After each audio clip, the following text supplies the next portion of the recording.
Are you freaking kidding me? Are you kidding me? Oh my God. You're not going to believe this. Are you serious? You guys? Oh my God. Mm-mm-mm. We're back live. We're back live. I got to go get the scales. Hold on. I just had the live stream going, and I said I was going to shut it down and we were going to move. I turned the camera off. And as soon as I turned the freaking camera off, you've got to be kidding me.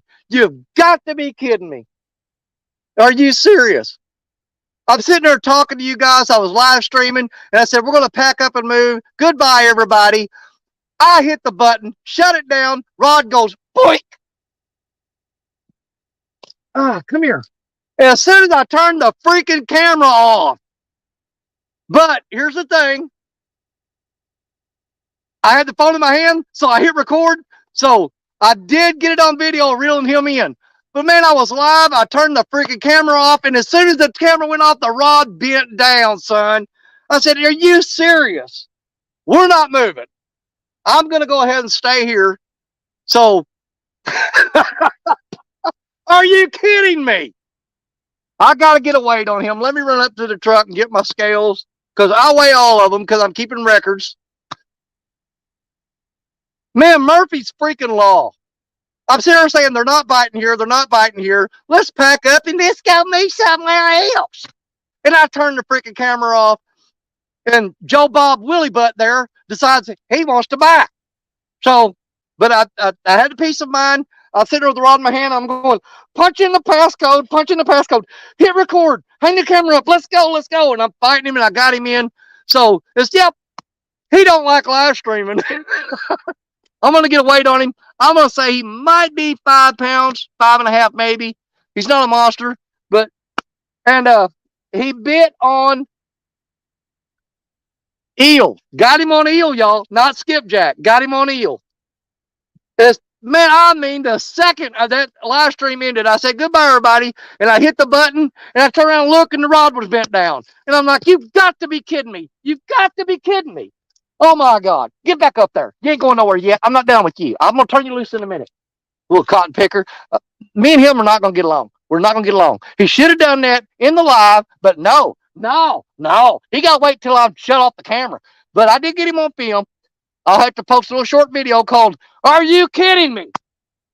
Let me go scale the thing. I'll be right back. We're not leaving.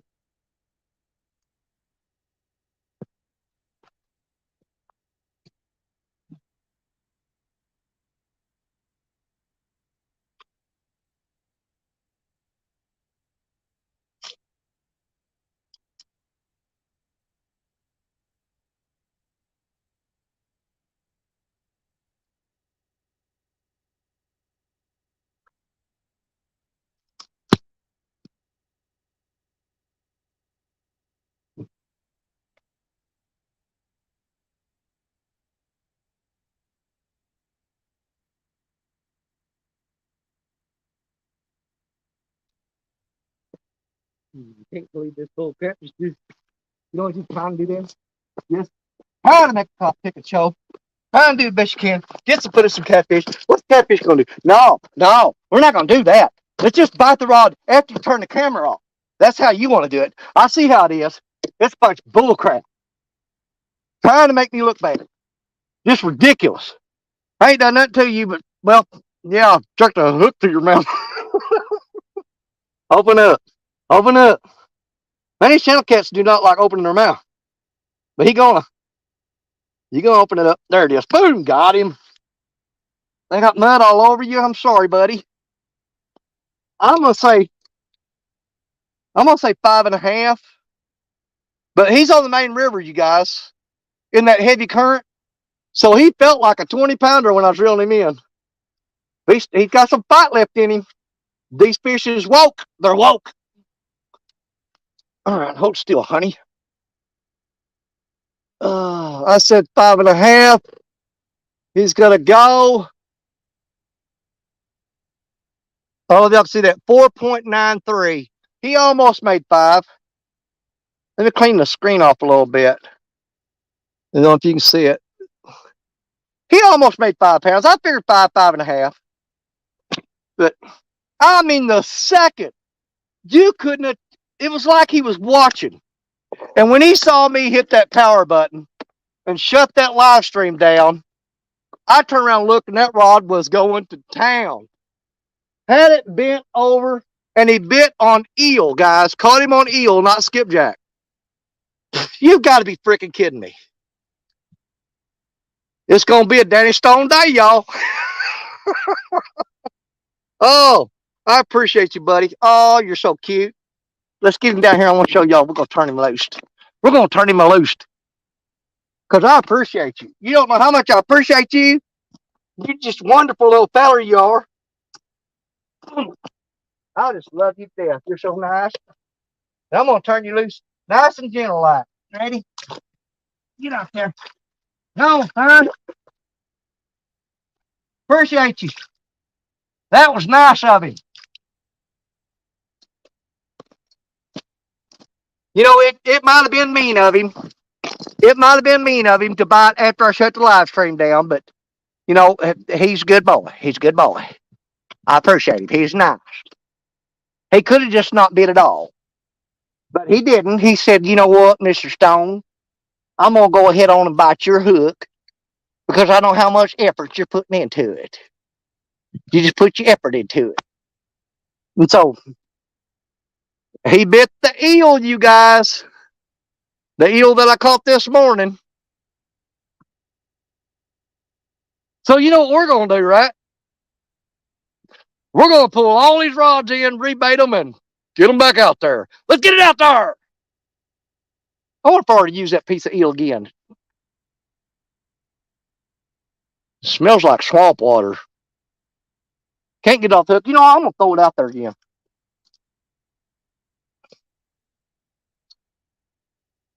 Now, another funny fact. I got all these big rods stowed way out there.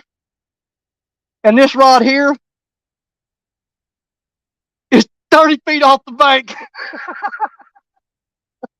30 feet off the bank is where I got him at. Oh, crap. I just threw my sinker. I didn't have my button pushed. Well, we're going to have to tie our sinker on. I just donated one to the river. I'm trying to throw under these cotton picking trees, y'all, and it ain't easy. I got to get off one of these trees and throw it out there. Let's go ahead and rebait the other rods and get them out. And then I'll fix this one up and get it out. I think I'm going to bring another rod down here, too.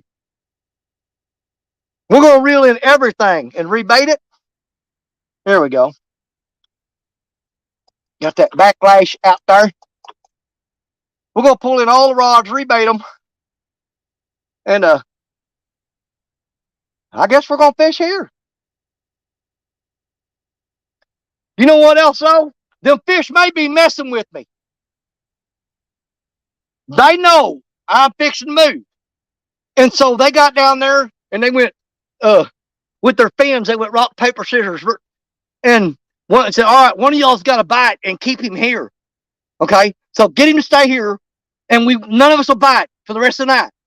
But somebody's got to be the sacrificial lamb. And Joe Bob Wigglebutt there, he lost. He went rock and they went paper. So he had to bite the hook. Well, bless his heart. Oh, it feels good to catch fish. No skunk today, boys. But can you believe we caught a dink? I mean, it's a good-sized channel cat. It's not no 2-pounder. But, man, he's in that main river, that current. And when he grabbed that rod, I got video on it. I had the video live stream turned off. But I went ahead and hit record on the phone. So I videoed us getting that fish in and picking him up and getting him. So you will get to see that. I didn't get him off somebody's trot line.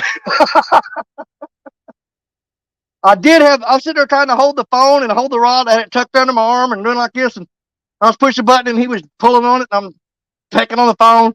Got record, stuck it up there. Then we reeled him in. Yeah. I love all my fish. Big, small, short, tall. They're all wonderful.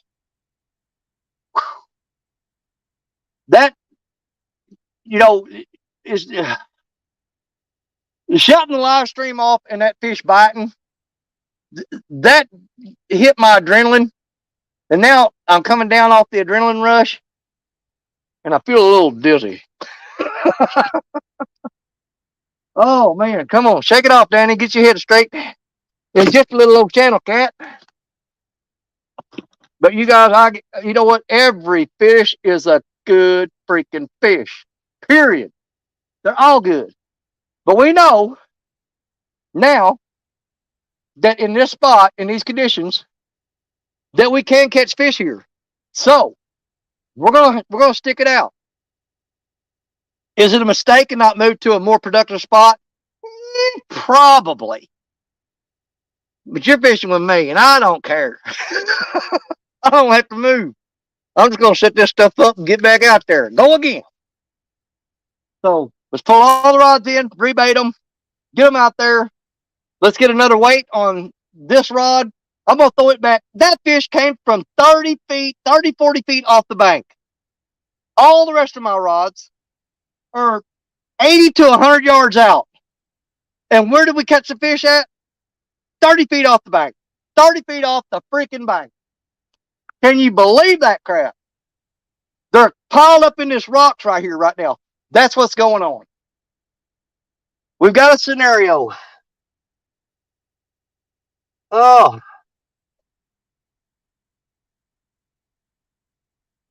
Well, I'm going to puke.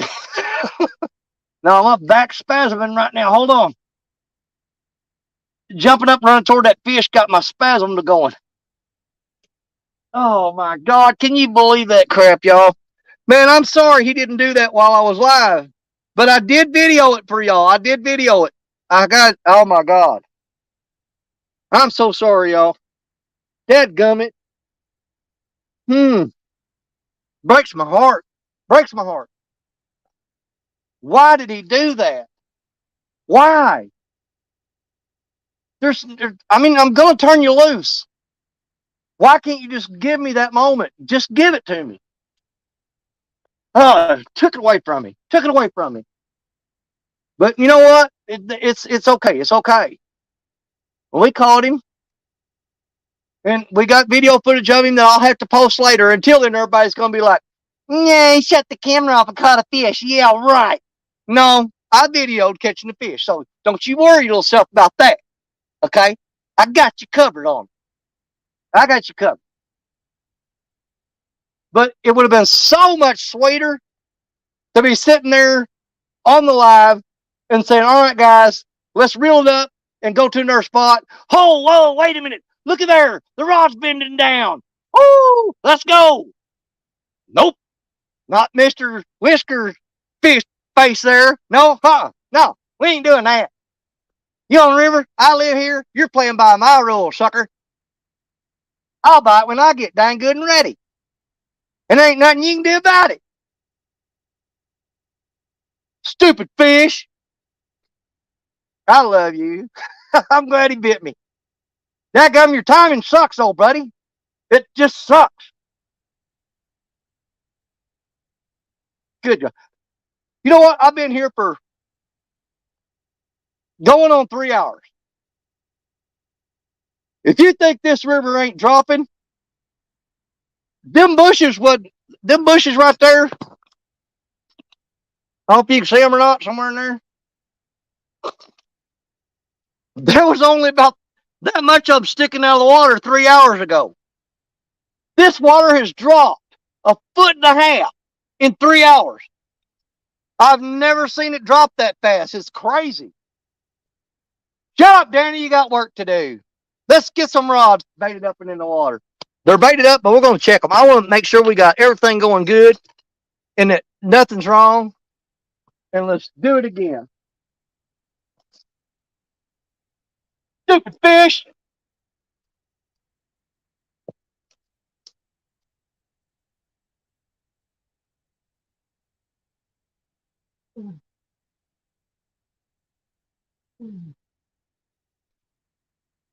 Oh, good God. That's why we're checking the rods, because they got there and get hung up. Oh, we managed to pull that one loose, I think.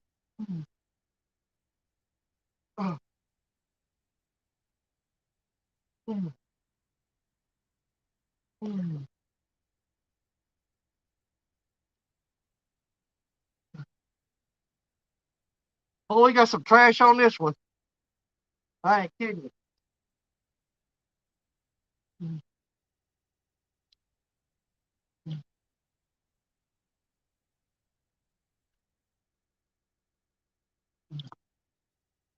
Phew, right in the face. I hit myself in the face. Yeah, we got a little bit of trash. I don't know. I hope I'm not making a mistake letting one fish talk me into staying here. But, you know, yeah, there's a lot of trash on that rod. And that's still got eel on it. We're going to freshen that eel up because we did catch channel cat on eel. He bit the eel, guys. I got fresh skipjack on 3 of the rods. I had eel on 2 of them. What did they go for? They went for the freaking eel. Can you believe that? Let's pick the salad off here. Get the salad picked off. We're going to get rid of that piece of eel and put a new piece on there. You got to cut it off with a knife because you can't tear that skin. We're going to cut it off with a pocket knife. I almost put that hook in my hand. Come on first. There we go. All right, let's get a fresh piece of eel on there and get that rod back out there. I think I'm not going to throw this out as far. Let's hug closer to the bank.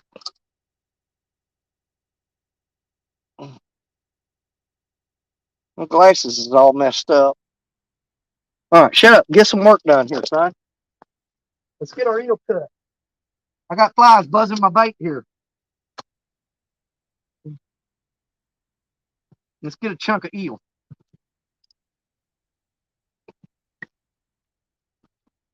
Mm.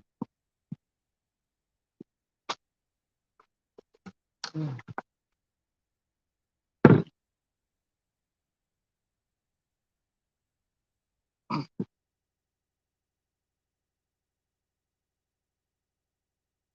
All right. Let's get this rod out and get another one in.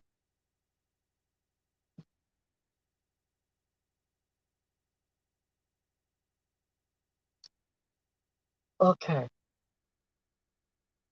If I can get out of the bushes.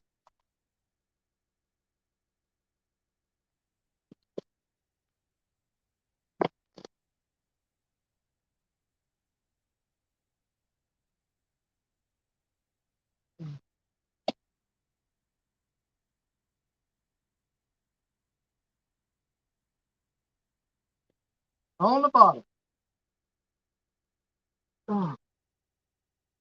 All right, let's check the Muddy River rod. I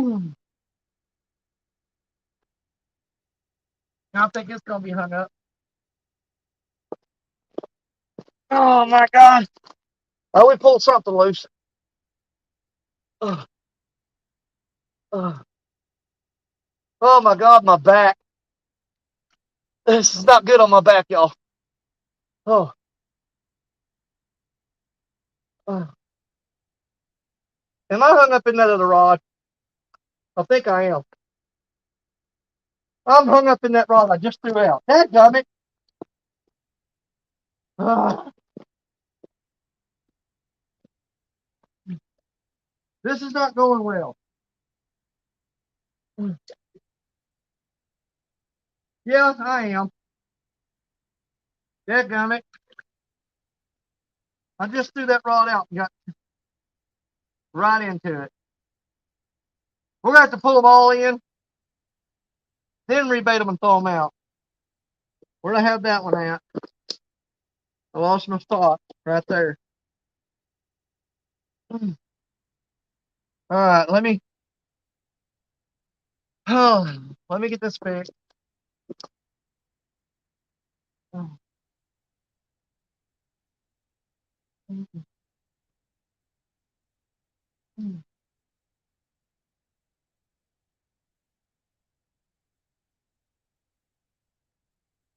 Oh, crap, he's right there. I almost hit myself in the face with it. Now, we just put that piece of eel on there so we know that bait's good. Okay, okay. Oh. Oh. Let's check this rod. Let's get all new bait on here. Y'all, hang on a minute. Oh, my God. I have a spasm in my back. Just hang on a minute. Oh. Oh. Just fight through it. It'll be all right. Come on. What do you got going on there? Come on. Come on up here. Oh. Okay. We're going to put new bait on that one. Oh. Oh. Let me see here. You know what? I think we'll keep that bait. We're going to keep that bait. We're going to keep that bait. Okay. Oh. Get your crap together, son. Get your crap together. No, hang on a minute. I got. Oh my God. My freaking back. Oh, this is stupid. All right. All right, here we go. Oh. Yeah, I might as well reel this one in too. I know there's a ton of trash on it. I can feel it. God. Come up there. Oh my God, Danny. You freaking stupid, man. Come on. Oh, I think we broke it off. We broke something off. I think we broke the weight off. Come here. Yeah, there's trash there. Yeah, we lost the weight, but we got the rig back. So we've got 3 rods to throw out, and we got 2 rods to rig up. Oh, hang on a minute, y'all. Yeah, stretch out here a little bit. God.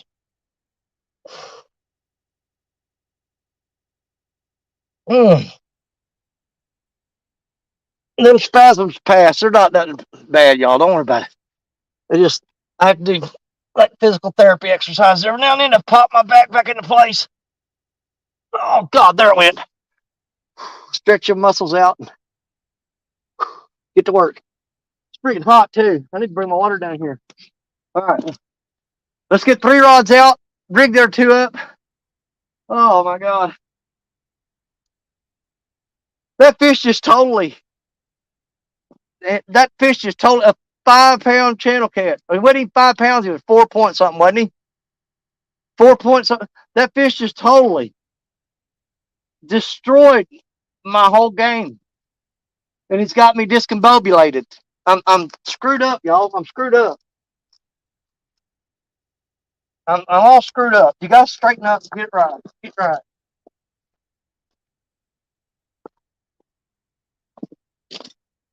Oh, come on now.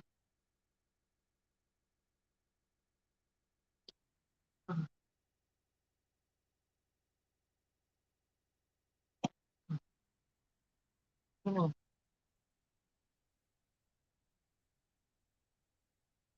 Oh, that's deep.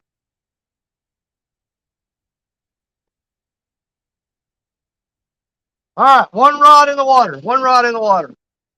Let's get the lettuce off of here. It's not super bad. I think we can live with it. Let's get the muddy river rod out. Let's get it in the water. God, I'm burning up.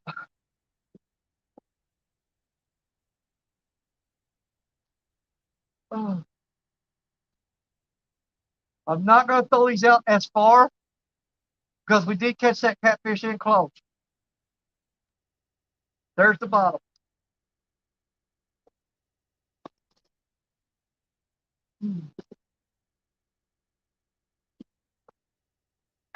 Yeah, we are going to throw our rods in a little closer because they're not way out there. They're closer to the shore. We got a little bit of trash up there we need to get off. Oh, my God. This fish just totally destroyed me. Less than 5 pound fish, and he just totally destroyed me. What the crap? Everything that I had going on. We're throwing in closer, you guys. Sink down. Sink down. Okay, there's bottom. Oh, that rod ready? All right. I'm sorry, y'all. This just totally went. This went haywire really fast. But let me sit down for a minute. Let me just sit down for a minute. Oh, that totally caught me off guard. Very, very unprofessional, y'all. I'm sorry. I apologize.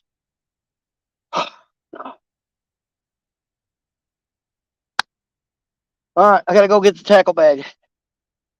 We need 2 sinkers. You get these other 2 rods out. And I'm gonna pop me some Tylenol while I'm up there too. Crap, man. Why'd that fish bite after I turned the camera off? I mean, turn the live stream off. I got the camera, you guys. I turned the camera on, and that was not fun. It was not fun at all. Because I was sitting there thinking, oh my God, the one fish that bit, and you're screwing around with this camera, and you're gonna freaking lose him, and nobody's gonna believe you. And so I just said, piss on it, and I stuck him in my armpit, and I got the camera on, and I stuck it up in the holder, and I didn't do no cussing. I kept my brain straight to not do that. But it was a whole lot of. I cannot believe this. I cannot believe this freaking fish. I mean, when I said goodbye, I hit that. It said leave stream, and you hit leave. I punched leave, and I looked up, and boom, Rod was going to town. I mean, gone. Because it was just under 5 pound fish, but he got out there in that main current, and he turned sideways, and man, he was pulling that rod out of them rocks. He had that current helping him. And that fish, when I first got it picked up, I thought, you got to be kidding me. We're gonna get a 20 pounder on here after the cotton picking live stream ended. But I'm thankful for that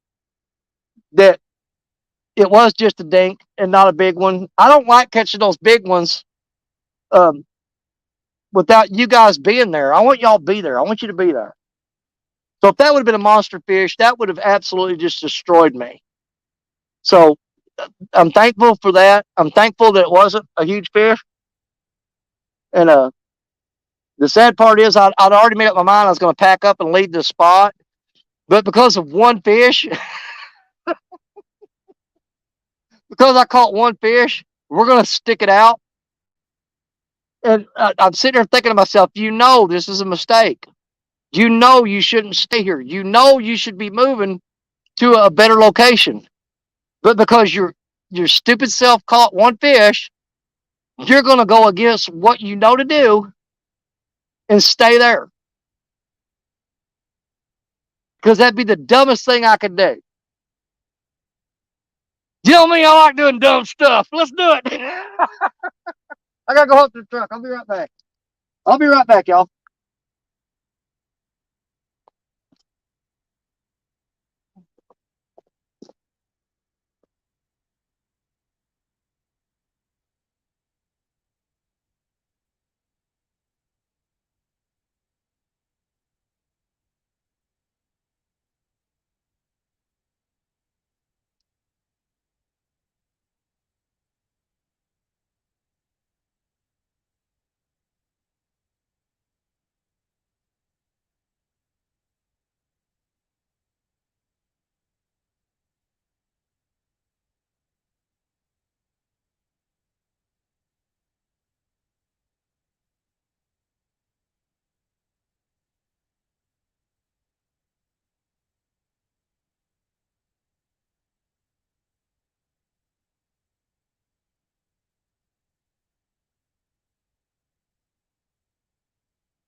Okay.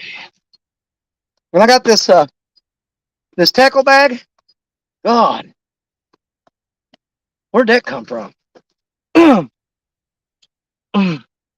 See, well, I understand. First, I'm gonna say I got this tackle bag. I got this tackle bag from Joy and Scott Stewart. They won it on Becca Mud Tramp's wheel one night, and they gave it to me. And oh my God, you just don't know how much I appreciate that, because that tackle bag, before I was carrying this big, heavy, lunky, possum-bellied, plain old tackle box, and it was just hard to carry thing. This thing, you strap it on, boom, you're good to go. It gets you right down there. So thank you, Scott and Joy, for that. I appreciate you. Now, what I was going to say besides that was, let's go a 3-ounce sinker on that. What I was going to say besides that was, you know what I find amazing is how this camera makes my stomach look really big, but it makes the fish look really small. And it's all the camera. I mean, I'm skinny as a toothpick, and them fish are freaking huge. But there's something about the camera that screws with it and makes it look opposite. It makes the fish look small and my belly look big. I don't know. It's some kind of photography thing that I'm going to have to do some research and find out what causes that. I haven't figured it out yet. But I promise you, that's what's going on. And I just cast a whole bunch of these up. Because we're throwing close to the bank, we're going to use a 3-ounce bank sinker that I make these myself. I don't sell them. Have no intention to. I make just enough for me. But if you want some good sinkers, you go see old Brad Caudell, because he'll hook you up. And he makes them. He sells them. I did a math on it one day. He sells his sinkers. It's cheaper to buy them from him than it is to make them yourself. And no, he's not a sponsor, and I don't want him to be. I got enough on my plate without having to impress people every time I get on here.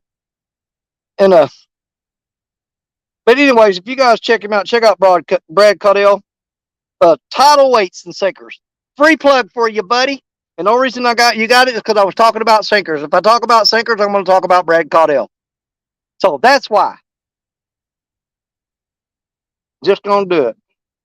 You know what? Let's stuff his guts back in and throw him back out there. And like I said, we're throwing in closer to the bank because that's where we caught the fish. And I got these trees overhead. When I went to throw this rod out a while ago, I hit a tree limb and it caused my sinker to go flying out there in the wild, muddy yonder. Oh, come on. There we go. Right in here, close to the bank. Close to the bank. Come on. Get down there. Okay. So that rod is right where we just caught that channel cat. So let's see if let's see if that's the ticket.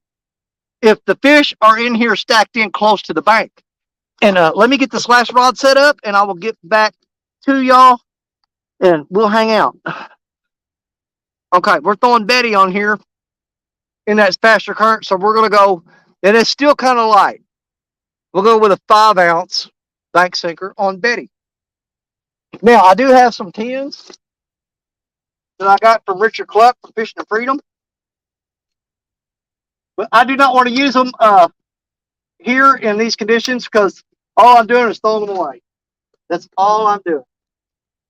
And we just put this bait on there just a little while ago, so I don't think I'm going to freshen it up. I do need to get that salad off there. Come here. Slide on down. There you go. Now I can get to you. Got another barge coming by. It's going to throw a bunch of trash and crap on us and just make our day awful. But, you know, that's part of nature. It's part of living the fishing life. Fishing life, buddy. That's what we do. I wish I hadn't cut them fingernails off because they were sure good at getting that stuff off there. Okay. And like I said, with a 3-way rig that we got, there's our drop for, we got, I've got 50-pound saltwater braid for my main line on my rod. I've got 50-pound leader going to my hook. And I've got 15-pound leader going to my sinker because we want to sacrifice that sinker if we get a big fish on here. We don't want that sinker costing us fish. To heck with that sinker. I can make more and you can order them from Brad. Don't worry about it. Don't worry about the sinker. If you want big fish, be able to sacrifice that stuff. Be prepared to sacrifice it.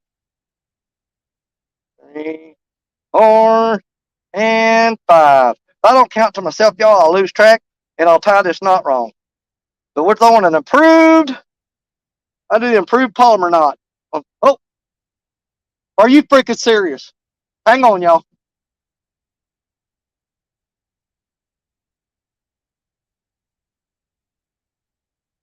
That rod that we just threw out right there, the one I said we threw it right, I can't get the camera turned, dadgummit. Where's that in there? We just threw it out 30 feet off the bank, and he just banged the snot out of it. I'm gonna let y'all keep an eye on it for a second, but I'm gonna throw these other rods out. He bent the crap out of it. Is he gonna do anything? That's the one we just caught the channel cat off of when I turned off the live stream. That rod's just right off the bank, y'all. It's in those rocks. It ain't out there very far at all. And it just got bit. We just threw that rod out. Y'all were here. And it got hit already. I think we're going to throw Betty upstream, which is something I don't normally do.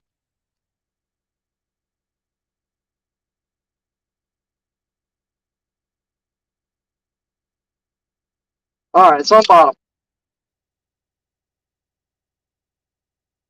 Hey there, lonely girl. Hey, lonely girl. Okay. Are we settled in now? All right, y'all. I'll keep an eye on that rod. If it gets on there, I'll bring it back to you. I promise I will. I promise I will. But right now, we got to get repositioned on all of our cameras here and get our rods set back up like that. Okay, who all's here? Because I haven't looked at none of y'all since that whole thing went down. I'm thinking me hit the river myself. Lance, do it, do it, do it, do it.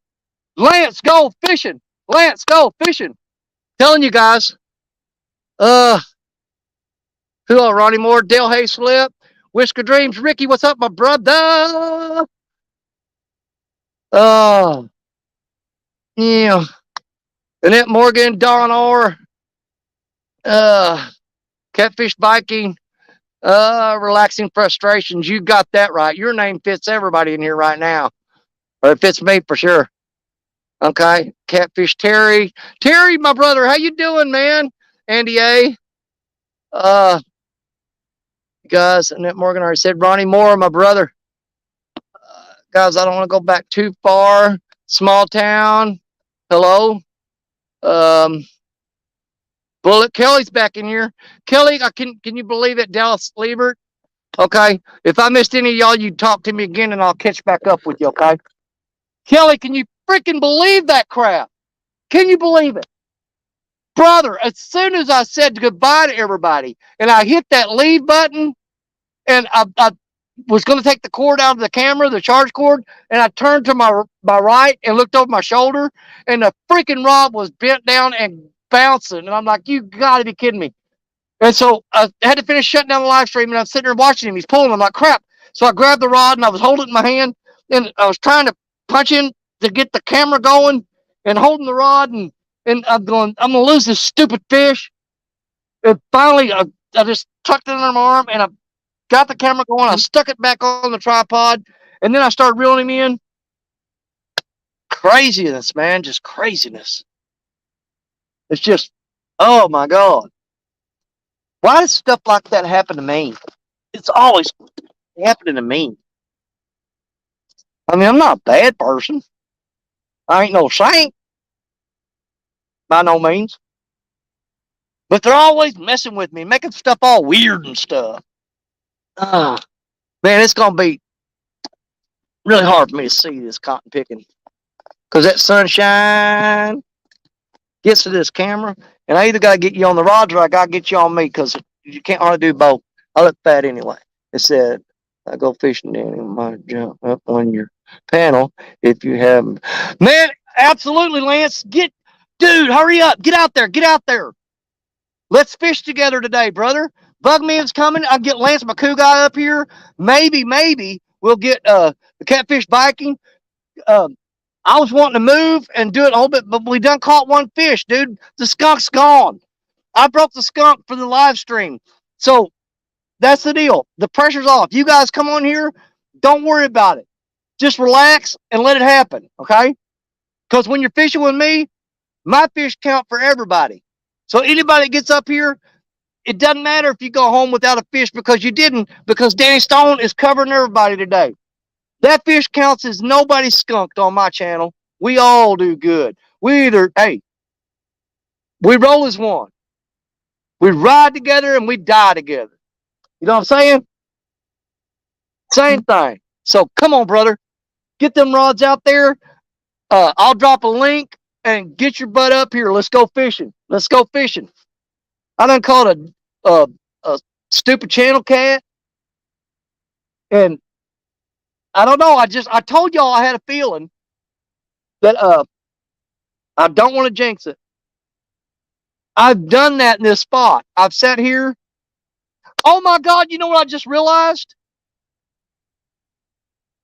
The last freaking time I was here was the last show of 2021. And I said, we're not going to catch nothing. And I was picking up the gear and started packing off. And Betty caught that 31-pound blue. The same freaking thing. The same freaking thing. I shut the camera off. Only, you know, whenever Betty caught that one, thank God I left the camera running. Thank God. And I should have done that this time. I said, you know what? I'm going to leave the camera running while we pack the gear up. And you guys would have seen that whole thing live. These freaking fish have got something going on here. I'm telling you. And guys, I'm trying to see the chat. The sun's shining on it and my screen's really black. Ronnie, you talking about Whisker Dreams? Whisker Dreams is Ricky. That's Ricky. Or Fishing for Whiskers. Catfish biking. Said give him 2 hours and he would be going. Brother, you got it. 2 hours. I'm going to stay longer than that. I'm going to stay longer than that. I just took me 3 ibuprofen and chugged me some water. So, yeah, you guys don't rush. Okay? But, yeah, catfish biking. Let's get it going. Bugman's on his way. Lance McCouguy. He's going to get rods in the water. You guys, there's 4 right there for a show. You got 4 of us? Hey, Big Skip, what's going on, man? You know, I'm just doing that Danny Stone thing. Same thing that always happens. It's got to be weird. It's got to be crazy. But we ain't going to never do nothing normal. Never. Can't do it. Ain't going to do nothing normal.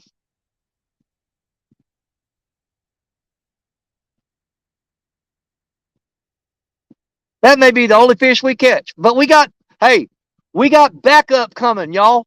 We got backup on the way. We got the Hawaiian fisherman, Lance McCouguy. We got my brother from another mother, Bugman 22. He's going to be coming on here. Going to throw him in the live stream.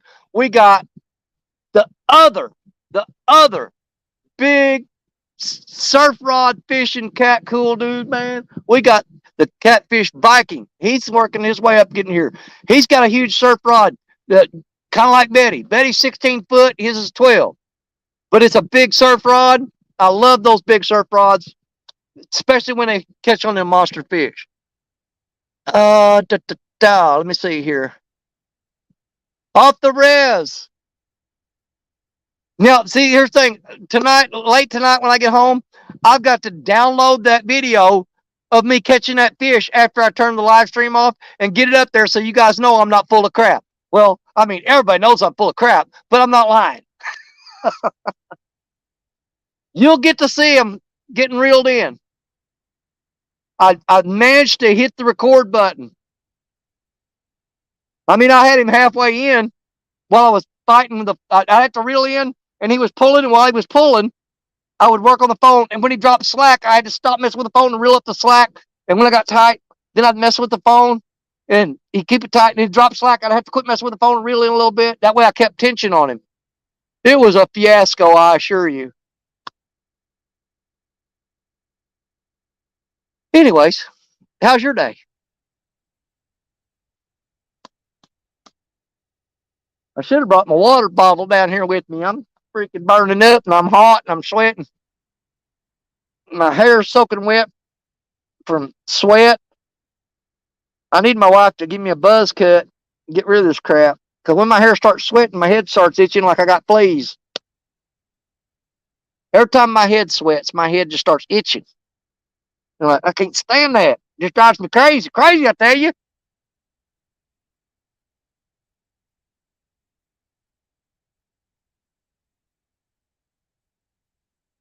I'm really thinking now, this is what we're shooting for. We stayed in this spot. We didn't move. That one fish was the sign. Said, Danny, don't move. Don't move. And I go, dude, I'm moving. He goes, how about this, punk? And pulled that rod down. You ain't going nowhere. And so what we're hoping for now is that this is going to turn into an afternoon or early evening bite. So let's struggle through this downtime while we're waiting on the rest of the guys to show up. We're going to work our way through this downtime. And then when we get all the guys here, we'll go crazy, okay? We'll go crazier. I want you to tell them. Okay. Let me go ahead and I'm going to go ahead and drop the link. Okay. But we're already back up to 24 freaking people. God, I wish that fish would have bit while it was live.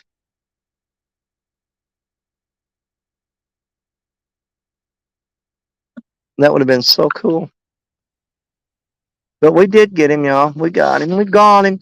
We got him. We got him. We got him. We got him in. We got him in. And he bit on eel, not skipjack. He bit on eel. Let me see if I can get situated to work. This muddy bank is really hard to work with. That makes me look bad. I don't like that camera angle. But there's rods down there. I don't know how y'all can see them, but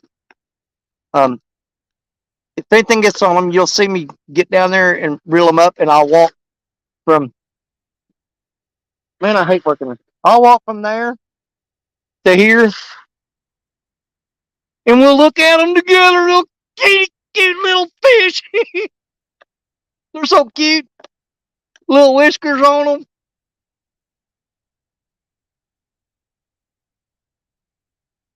But right now, it's eel for the win. Parker, man, I've been having a heck of a time, brother. I'm gonna tell you, they've already heard it all already. I was doing a live stream. I'm sitting here in this spot where me and Richard Cluck usually just wear the blue cats out. The river's still wonky, but I said, you know what? We're going to fish it anyway. So we fished here for 2.5 hours, going on 3 hours. And I said, you know what? We're going to pack up and move, and we'll start another live stream. I turned the freaking live stream off. As soon as I turned the live stream off, I look over and the rod bent down and doink, doink, doink, doink, doink, doink, doink, doink, doink, doink, doink. And so I had to hurry up and hit record on the phone just to get the stupid fish on video. But the second I turned the live stream off, down the rod went. Never fails, never fails. But I'm throwing some of that fresh skipjack out that we caught yesterday.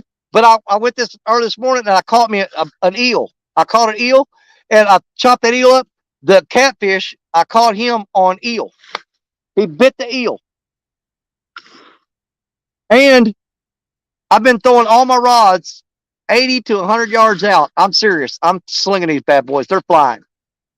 I'm throwing them way out there.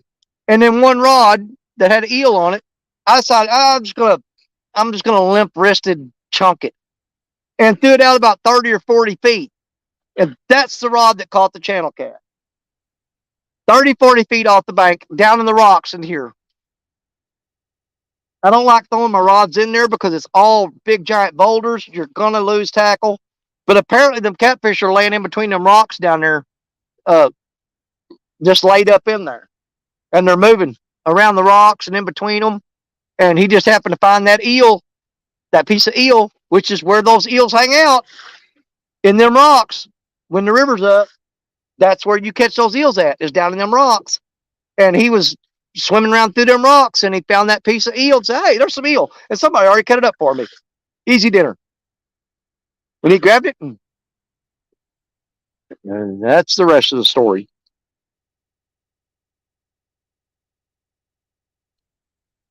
The water seems like the current has slowed.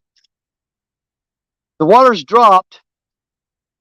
I'm serious, y'all. This water's dropped 1.5 feet in 4 hours. I mean, it's just falling like a rock. I've never seen it drop this fast ever. It's weird. So, oh, we got catfish flopping out there in the middle, son. They're jumping out the water. That might be stripers. I don't know. This water's pretty muddy for them to be doing that. They usually don't. They don't do that in that muddy water. Okay, I paid a guy down in Texas for some hooks a year ago. Still haven't got them, Ronnie. Oh, well, Ronnie, what are you missing?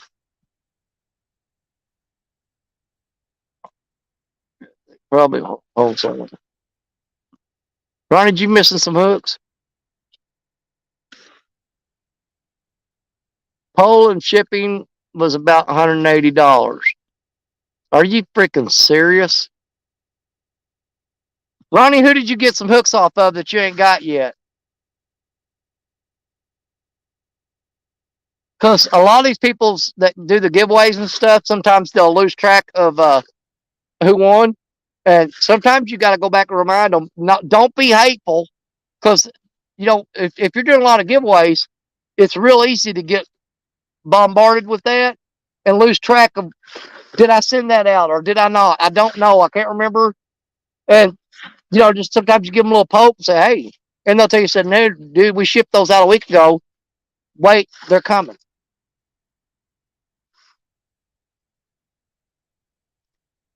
Head sweating. It's making my fleas crawl. That's why I'm going to have my wife shave my head. Buzz it. I don't get shaved head. I get a buzzed head. Waiting on the fish. We're right back where we started this morning. Same spot. Sitting there waiting on stupid fish to bite. But we ain't turning the camera off.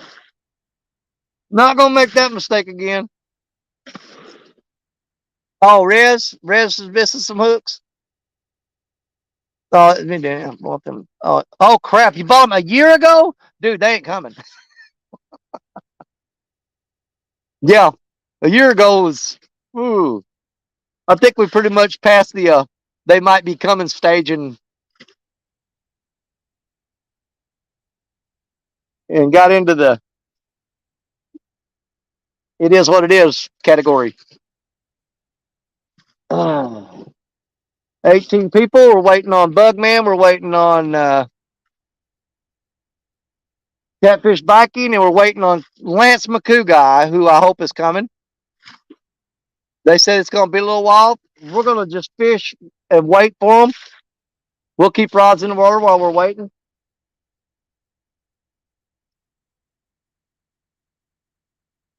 We're going to be careful not to blow through our bait. I'm not going to do a whole lot of reeling up and changing bait out because I only brought one skipjack with me. I wasn't planning on being here very long today. And I've got one eel, which that eel, he'll go a long ways. That eel will last a long time.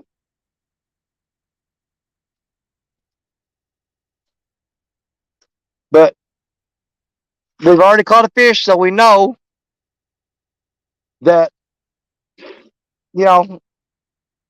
it's not hopeless.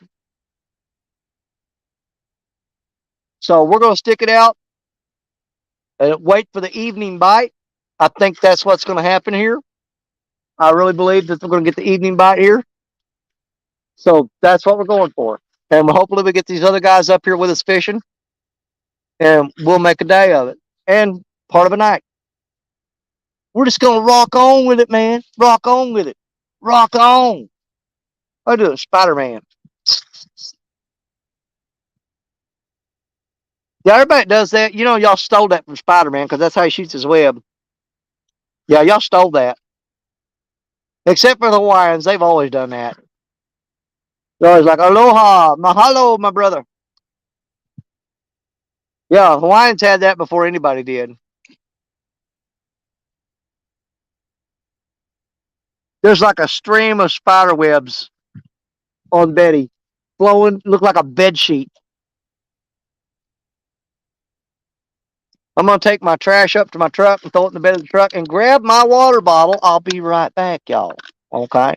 Y'all just hang out and talk amongst yourselves until I reappear on this here picture show thing that you got going on there. I'll be back on the picture show here shortly. I'm just gonna go get me a drink of water. Donor, my veteran brother.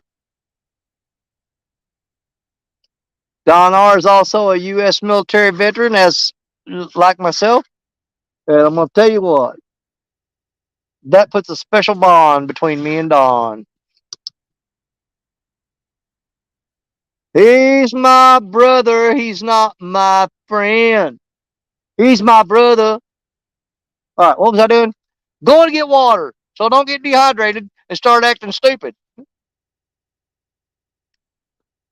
Oh, I'll be right back, y'all. Right up here. I'm just right up here.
Oh, come on, Coach. Don't be playing with me.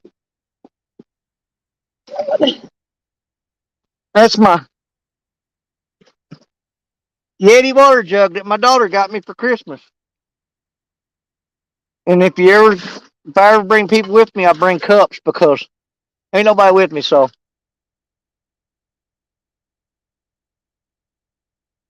we just do it like the old moonshine jugs now. Oh, we got somebody in the basement. We got somebody in the basement. Let me get them out of the basement. All right, we got the Viking. What's up, Dan? You there, brother? Hey, man. I'm probably going to regret not moving out of this spot, but you know what? We hooked the fish here. You don't leave fish to find fish. Even though it was one fish, we're going to stick it out. Because I honestly believe that it's going to be an evening Come bite back that's in. going to pick up here. Let me fix this service issue thing. Okay. It was doing the same thing.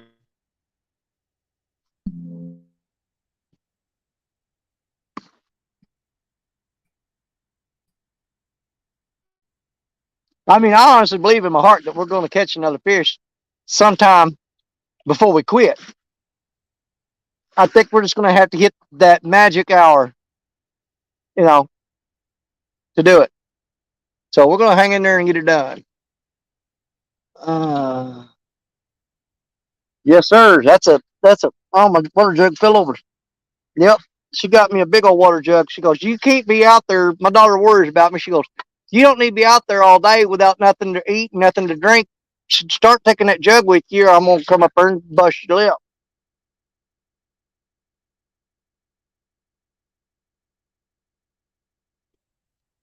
She's under the impression that when I start acting crazy late at night when I'm doing these shows, it's because I'm dehydrated. That's what she thinks anyway. I think she's just being nice. She knows there's something wrong with me. It's dehydration. I'm pretty sure it's dehydration. You know, you're just stupid. John Boy's fishing. Hello, buddy. What's going on? We are going to stick it out in this spot right here. We know there's monster catfish that we've caught in this spot. I wasn't quite feeling it when I first got here. We did catch a little small channel cat. So we are going to roll with it and go with it and see what happens, my friend. And we've got 26 people here. We're waiting on some more people to show up. I'm going to drop the link again. We've got, I'm hoping they make it. No promises, because these guys, they're doing the best they can. There's Catfish Biking. We've got Bugman 22 supposed to be on his way. We got Lance, my cool guy, the cool guy, the Hawaiian permission fisherman. He's supposed to be on his way, and we're going to live stream this bad boy and get it done. And we'll keep going with I know that the Catfish Biking, he's been having internet issues here lately. I think he had a little trouble last night, but we ain't giving up on him. We're going to keep bringing him up and bringing him up and bringing him up until we get it figured out. Well, right now we're waiting on Bugman 22 and Lance Makuga. And anybody else, if you're out fishing, let's do this thing. Let's make a party. I got room for 5 more people when they get up here. Let's rock the house, baby. You get 9 people on a live stream, somebody's going to be catching some fish. I'm telling you. Let's throw down on it. I'm hoping they get on some fish and start catching some channel cats and some stuff, and maybe some small blue. But that takes the pressure off me. And I'm going to go for the big boys. I'm going for the big boys. Once I get the other guys up here and they start catching some of the fish, and hopefully they get big ones. But I'm 100% going after the big catfish tonight. I'm not hunting for little ones. We're hunting for something that people are going to be going tomorrow and going, oh my God, did you see that one he caught last night? Oh my God. I'm not saying we're going to do that. I'm saying that is our target. We're targeting big fish because we're in big fish territory, except for the rod that I threw out right there 30 feet off bank. Apparently that's where the channel cats are hanging out, but we'll leave that rod there just for a supplemental thing. There you All right, go. Daddy, I think I got it to work now. Oh, looking good, brother. Sounding good. Good video. You're there with us. I'm still in the shop trying to make this little shelf thing for the kayak, so. Dude, take your time. I'm not going anywhere. Well, you know me, when I get on the river, I'll 15 minutes all night long. I'll go 15 more minutes, 15 more minutes. If you ever see Lisa Elliott or Ned Morgan, just ask them. They'll tell you. Yeah, I mean, hopefully I'll get it done in time to get on the river, but this is a project I've been working on for a while to try to get the kayak ready. Well, that's an important project. So take your time to do it correctly. If you rush through it, you go, oh my God, I should have took my time on that. It's not a big deal. I already done that once today. Well, that's what I'm saying. Over again. Slow down, brother. Just slow down. I'm trying to say that's what I tell everybody all the time. I'm always hyperactive. You know that. I mean, I don't know how I can have this much energy and be so that gum fat. But I tell other people, slow down, watch me, and see the mistakes I make, and it'll make you want to slow down. Oh, yeah. But I'm messing with PVC board, so this stuff gets everywhere. Ooh, yeah. But it's water resistant, and I ain't got to worry about nothing getting messed up. There you go. See, what I have to watch here now is every time a barge goes by, because there's not a lot of trash floating on top of the river, but every time a barge goes by, the waves hit the bank, and it breaks loose some sticks and logs, and they'll come down, and it only lasts for a little bit, and then they're gone. But when they're coming down, I have to watch. Like that one just missed that rod, thank God. It's got past that one, it got past that one, it got past that one, it got past that one. It's got to make it past one more, and we'll be in the clear, and I don't have to run down there and reel it up. But you have to watch. Anytime you see a stick, you better watch. If not, you'll have 5 rods turned into one. And it made it past that one, so we're good. I would run chat for you if I could see how to get it up here. Nah, don't worry about it, man. Them people they know I don't pay attention to nobody anyway. I'm not smart enough to watch these rods. I can't catch fish and chat to people at the same time. And sometimes I can't do either one of them. It's like, I know if I do learn how to do all this, I keep forgetting there's a chat. And yeah, well, last most night time I had to go look several times. Yeah. I have to commit to one or the other. Am I fishing or am I chatting? because I have to commit 100% to one or the other. And I know a lot of people hate it, but I look over every now and then, try to at least acknowledge everybody. Fish that spot. Going to change spot. No, I'm going to stay here. I was packing up to move and caught a fish when I shut the live stream off. And after I caught that fish, I said, you know what? I'm going to lose an hour of daylight going fishing somewhere else. I just stay here. I know there's big fish here. It's going to be a struggle to catch them, but let's commit to it and let's do it. Because as soon as I shut the live stream off a while ago, caught a freaking fish. I did get the phone in my hand and got the video turned on, so I did record it. I will post that for you guys later. It's not a big bragging fish. It's just the fact that I caught him 2 seconds after I turned the live stream off. It's like last night with me and Skipper. After 15 to 20 minutes of us being there, we hooked into that one fish and sat there for like 4 hours afterwards and didn't catch another one. Wow. Well, see, that's the thing about it. Like I said, this is a big fish spot right here. Do I know? I said, this is a big fish spot right here. There's a deep hole right next to a shallow flat, and there's a rock dike that's underwater right there. That's what I keep getting hung up on, is the underwater rock dike sticking out, because the current sweeps my bait down into that rock dike. Now, I lose sinkers there, but that's where those big catfish are laying up and hiding, so when it washes it down there, it's putting it right in their face. You just got to keep throwing out and rebaiting and being patient, and the fish will come. I think I've got one hole that's like that. It's a 45-foot deep hole I found on a kayak. Oh, yeah? And I can reach it from the bank with the surf rods, and I can hit front and back with my regular length rods. But the only thing I pull out of that hole is big gar from the bank. Oh, really? Yeah. I'm talking about, I pulled out, I think it was like 23-pound short nose last year out of that hole. Yeah, because the short nose will get a lot heavier than the long nose gar. I mean, to me, a short nose, when you look at it, it almost looks like a subspecies of an alligator gar. Yeah, it almost does. It does. I thought it was a gator gar at first, and then I got to really looking at it, I was like, well, the head's not wide enough to be a gator gar. Right.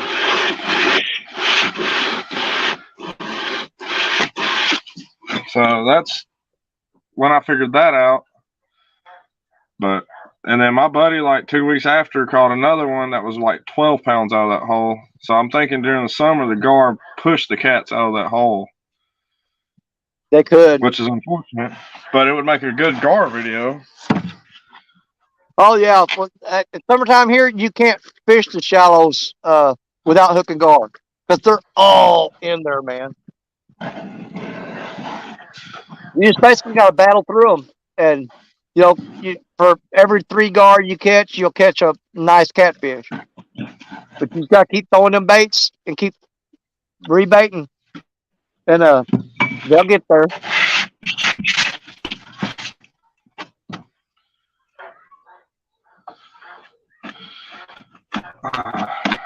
Which we've got a spot that we fished. Do what? Go ahead.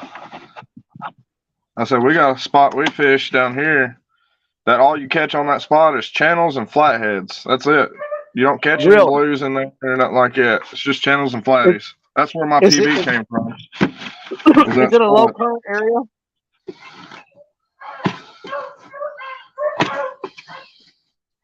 Is that spot like have very little current? Yeah, it don't have no current at all, but it does have a hole and it is a rock bottom. So there you go. There's your flathead. There's your flathead structure right there. When I caught my PB, it was on like an 8-inch live bluegill from that hole. Yeah. So, and I just told my buddy like 10 minutes before, and I'm like, if something hits that, it's going to be with some size to it. And sure enough, like 10 minutes later, Carnage got hit. The tip just slayed down with some pressure on it. I got up, checked the rod. just set the hook out of nowhere, and it's like I set the hook into just a brick wall. It wasn't moving. There you go. So,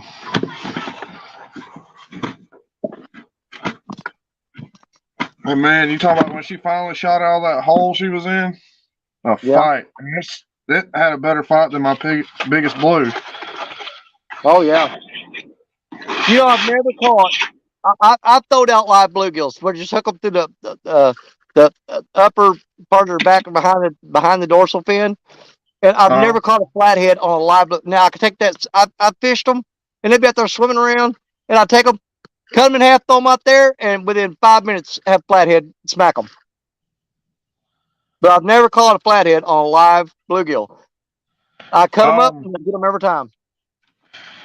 That's all I catch flatheads on down there. I've caught a few on cut bait, but my majority and my biggest ones have come on live bluegill or live big. Well, I mean, like 5-6 inch shiners.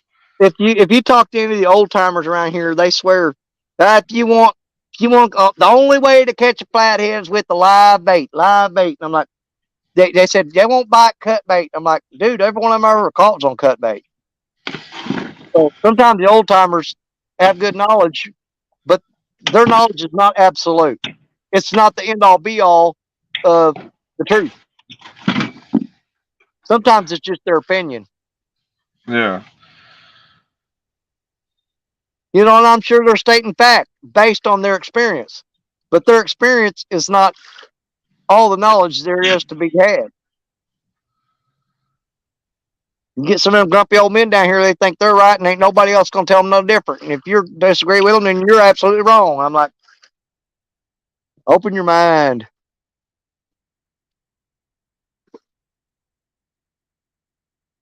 I'll put a jelly donut on there if somebody tell me to catch a fish.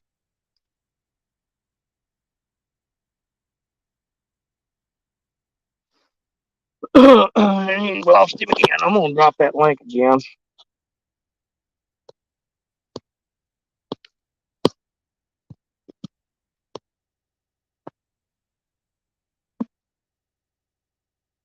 I do wish I'd ate something before I come out here, though. There you go. I thought I brought him back.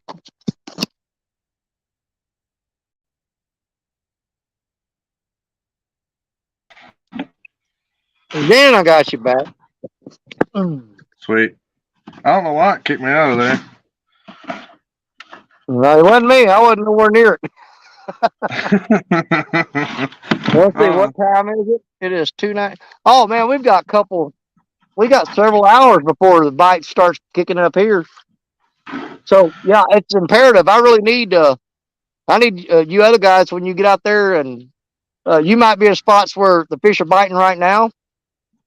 So that's the time slot that you guys need to cover until the bite picks up here, because it's going to be late afternoon, or late evening before early evening, late afternoon. I'll get it right in a minute before they really start slamming it here.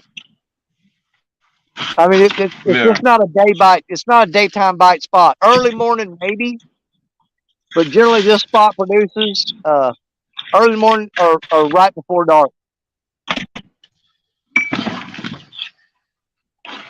But that don't mean we can't soak baits while we're waiting. You do get the odd fish every now and then.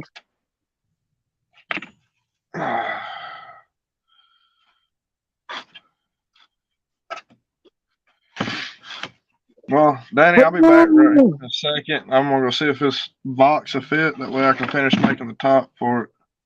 Do your thing, brother. Do your thing. I'm just going to leave it up for a second. I'll be back in a second. Okay, don't worry about it. Yeah, whatever you got to do. We'll be here. Hey, Annette.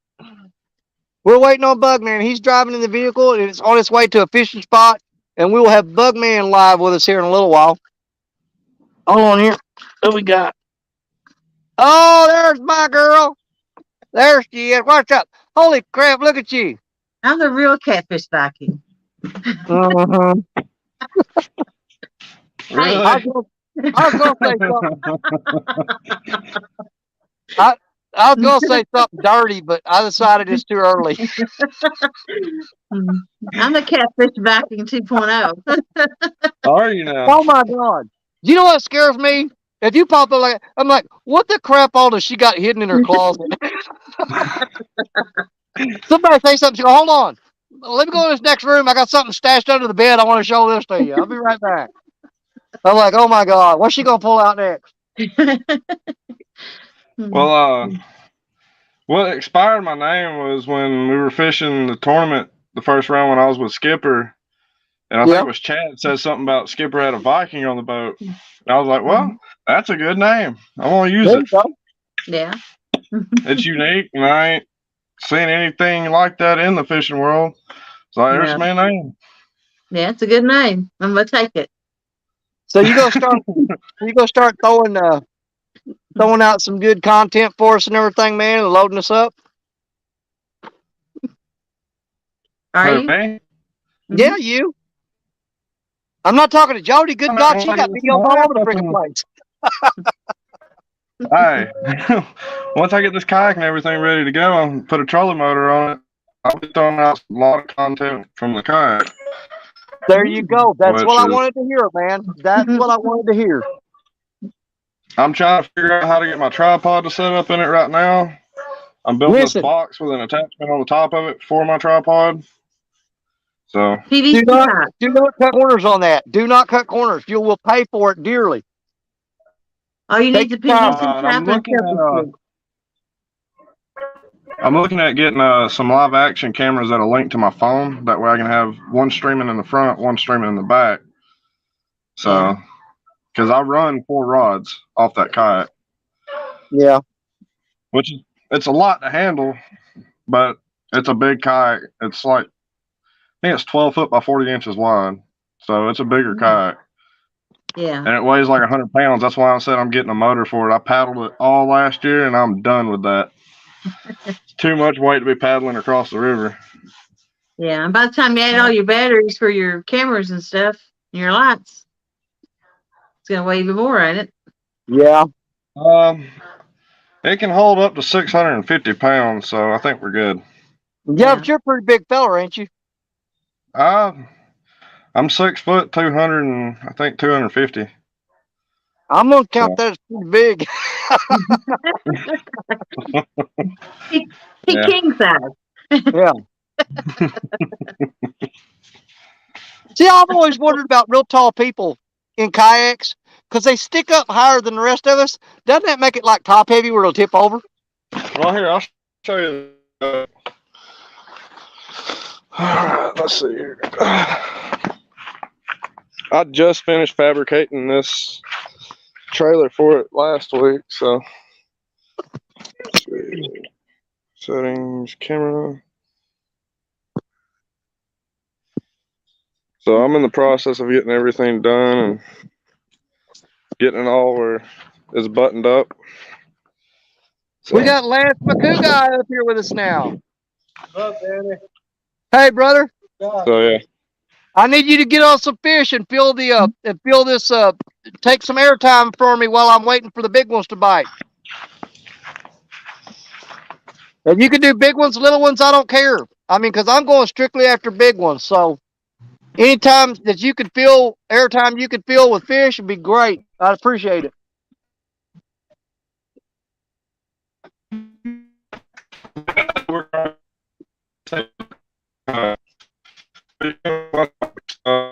What's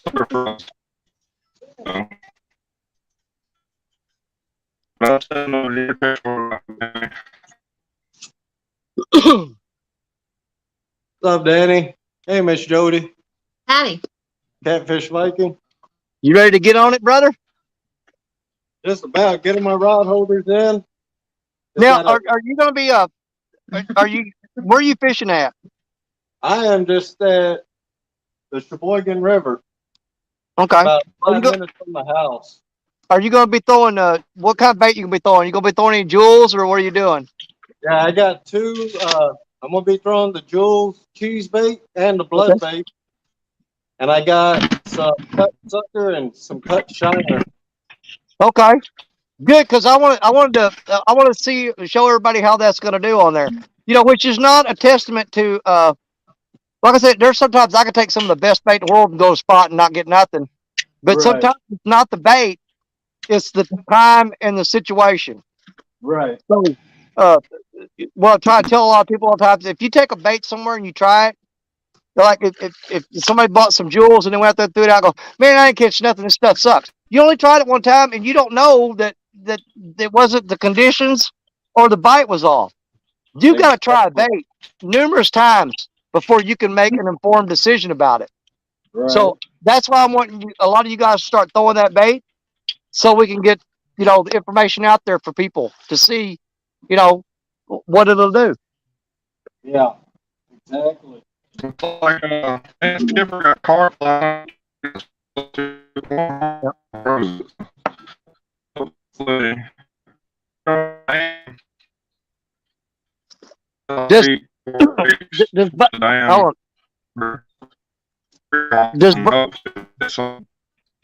the carpenter. My gloves. Yeah.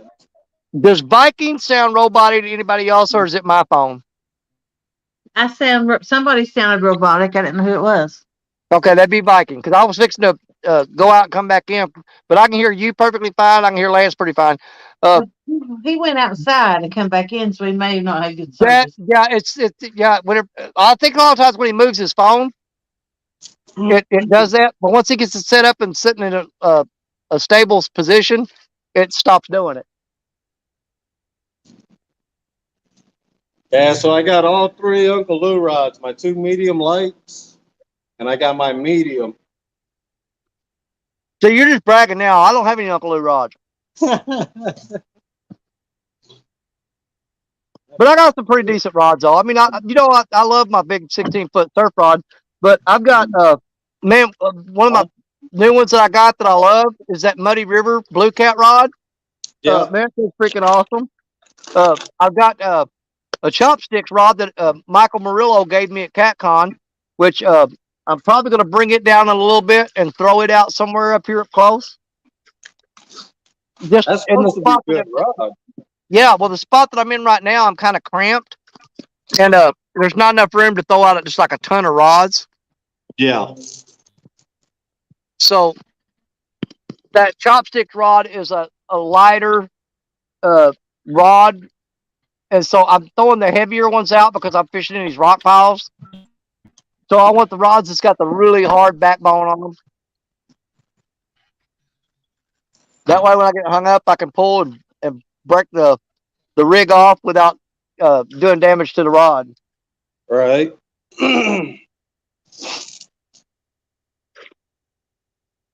Yeah, the river here is moving pretty good, just like Friday. So this will Well, be it's dropping here quick, man. I mean, it's falling like a rock. By this time next week, yeah. I'll be able to fish anywhere I want on the river if it keeps dropping like this. Right. Unfortunately, I'll be working next weekend though. But it should be really good for Jody's Flathead Challenge Thursday night. I'm really looking forward to that because my water is going to be perfect. I mean, it's going to be amazing.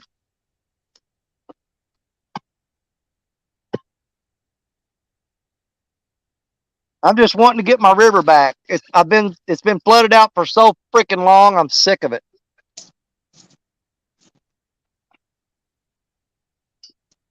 Guess what I almost caught yesterday? A fish. One of them spoonbills. Really? I had my skip rod thrown out with this little hook on it and a worm, and something took it and that little reel just went to singing. Well, when we were skipjack fishing yesterday at Kentucky Dam, Yeah. there was an old guy that had his grandson there, and he was throwing out a sabiki rig. And his sabiki rig got wrapped up on a spoonbill, and he was pulling it in, and he got it right up to the bank, and the old man couldn't get down the rocks to get to it. His grandson didn't know what to do, so I ran down there, climbed down the rocks, and grabbed it by the bill and got up there and threw it up on the bank for him. So he landed a spoonbill off of a sabiki rig yesterday. And another guy snagged one, and he got it up to the bank, but then it broke off. He didn't get it in, but we did get one in. I grabbed it for him and brought it up. I got mine up to the top, but I couldn't Okay. begin to put it in the net. Yeah. But Yeah, when Can y'all hear me long better? old bill, that long old bill on those things makes them really difficult to net. they straightened out my swivel and the hook come off, so it wasn't snagged. Okay, cool. Well, It was, see, they swim with their mouth open because they're filter feeders, yeah. and I have caught them where they were swimming with their mouth open, and the hook just happened to go in there, and when they turned, that circle hook get them. Yeah. But they don't feed on, like stuff like, catfish, stuff like that. They eat like plankton and crap, but they swim with. Go watch a video on them, like Google them, Too. and it's so wicked how they swim with their mouth open, and it like balloons out real big. Yeah. I mean, it's wicked the way they look. I've been wanting to catch the spoonbill forever now. Man, Eventually, they were snagging them left and right at Kentucky Dam yesterday. I don't care if I snag it. This Hook is what I caught it on. This little bitty brim hook. Are you serious? Yeah, that little 5-pack for $1 at Walmart. Yeah. I had one of those on it, and that's what it never even broke it. It broke. It straightened out the Well, swivel. Johnny, that'd be your problem. You needed to upsize on hook then. I was trying to catch some bait. That I said, them little bitty tiny hooks on that sabiki rig. Yeah. That's what that guy caught that one yesterday. And that fish was every bit of 36 inches long, if not longer. Oh, this one was a whopper. It went in my net to begin with. There's no way I could get it in the boat. See, when it comes to me catching one off the kayak, my worry is it's going to be way too big for me to even try to mess with on the kayak. Yeah. That's something you'll have to worry about. No, I've had a 60-pound blue in my kayak before. Yeah. So that's not too bad. But see, I've crossed with their length. Yeah, I've crossed the Mississippi River to canoe before, but kayak or canoe, there's no freaking way I'm going on this big river and trying to fish out of a kayak or a canoe because these fish here will roll you over. Ah, no. It's just too scary for me, man. I mean, I'm sure there's people tell me, no, you can get. I was like, well, God bless you. Danny ain't doing it. I'm not doing it. Y'all seen some of the stuff that happened to me on the bank. Can you imagine what's going to happen out there in the middle of the river? Yeah, you got to be a little worried about getting on the kayak catfishing. I mean, I barely survive on the bank. Put me out there on the water in a canoe or a kayak, yeah, I'm a dead man. No freaking way, buddy. I got hooked on kayak catfishing probably, God, it's 2 years ago now, and I started off in a little sit-in kayak. And then I came across a deal for my kayak for $200, and I couldn't turn it down. It had 2 holes in the bottom of it, and I fixed it, and I was like, I finally went to looking up how much my kayak was worth. I was like, holy crap, I got a heck of a deal. I got a $2,000 kayak for $200. Oh yeah, and I've been going strong with that kayak for the past year and a half. So, with how stable mine is, how wide mine is, I really don't have much to worry about. Because mine's almost as stable as the best kayak on the market, if not better. I've had doubles on before on the same side and never even teeter-tottered. Which Really? I'm a big guy, so I can lean to one side and not even have an issue out of it. It's all on how you land the fish, too. I did have one incident where I almost flipped because a bass boater tried to come help me land a fish, and I was having to yell at him, "Get away from me, I got this. You're going to make me roll." So... But they do bring their waves with them. Yeah, pretty much. He come flying up on me, slowed down, dropped Charlie motor, went to come to me, and I'm sitting here trying to land a 40-pound fish. Yeah, I know. I see you on his stuff all the time. Hey, me? Yeah. We fish the same spot. He's just better at catching than me. I ain't never fished your spot. Oh, you ain't talking about me. Never mind. catfish. Oh, then you ain't that far from me. I'm right at the edge of Tennessee and Alabama. I fish Wheeler Lake. Okay. So y'all ain't that So, far from me. are you Chattanooga way or what? I'm probably about an hour to 45 minutes away from Nashville in Alabama. I'm right on the line.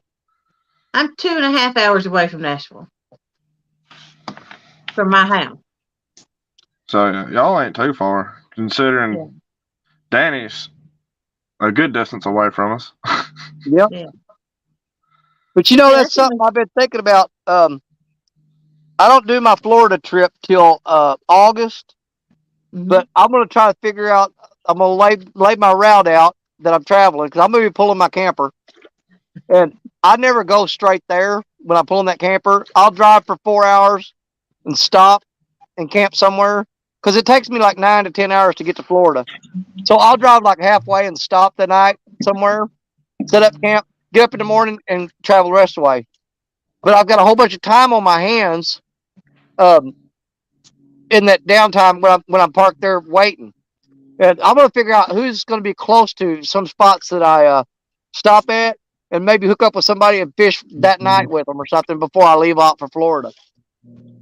Last year I stopped at Columbus, Mississippi one night and spent the night there. And crap, where did I stop at in Alabama? I can't remember. I stopped somewhere in Alabama one night on the way back. But anyways, I'll wrap that up, and when I figure out where my halfway point is, depending on where I'm going this year, and I'm gonna start looking to see who lives close to my halfway point, and shout out to them and say, hey man, I'm gonna be at this RV park on this night, and I'm only like an hour drive from you. Do you want to hook up and go fishing that night? And so that's gonna be coming up too. Got to do a Hey, lot if you of stay planning. here, I'm down to go fishing. My surf rods and your surf rods on one bank is gonna make a good show. No doubt, buddy, no doubt. Because I mean, if we just go all long rods, I could bring I can bring back maybe a 16-footer. I've got that Akuma Tundra, that 13-footer. I can throw that bad boy out there. I've got 4 9'6" whisker seekers on order right now. Okay. So I'll have them in soon. And then I'm looking at getting some more carnage rods. Oh yeah. I've got 4 rods for the kayak. That's all I need. Now I'm trying to get my bank setups back to where they're supposed to be. Because I fish both. So, and then whenever Big Skip's gracious enough to invite me on the boat, and I'm excited about it. So, I'd still rather be on the kayak, but I get invited on a boat. I'm not going to say no. It's a boat trip. There you go. I was fixing to tell Danny Big Skip said he would take him out on his boat. Do I now? Did you hear that? Huh? Big Skip said he would take you out on his boat. I'll go. I just gotta find the time to make my way down there. Let me tighten this rod up. It's got slack dropping really fast.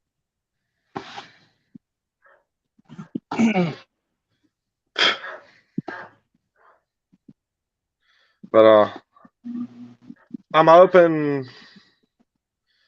See, I pulled the kayak with a little Ford Fiesta, so I'm hoping by next week I'll have it ready and the lights on it. That's all I'm lacking is having trailer lights and a hitch. So hopefully by next weekend I'll be dropping videos off the kayak. I'll be looking for it. Absolutely. So A1 fishing family. I didn't see you in here. Want to be outdoors? Mm-hmm. yeah, I can't even see the chat. I don't even know how to fix that where I can see the chat. I'm still learning this.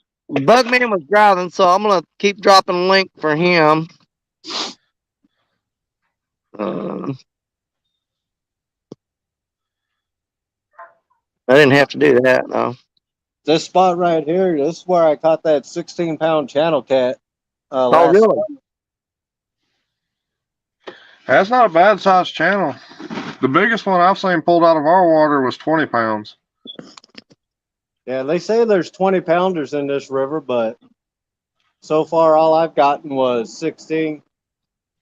So next See, week I'm going to Mendota. my biggest one's 12, so you've got me beat definitely. So, Lance, Yeah, on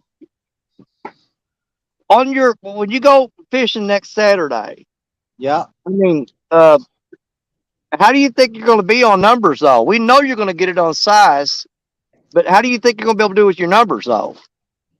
I should be okay because I've been talking to some people that fish there for a long time. Yeah.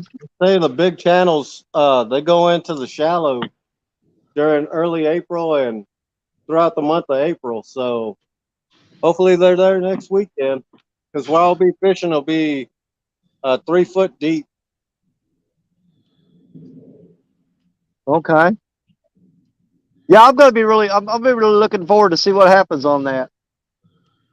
I'll have one or two. Well, I'll have one rod 3 foot because we can only use two because some people only got a 2 rod limit. Well, that's TBA. He lives in California. They have a 2-rod limit. Yeah. So I'm gonna have one in 3 foot, and then I'll have one out in the deeper water. Okay. Hey, Danny. What? Fracture Fix said Bugman said the first spot was taken. He's going to another spot. Okay. And then he said it'd be another 30 minutes. And Fishing for Whiskers said he would drop the link for Bugman when he come on, so you don't have to. Oh, good. Cool. Appreciate it. Appreciate it. But yeah, tell him to take his time. There's no rush. I'm going to be here for, what time is it? Oh, God, it's only 3 o'clock. God, I'll be here another 6 hours probably. Wow. Yep. At least 4. Mm-hmm. You know, I'm but if gonna these grab fish some turn on, nourishment real quick. I'll be back here in a second. yeah, I'll be here for a while. Hey, how'd you do skipjacking? I just hope that committing to this spot doesn't bite me in the butt. Danny. What? How'd you do skipjacking? I didn't get to watch it all. I caught 12. Parker caught either 16 or 18. But here's the thing. Everybody was saying, you guys ain't gonna catch nothing. They're not biting. Well, I mean, there wasn't hardly anybody catching, but me and Parker went out there and got enough that we needed. I mean, I wasn't trying to stock the freezer. I was trying to get enough to last me for a couple weeks or 3 weeks. So I can make 12 skipjack last a month and a half, maybe even 2 months. Mm. You know, because I don't go out and just solely throw skipjack. If I do, I'll go through them like crap through a goose. But I also throw shad, bluegill, carp, and here lately eel. And you supplement that with your skipjack, and you can stretch your skipjack over a longer period of time. Mm-hmm. You know, and plus, if I'd have went over there, you know, I was joking with a bunch of people said, "How many you want to catch?" I said, "I want to catch 100." My wife done told me, "Do not bring 100 freaking skipjack home." Because I don't want nothing in my deep freeze, but skipjack. I mean, that fella got in my deep freeze and skipjack. She goes, "I'm going to be pissed." She goes, "I want my food in there, not a bunch of dead fish." And I'm like, okay. So the thing is, if I go and catch just like a dozen or so or 20 skipjack, you know, that also gives me the reason to go back and fish that different area again. So I just take what I need for a period of time and go back and get more when I need it, you know? Yeah. I stock up when I go. If I'm driving an hour and 40 minutes, I got to get my money's worth in gas and my time. Well, I had to drive 2 hours and 16 minutes. But, here's the thing, though. I went in the past and caught, you know, a whole freezer full of skipjack and wind up half of them just being so daggum old by the time I use them that I'd rather just go every month or so and get new ones. Yeah. They're harder to catch in summer and stuff, though. Yeah. Then I just go to shad. Yeah. I just stock mine up and then I don't have to worry about it. I've got plenty. Well, see, that's the thing, you know, when the skipjack are hot and heavy, that's when you're catching the most of your fish on them anyway. Yeah. Now, skipjack's a good year-round fish. There's Everybody knows that. But whenever the skipjack move out and they're not there, what I found to be the thing here is find out what's here now, and that's what you want to go after. Like when the skipjack leave here, the shad are really thick, and then I go to shad. And if the shad disappear, I can always snag carp. Bait is not an issue for me. I can bring up a snagging rod right now. I guarantee you I can bring up a snagging rod right now, throw out in this main river, and have a carp on the bank in under 5 minutes. Wow. They're Hey, right. I'll be back in here in a minute. They just finished making lunch. I'm gonna go grab me a bite to eat. Well, don't tell me about it. I ain't eat all day, and I'm gonna be here all night, and my belly's already growling. That's why I'm drinking so much water, trying to shut my belly up. I'll airmail you some. How's that? Well, I tell you what, the next channel cat that I catch that's 3 pounds or under, I got my fillet knife. I'm seriously thinking about cutting him, filleting him out, and building me a fire and just cooking him on a stick. Y'all may get to see that happen tonight. Hey, I want to do that as some content one night. Do a catch You and may cook. get to see it tonight. Hey, I'm serious. Okay, here's the deal. If I catch a small channel cat, I'm cooking him tonight. I'll build a fire, I'm going to cook him on a stick, and I'm going to eat that nasty fish right off the bank. Hey, make sure you cut that red meat out, take that fishy taste out of it. Man, I'm hungry. I'm eating all of it. You're going to be lucky if I don't roast his head on a stick and pick the top of the meat off his head. Hey, there was one night I stayed out for, or one weekend I stayed out for 36 hours. I woke up, caught some bluegill, ate them, kept on fishing, never left the bank. So yeah, I've been there, done that. As a When matter you're of fact, hungry, I know it's good. I got a good friend that lives in town right over there, other side of that barge, named of Danny Goodson. And Danny Goodson, he watches my shows, my live streams, but he never writes in chat. He just watches the show. Matter of fact, he puts it up on the big screen when I'm live and watches it. Danny, if you're watching, he knows exactly where I'm at. He's got a nice side by side that he comes down here and visits me. Bring me a sandwich. Well, me and Skip swapped spots last night. I called up my wife Amanda. I was like, "Hey, can you meet me down at the fishing spot with some drinks and stuff?" She said, "No." So I had to run by the house first before we even swapped spots.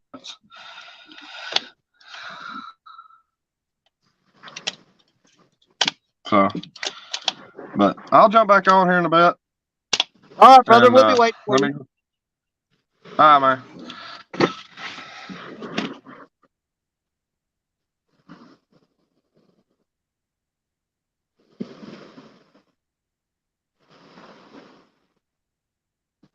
So yeah, this spot, Danny, usually I use about 2 to 3 ounce sinkers.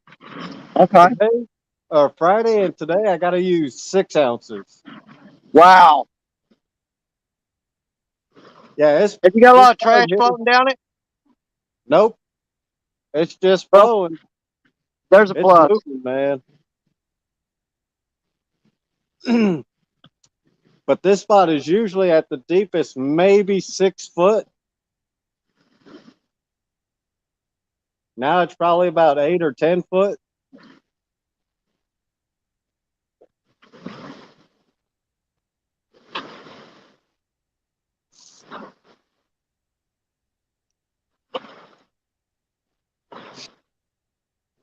That barge went by. I got tidal waves coming in. Which means here in about 15 minutes, there's going to be a bunch of logs floating down because it always hits the shore, breaks them loose. Yeah. And then you got to let all them get past, and then it's okay again until another barge comes. But it's not bad right now, so it's real easy to deal with. I mean, it's not something that's going to go, I can't deal with this crap, I'm going home. You know, it's easy to deal with. It's not a ton of logs like we get when the first flood's out. You're just getting residual stuff off the bank that breaks loose whenever a barge goes by.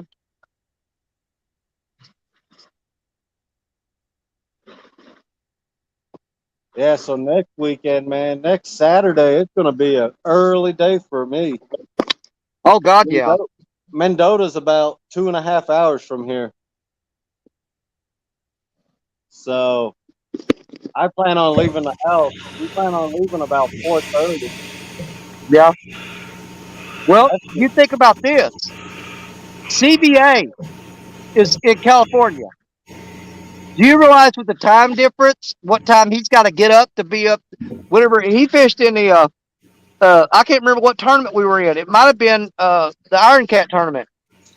I had to get up at 4:30 that morning to get all my crap over here and get set up just to be ready by 8 o'clock. Yeah. Dude, he lives in California. He had to get up at like 1 o'clock or midnight to get over there and get ready.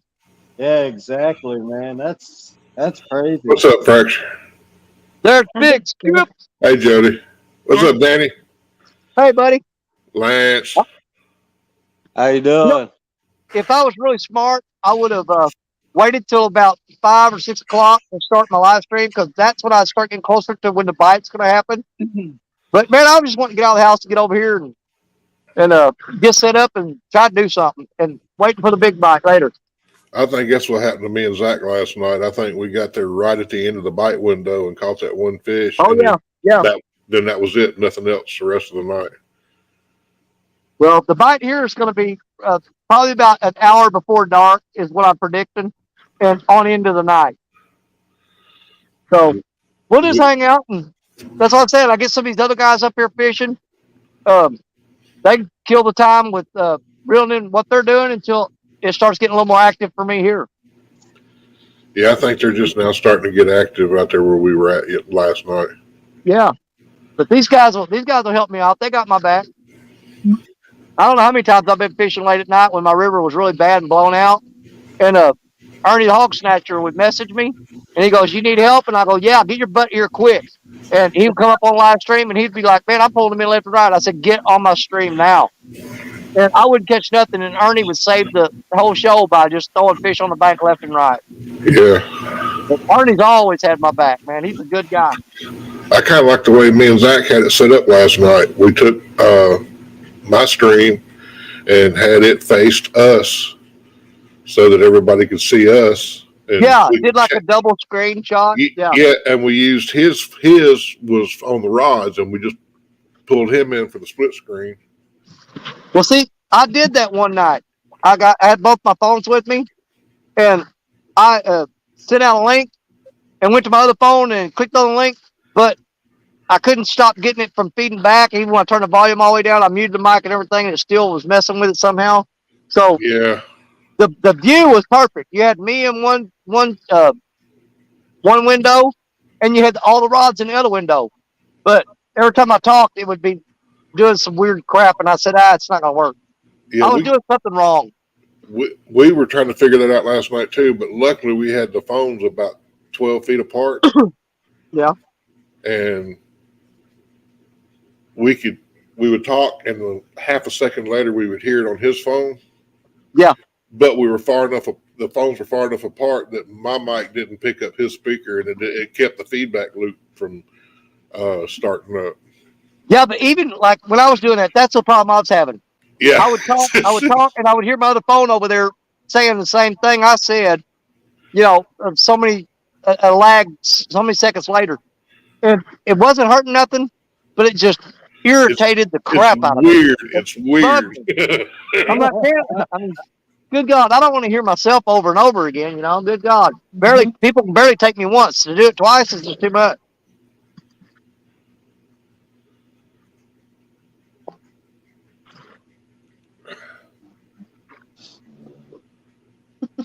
We're waiting on Bug Man.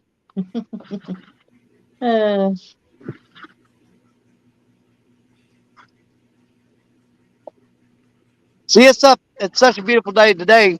The only way you can get back here where I'm at now, like I said, you got to have four-wheel drive. You're not getting back here in a two-wheel drive truck. But a lot of families that live in the town over there on the other side of the levee, they have side-by-sides of four-wheelers. And one of their favorite things to do is come down here and ride the levee and ride the riverbank on a day like today. So there's a bunch of them coming through. Like a while ago, there was like 12 four-wheelers came through in one run. Moms and dads and kids all on four-wheelers and stuff and riding through and hanging out. I mean, it's a fun place to do that. But with all the logs and the mud and the creeks washed out, you're not getting back here in a two-wheel drive vehicle.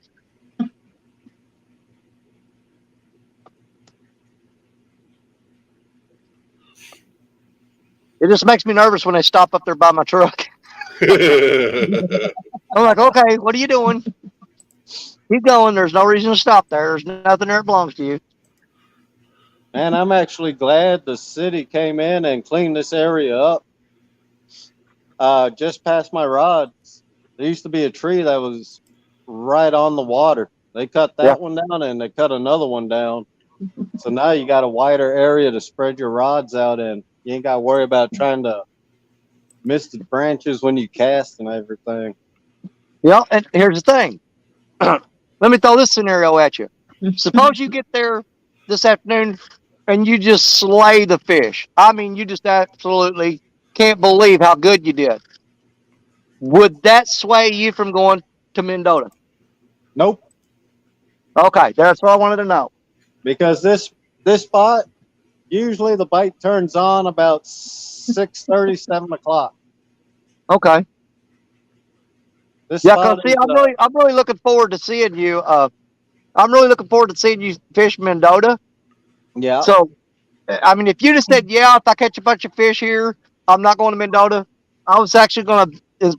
It might be taken as an insult, but I was going to tell you, I hope you don't catch nothing. Because I really want to see you go to Mendota, man. Getting from Don R. Yeah, I really want to see Mendota. Yeah, after hearing about it. Yeah, I mean, I've never even heard of Mendota until Lance and Don come on the scene and Lyle started talking about it, and I'm like, Right. what the crap is this Mendota they keep talking about? And now they got me popped up, and I'm gonna say, man, I want to see some of these big cats come out of Mendota. Yeah, I talked to Epic one night, and I told him straight out. I said, I don't think if the Channel Cat state record here gets broke, I don't think it'll be in the rivers. No, It'll come out of Mendota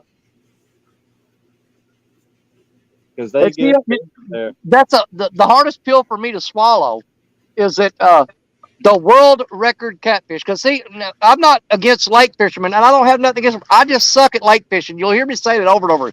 I hate lake fishing, and the hardest pill for me to swallow is that the world record catfish came out of Kerr Lake. Yeah, You know, and man, I mean these big rivers and stuff. I know there's fish out there that's going to beat that, and the reason it's hard for me to deal with is because I can't fish a lake. I've tried it. I'm just no good at it. I've fished rivers all my life. I don't have the techniques for it. I don't even have the desire to fish a lake. I'm not any good at it. And I'll tell anybody that. You know, yeah. I shine best on a river. I fished both. When I was living in Texas, man, I fished Trinity River, and I fished Lake Livingston, which feeds the Trinity. Yeah. So I was lucky. I got to learn how to fish both river and lake. I hear you, Fracture. You know, that's a river I've always wanted to fish too. I've always wanted to fish the Trinity River. Oh man, you'll hook in.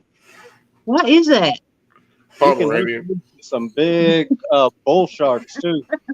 Oh yeah. Oh, how cute. I can't even see my screen. The sun gets shining on my screen and it goes dark. Oh wow. There's a cross between a fox and a cotton ball. I thought that was Mark's beard. It's got You know eyes. Yeah. That's what it looks like. Hold it up to your chin. You have Mark's beard.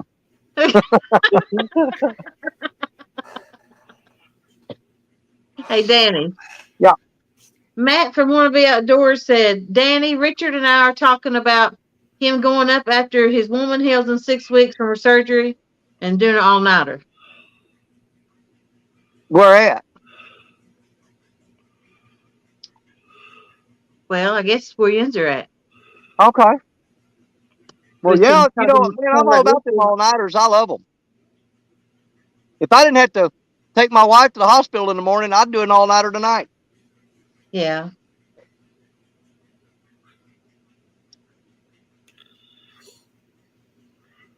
And I came real close to staying over there at Kentucky Dam last night and hanging out with Dominic Hollis and staying and not leaving until morning. But my Yeah. fishing license expired at midnight, so I'm gonna go ahead and head home, man. The my license expires in a few hours. I don't want to be here at 2 or 3 o'clock in the morning dealing with a game warden writing me a ticket.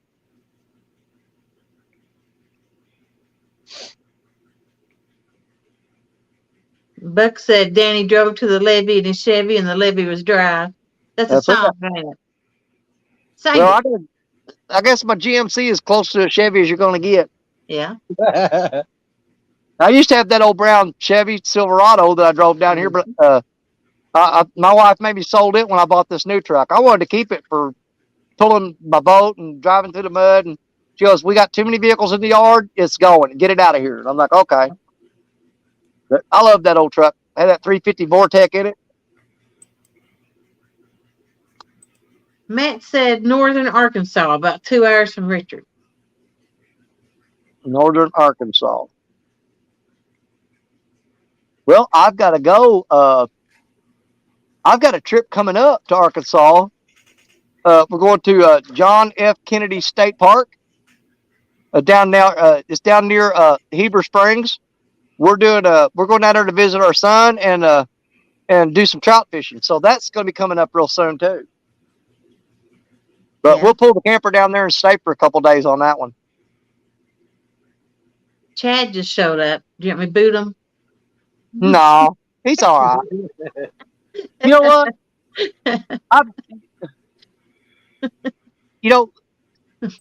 Chad's like whiskey.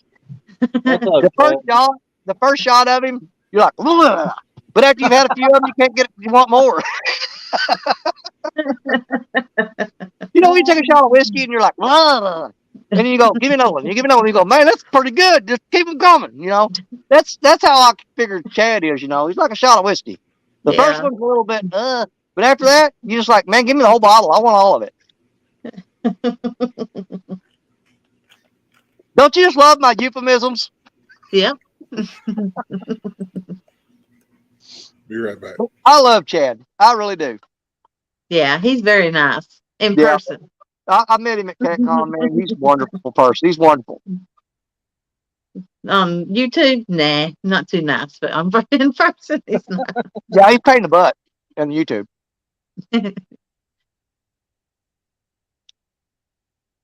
Yeah, I get to meet everybody at Mendota in May.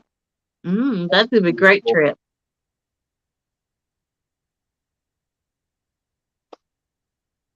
I'm glad you're getting to go. Yeah, I'm gonna try and get vacation time. I got vacation, so I'm gonna try and get a couple days off. Yeah. Take Thursday, Friday off, and just stay there Thursday, Friday, Saturday. Mm-hmm.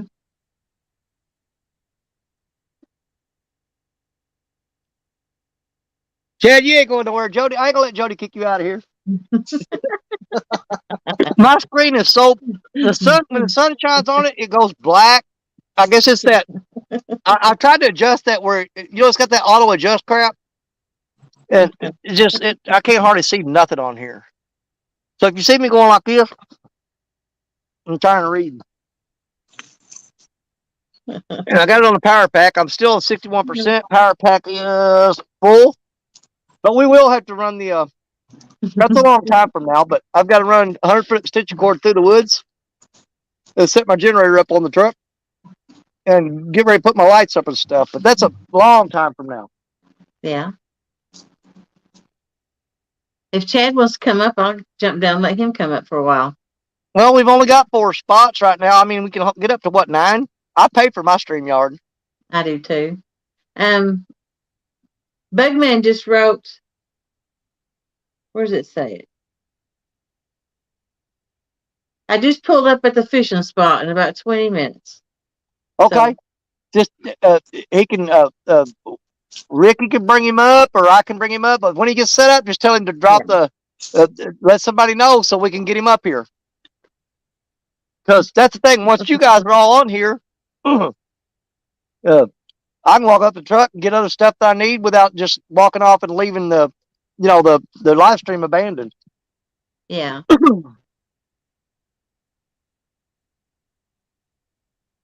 Lance, who was with you? I saw 2 people when you walked up there. That was my girlfriend, Audra.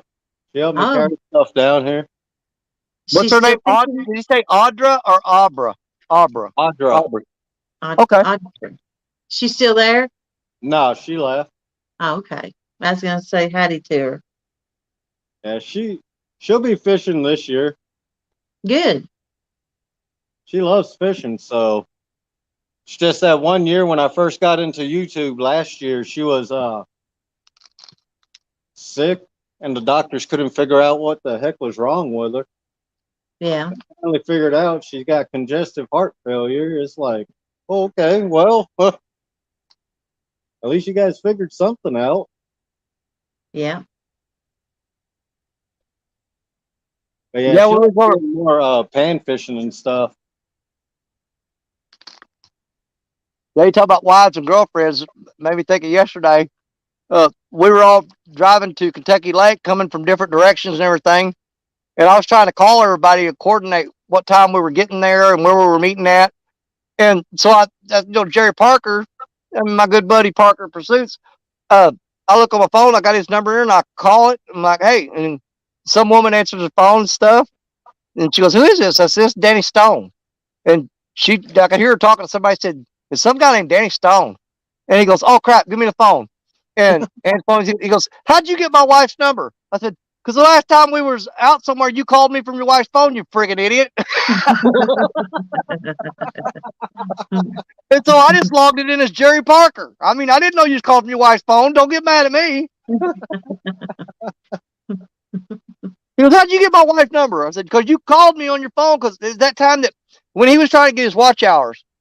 And he went live, and I was doing a live stream, and I found out he was live, so I gathered up everybody, and we went over to Parker's channel because we were going to support him and get his watch hours. Well, he had his phone doing the filming, so any contact I had with him was he'd borrowed his wife's phone in case, he needed to get in contact with somebody. So he messaged me from that phone, and I didn't realize that his phone he was recording off of, so I just logged that number in as Jerry Parker. But yeah, it blew his mind. She goes, "Some guy's calling me." And you're like, "Who is it?" "I don't know. Some guy says his name's Danny Stone." He goes, "Oh crap, give me the phone." It was freaking hilarious. "What are you doing calling my wife?" I'm like, "Number you left."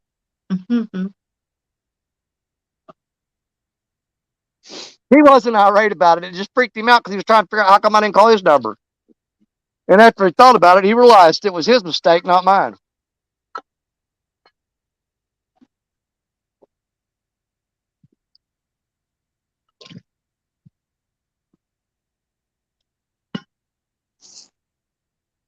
Once we start getting closer to prime time fishing, I'm going to have to reel these rods in and get this old bait off here. I don't want to use up my bait, so I'm just letting the old crap soak for now. Yeah.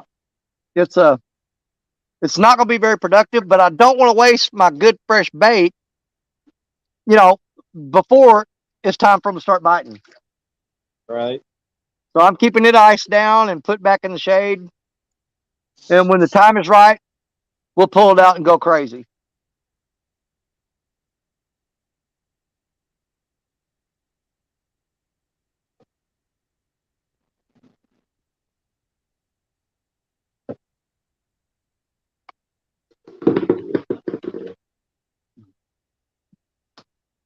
Yeah, when I got in yesterday evening back from Kentucky Dam, I had all those skipjack, and I just took cellophane, that plastic wrap, and wrapped them up real tight in it.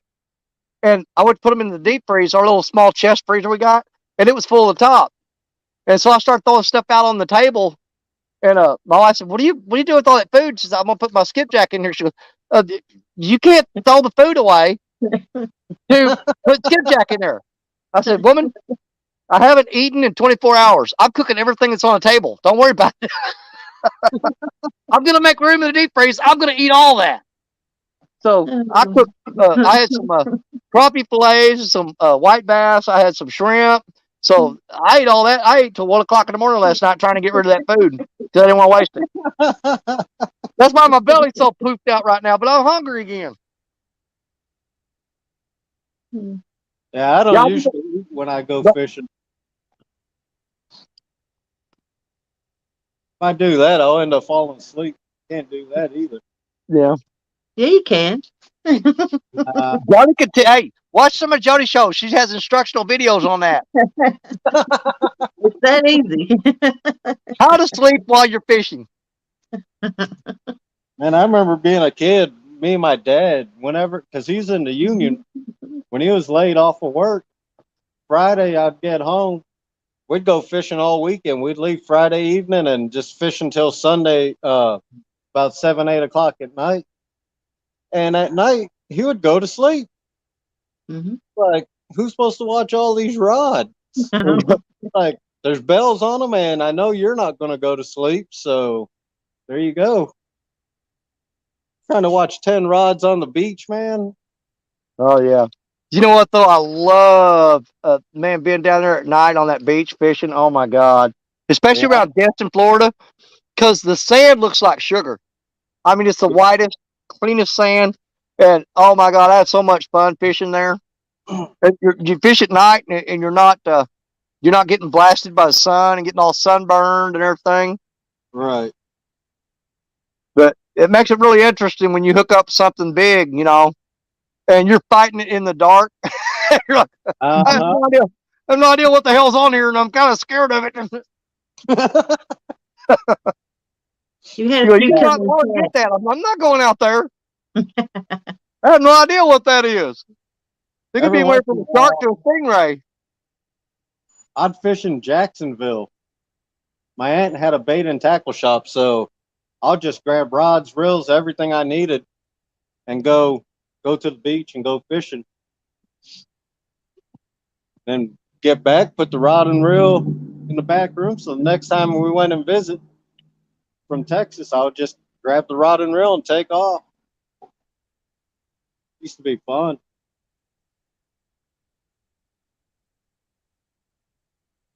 Hey, Danny. Yeah. You had Boo Rocca come in, Fracture Fix, Jeremy's Tournament Cats. All right. Buck Williams is in here. Fantastic. And of course, Well- Chad's in here. Tell them they can hang out or pop in later, but the action will pick up after a while. We can almost guarantee it. But they're more than welcome. Everybody more than welcome to hang out and kill time while we're waiting on these fish to start biting later. Yeah. See, I just made the big boo boo of coming over here really way too early. But Mhm. man, I mean, this is the most beautiful day I've had in a long time, and I want to get out here. And every minute of it, I can get out here and be out here. I'm going to do it. You know, I'm way early for the fish, but we ain't too early for a good time. You know what I mean? And Miss Annette's here. Annette, that's my sister, buddy. I love her to death. Hey, Annette. Annette goes to more people's channels and participates. Yeah. I mean, you got certain people that really do go with support channels, and Annette is right there in the top 10. I'm telling you. Oh, yeah. Her, Chucky, Maurice. Lisa Elliott, Yeah. several of them, and we're not leaving anybody out because I mean, there's a lot of people that So many. everybody freaking knows. I mean, you're never surprised when Two Stands pops up. If Two Stands is not on your live stream, it's because he's doing one.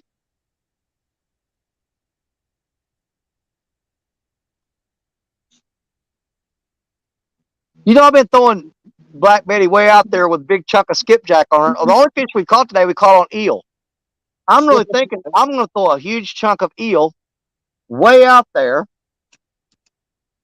and see what happens with that.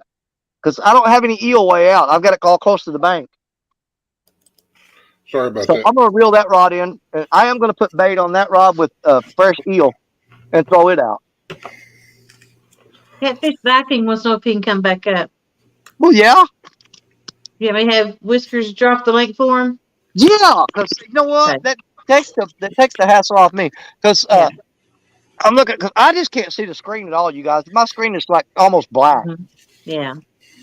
Oh, I know how that goes when you're out there in the sun like that. Oh my. Yeah, it darkens your screen. It's got Mhm. that light sensor crap, and I turned it all the way down, the light sensor thing, and it still goes dark. Yeah. Yeah, we're going to change the bait out on Betty because there's no spider webs on her right now to weave a blanket. So that's the You know- cheese. You know how the cheese spiders cheese shoot the bait, webbing up in the air and it drifts? Yeah.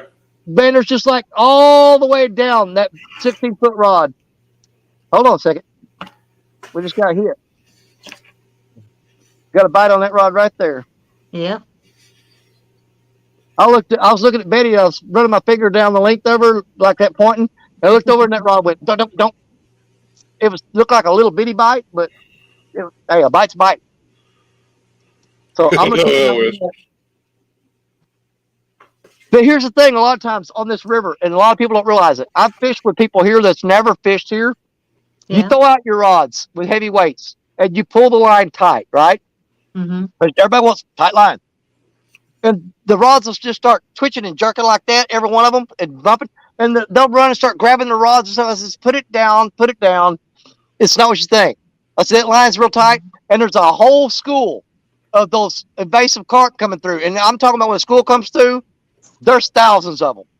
And what they do is they bump into the line, and it'll twitch your rod tip when they hit the line. And everybody's jerking their rods and thinking, "Oh my God, I got one!" No, you got bumped by cotton picking carp. And you learn over time how to tell what is a bite and what is what we call a carp bump. But you get carp bump. And that might have been the way that twitched. It might have been a carp bump. Did I miss anything? Nah, nothing really. Just a bunch of friends hanging out, chit chatting. So I guess you missed that part of it. But you know, you can jump in here and it'll be like you've been here the whole time, brother.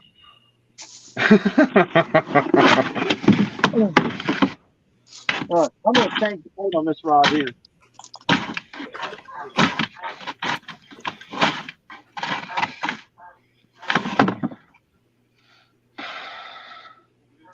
I want to see how much trash is on it anyway. It's not real bad. There's some, but under the conditions, it could be a lot worse. Yeah, that's another thing I love about this 3-ray rig. I'm going to show you something here. Now, you see all the trash. I don't know if y'all can see the trash that's on that.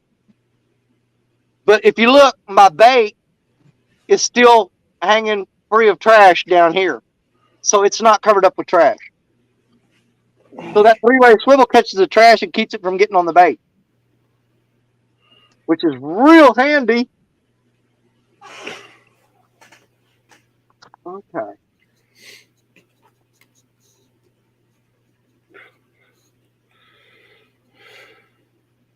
Stop me a little slack here where I can work on this. So when you woke up this morning, Skip, that carp was messed up? I don't know what happened to it, dude. It looked like a Macy's Day Parade float. Really? Wow. I'll have to go shoot us another one, I guess. Wait till the water comes up. I can get us as many as you want. I'll get the bow out and I'll go to some of the bank spots I know and I'll get us some carp. Yeah. If not, I'll take the kayak out and I'll shoot some off the kayak. What you working on? I'm building an underseat box for the kayak. Oh, I got you. And then I'm building a box for the tripod to set on the front that locks into the kayak. There you go. So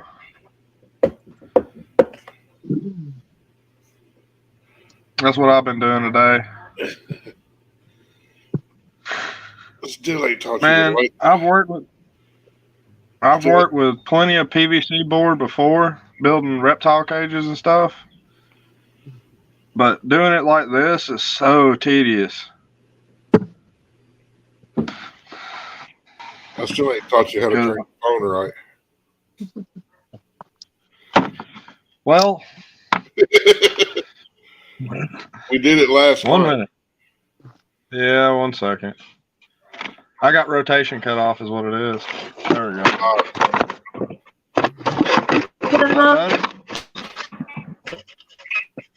And he's I can become get a it set up. professional that quick. There we go. You Now feel you're better about it now, Skip? That's better. I ain't nothing professional about me. You got off the rookie view. Hey, I'm still working out how to work this thing. Mm-hmm. Hey, Hey, if you watch that live of us last night, I'm still rookie on StreamYard on the phone. I did all this on the computer. Mhm. We had it. It was a mess last night. But when we finally got it set up, we didn't touch it, and it worked. And then I we missed didn't catch it. another damn fish. Yeah, I right. was at Houston. I missed it. But you didn't catch a fish. I won't go back and watch. We caught one little channel that I think skipping through all the technical difficulties was like 19 minutes in Yeah. out of a 3.5 hour live. Yeah. And it came in the middle of the technical difficulties, so Mhm. you almost see Skipper fall in the water like twice. Well. Ain't that usually how it goes? If you catch them quick on a live, the rest of the night pretty much Mhm. Yeah. shot. I'm waiting for pre-spawn to start down here. Once they raise our water, then pre-spawn should be like a week or so after that starting. And then it's on. It's going to be fun from that point. Hey, CBA.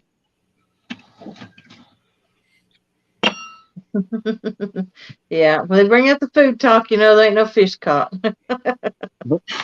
Yeah. See, Oh, hey, in chat, trying to get some fishing lessons, huh?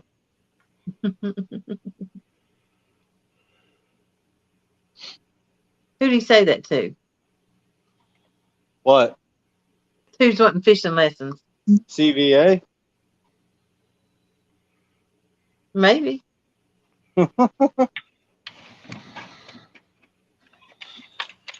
oh.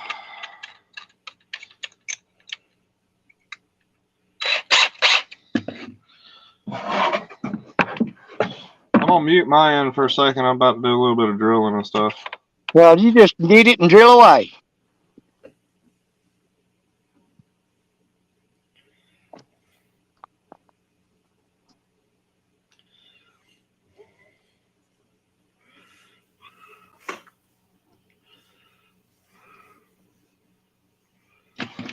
Skip, that little thing would be a snack for my dog. Oh, I know. He's just all. She try to play with it and roughhouse it too much.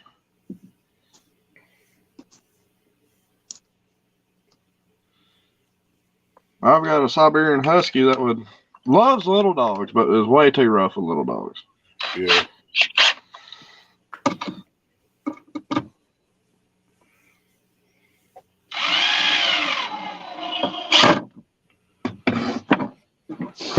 Oh.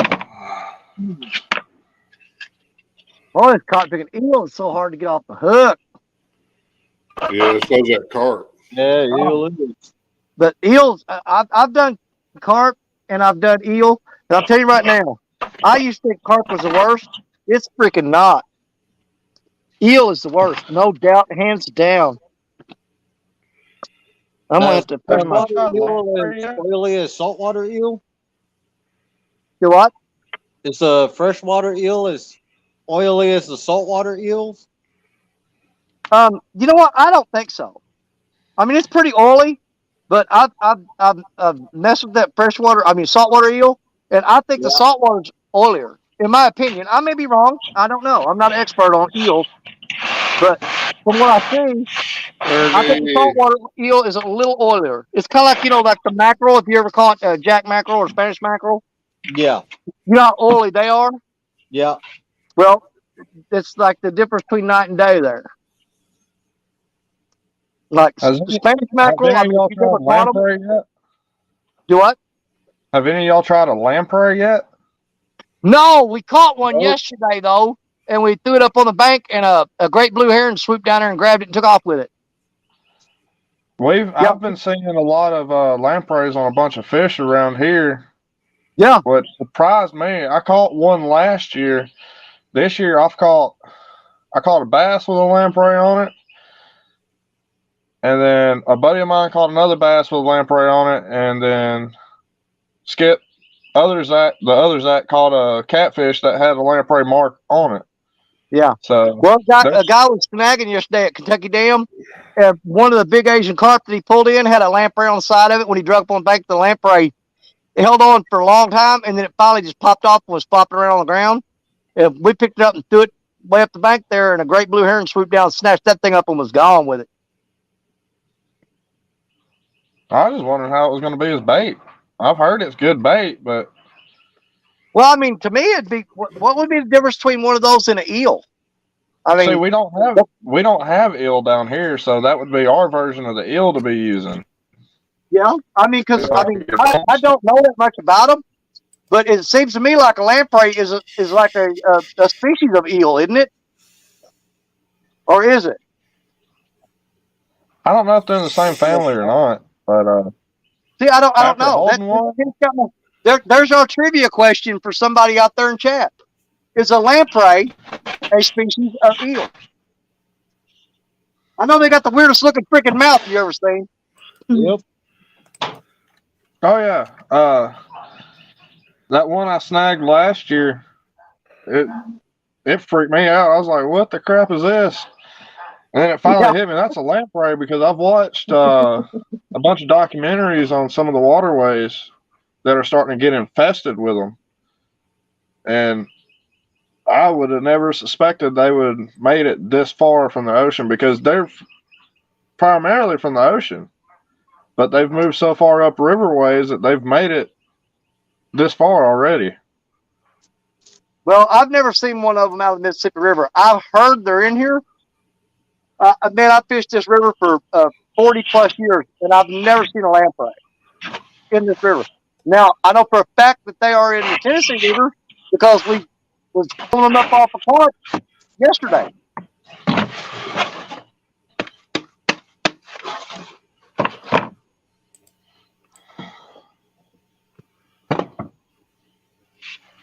I can't see the chat, so I don't know if anybody's responded to that yet. I'm working on it. To what? About the lamprey. Fish Uncle Whiskey says they're not eels, just classified as jawless fish. Huh. I know we got them up here in Lake Michigan. I ain't never seen one. Oh, they're freaky looking, Jody. They're really freaky looking. You look one in the mouth and you don't want to touch it after that. Okay, here's what I found. Oh, wait a second. You did. I might have to split it up.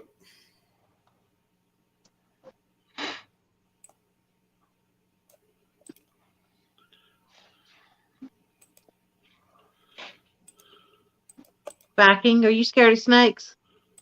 I used to keep big reticulated pythons. What are you talking about? Well, I just wondered when you said that they was weird looking. Okay, Oh, yeah. That's what I found on the internet. They freaked me out because I've never seen one in person. So I was like, did I really just hook an eel? And I finally got it and looked at it. I was like, and it turned around and tried to stick onto me. And I'm like, no. Not happening. Them teeth are weird looking. Yeah, they are. They'll throw you off real bad. Yeah. I don't know. It just freaked me out. Like I keep and breed reptiles. That's one of the things I do, and so I'm used to the creepy crawly stuff, but that just freaked me out. Come on, big kid, say it out loud so I don't have to read it. Okay, Jody. This is what it said on the internet. Lampreys at times are incorrectly referred to as eels. Eels are a more modern fish that has a developed jaw, is covered with scales, and has a bony vertebrae. In contrast, lamprey are primitive fish that have a funnel-like mouth, lack of scales, and cartilage instead of bone. Now, see, that's kind of messing me up because I got an eel right here, and that thing ain't got licking scales on it. Like I said, this is what's... I mean, the eel I got has got skin like a catfish, only way slicker. It's slimier. Oh yeah, I couldn't keep my hands on the one I had. Oh yeah, they squirt out of your hand. They squirt. Big man's fixing to come up, so you have to watch your basement. Okay. Hey, I'll be back in here in a second. The one thing I have figured out is the eel don't keep very good in the sunlight neither. Yeah. It turns real fast. Yeah, it's got some funk coming off of it. I just caught it this morning, but the meat's already starting to get white and mushy because I forgot to put it back on the ice and it was laying under the bucket.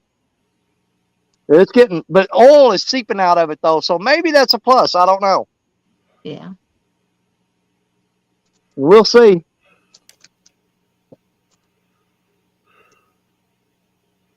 Fishing for Whiskers said he caught 4 2-pound eel last night, and he didn't see a scale on either one of them. Nope, no scales on. There's Bug Man. Oh, is Got you, everybody? buddy. You know, I a little view of where I'm at today. I love his voice. I'm at a really pretty spot in the river, I can tell you that. There you go. Yeah, it's beautiful right here. You know, Bug Well, Man's voice would be perfect for a cartoon, wouldn't it? I have to figure out exactly where he's at on there because I can't see the screen. So if he hooks something, I can go big screen. Bottom left. Okay. Nice little sandy canoe launch here is what it is. Perfect for me to be able to bring fish in since I don't have a net. Okay. Yeah, I see you down there now. I have to get in a bright light. So yeah, Yep. if any of you guys hook up on anything, shout it out and I'll big screen you. And there's all kinds of mussel shells laying here, broke open like raccoons or something being eaten on them. So yeah, maybe the fish been eating on them too. You know what I'm saying? they will. I'll Yep. catch blue cat. They got the invasive zebra mussel. When the river comes up real high, it stays up for a long time. When it goes down, you'll find these little zebra mussels are stuck all over the rocks, and they'll stuck to rock in the sun. It stinks. But you'll start catching blue cat. You'll catch blue cat, and you feel their stomach, and it feels like there's rocks in there grinding around. And we've cleaned a few of them, and it'll be full of those zebra mussel shells. Yep. I know exactly what you're saying. I'm just gonna try to sit this up here for a little bit till I get my poles out and crap like that. I just wanted to jump in real quick. 2 bait houses were closed. You know what? I'm thinking that Jody and Skip are up to something because I keep hearing them laughing and I can't see nothing. I don't let people that are insignificant bother. I don't let insignificant people bother me. Jody, I know. Jody will instigate stuff, and I know Skip too. And he'll jump right on that train and ride it all the way through town with him. I just ignore them. I guarantee you, Jody will get something started, and Skip will jump on that bandwagon and ride it through town, tooting the horn all the way. Yep. You know how they are. I know it. That's right. I can't see them, so I guess out of sight, out of mind, right? Yep. And you thought they was your friends. No, I know they're my friends. I just said they're really thick and weird. I reckon I'm going to try to throw a 3-ounce out here and see what happens today. Hey, you can't hang out with me and not be a little weird. I'm sorry, you just have to be. But it's a good thing. I'll hang out with you then. Yep, I love to hang out with weird people. This is weird stuff, man. Makes the world more fun. It does. Yeah, I got to cast this out and see what kind of distance I'm going to get out of this today. Did a bait caster or spinning rod? Bait. Okay. It's a bait caster. There's a couple tree branches up here, but they're real high, and I'm just hoping that they're high enough that they don't come into play. Y'all see what he's doing, right? He's building his alibi for a backlash. It's a freaking tree limb. That's what it was. Yeah, it's tree limb. See if it'll hold it or not.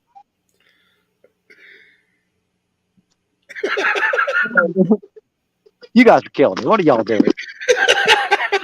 What are y'all doing? I can't see that. Hey, I'll claim my backlashes. It ain't a problem. I'm new at this, so if I get away with just one backlash a day, I'll be Read, happy. Danny, Oh, good you stuff. should have read my last. Did you get to my comment? No, I don't know if I want to or not. You two, I tell you what, I don't know what I'm gonna do with y'all. Hey, Jimmy Graham. It's about 5 down below hers. Yep. Money shop. Good God. Y'all something else. What time is it anyway? It is 3:37. We're getting there. We get Bugman and Lance are getting on some fish, man. They can hold y'all off until I get busy.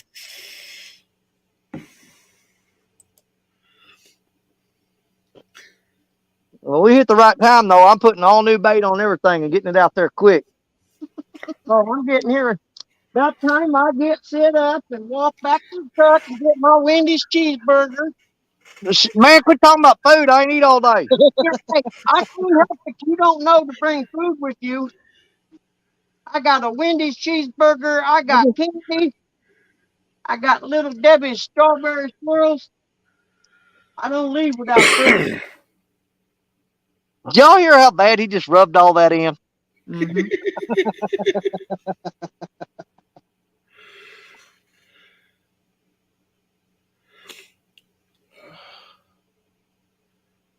All right, I think that's going to work.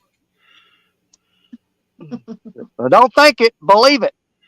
Yep, this river's a lot calmer than it was the last time I was here. I felt, I don't know, maybe 60 or 70 yards up that way. Hey, Skip. Yes. The last live stream we was on together had to be deleted, didn't it? Yeah, it did. Oh my God. I forgot about that. That was that late night. Yeah. I'm going to go out on a limb here and probably say it's probably a good thing. What's up, Ernie?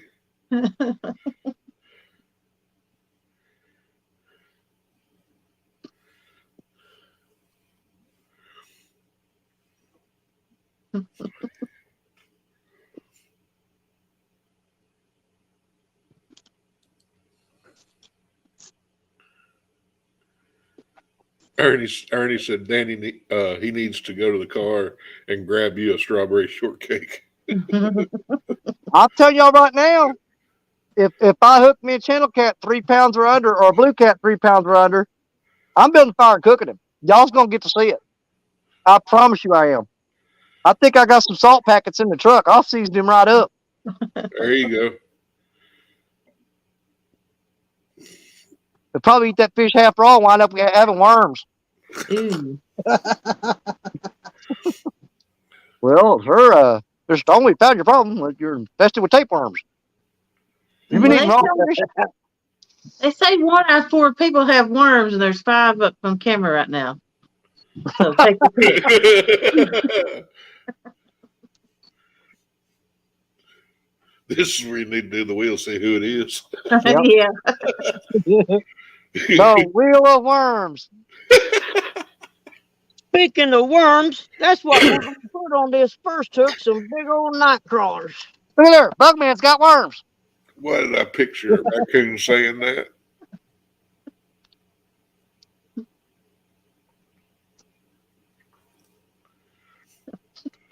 At least these ones are alive. Well, if you get them in your belly, those aren't dead.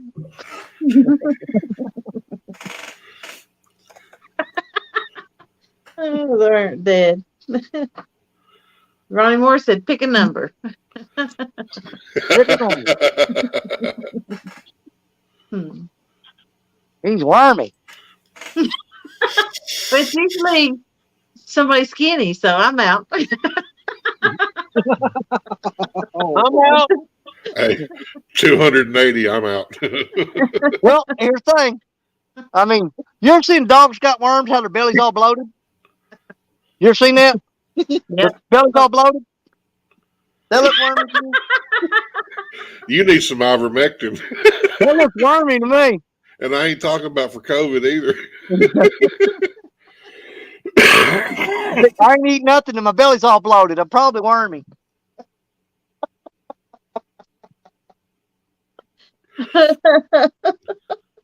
I tell you what, I get hungry enough, get desperate.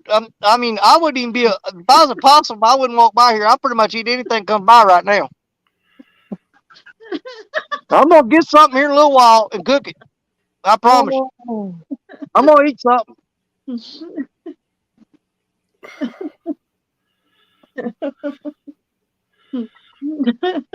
Too bad you don't have any bluegill up there. That'd be a fun, good, tasty catch and cook. Well, I can actually drive. I got boy, that duck flying across the water looks real good right now. Hey, yeah, Come here, buddy. you always got that pew-pew on your side, so I know it. You imagine what that thing can do to a duck, though? Yeah, You but find if you're good, you just take the head off, and then the rest of it's good to go. I shoot that duck in the body with this pistol. I ain't gonna find nothing but his feet and his pecker. I mean his bill on his beak.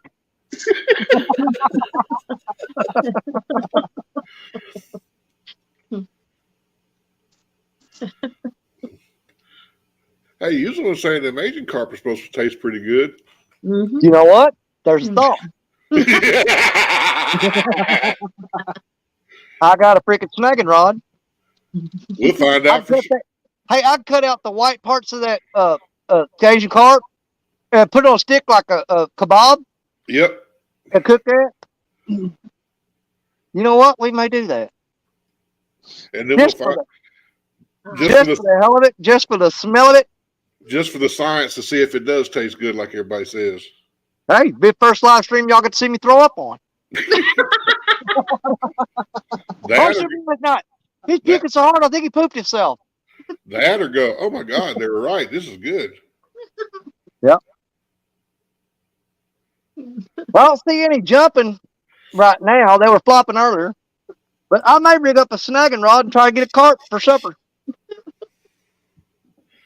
It'd be something to do.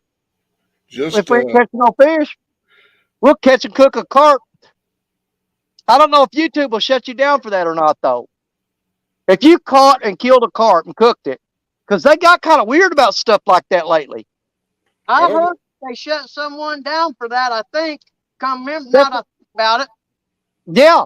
I mean, they did. I don't think that on the catch and cooks, they go from catching it to rinsing off the fillets. They don't show the in between. Yeah. That's where they're getting to be sticklers about it. Yeah, we wouldn't want the youth of today to learn how to clean fish and maybe get survive or anything. Exactly. As bad as it sounds, I'm starting to think that's the truth. I am too. Yeah. It's a I'm trying to see if I got enough. I don't know if I got enough room here to swing it and pull a snagging rod with the other rods in the way. I don't think I got enough room to do it. I mean, look at a lot of the outdoors accounts that are getting hammered on. It's the hunting videos. Oh yeah. It's the fish. A lot of the fishing, the sea fishing videos where Lance can tell you where they have to bleed the fish out. Yeah. If you don't edit it just right, they'll knock the video. Some animal farming videos even. Government's afraid they might learn how to get by without government help. Exactly. That's but you say something like that, and he's a damn conspiracy theorist. Oh yeah, exactly. Yeah. Who ain't? Man. I usually keep those to myself, but it's Sunday and I'm not. There you go. I'm on somebody else's live stream. They'll come and arrest him. There you go. They're not coming after me. They're coming after the guy who's got the live stream going.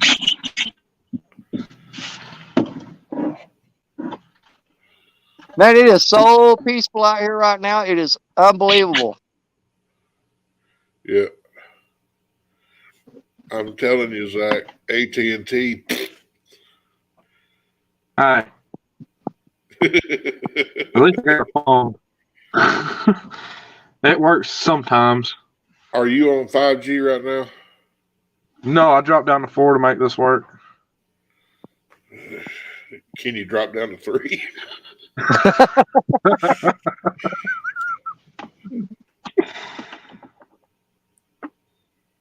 What's your signal like? Like almost full bars. Wow. It's nothing like it was last night. It's still it'll do nice and smooth for a minute, and then it goes back to the skippy, sketchy, blotchy, jumping around a little bit. I might have to get Ooh, I think service that's like thought. what's it You know, called? as warm as it is, I bet you I could flip over some of these logs and find a snake. You ever eat one of them? They're good. Yeah. Good. If they're cooked right, they're good. Yeah. I've eaten Well, I just not gonna cook it right. I've eaten rattlesnake over a fire before, but no other kind of snake. Danny, I've if you catch one of them soft shells, there you go. They're actually pretty good. I've had soft shell a couple times. They're tough though. Every time I've ever eaten one of them, they were so daggum tough. It's like chewing on a rubber band, man. They're almost like chicken gizzards. Rubber band, man. Rubber band, man. Boil It's you rubber some water and stew it. That'll tender on up. I'm not gonna boil it in river water. You're gonna give me dysentery. We're talking about him catching him something to eat right now. He's hungry. Yeah. That's why I told him I'm catch a soft shell and eat it. It's too damn tough.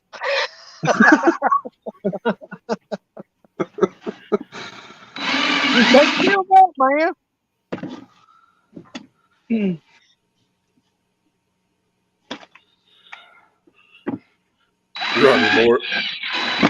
Do what? Ronnie Moore said, Jody, it looks like your dog's reading the chat. And Buck Williams said, Jody, it looks like your dog has a tuxedo on. I was trying to count. He likes Danny Stone, I guess, because of his high pitched voice and it's so loud. There you go. It's where he started howling. Hey, I make our dogs in our house howl all the time. Who was it? I think it went down. Went down. Hey Jody, hold on. Where's your speakers at? Right here in front of me. All right, hold on. Okay. Oh God, who knows what he's got planned over there? Yeah.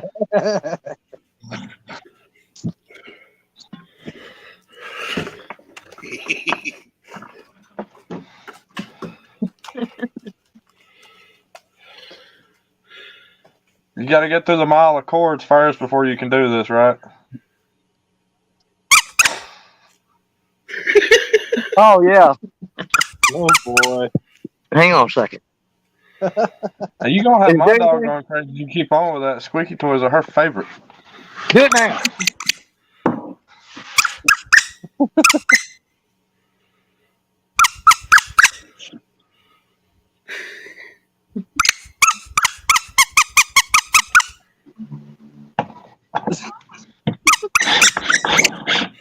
What is that?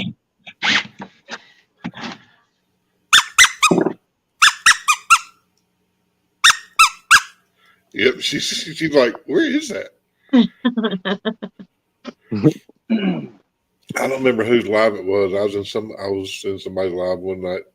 Yeah. And they were talking about their dog was running around the desk Mm-hmm. at their feet, and I picked that up and I went, that dog liked to come up. I didn't know it was a big dog come up in his lap going like,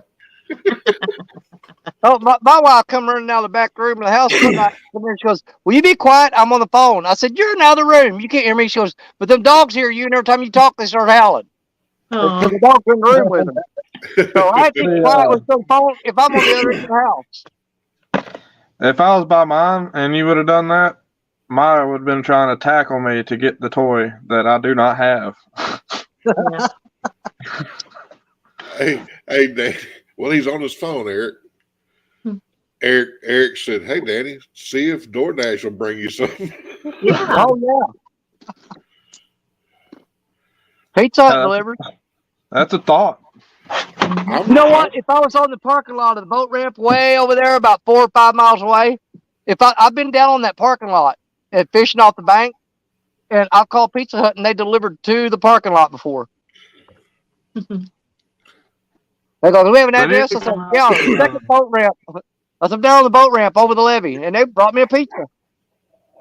I don't think they'll come out they of these need to woods come though. out with a boat dash for us fishermen. I know.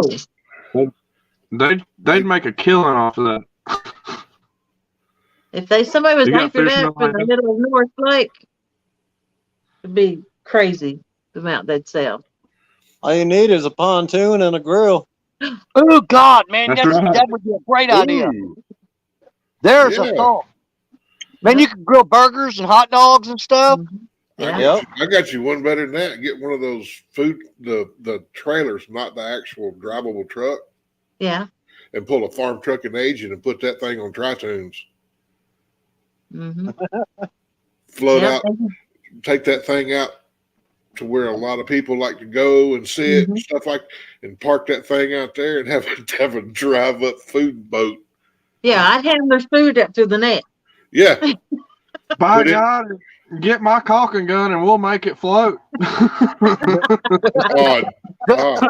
You think about this, like a lot of times in the summer here on the river, you'll have groups of boats pull up on the sandbars and Right. pontoons, fast boats, all that, and they're all out there partying and stuff on a sandbar.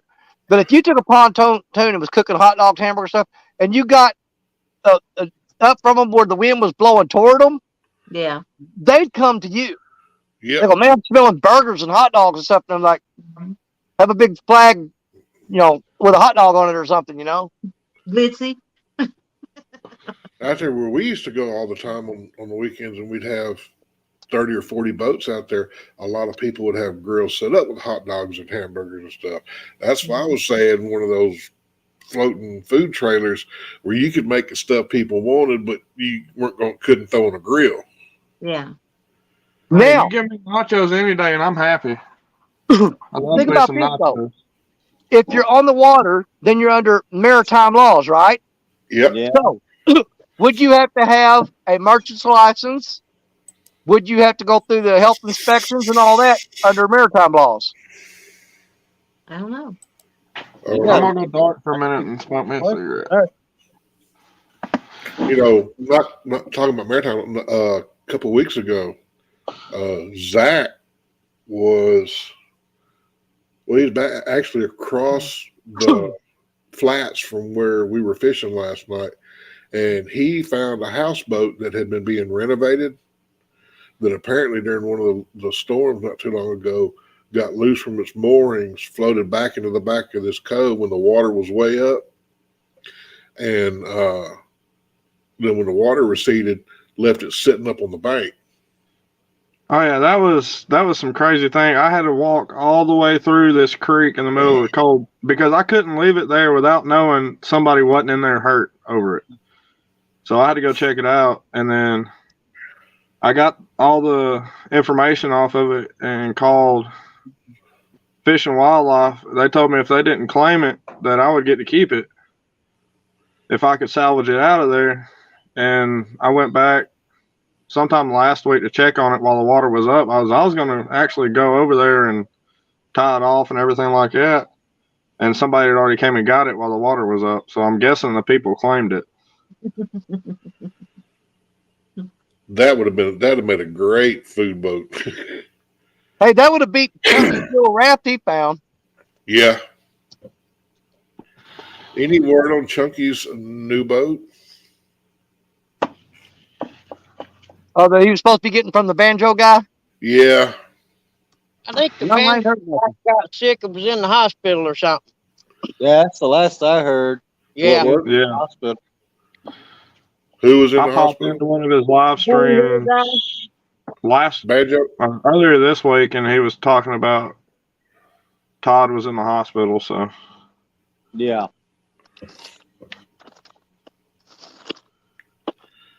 Yeah, I see Chunky's got a new rod sponsor. Really? Yeah, You ain't seen that video yet? he posted a video the That other he day. dropped with all them Hellcat rods? He posted a video the other day of his rod wall in his little studio at his house, completely bare, saying, "Yeah, I took down the rods, blah blah blah." There is big news coming. Then I think yesterday or day before, he posted a video of 12 Hellcats, 6 orange and 6 green down the wall. Wow. You'd I think know. by how many Whisker Seeker rods I run and how much Whisker Seeker stuff I have that I would be sponsored by Whisker Seeker. No, I've paid cash for every bit of it, and my pocket has felt it. I just ordered me a Whisker But Seeker. that's anybody getting into.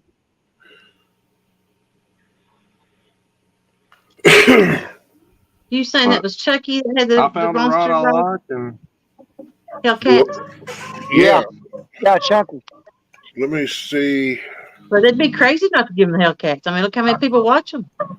Yeah. Well, exactly. But that's all. That's a smart move by Caleb. He just glove on. Oh no, swimming this way.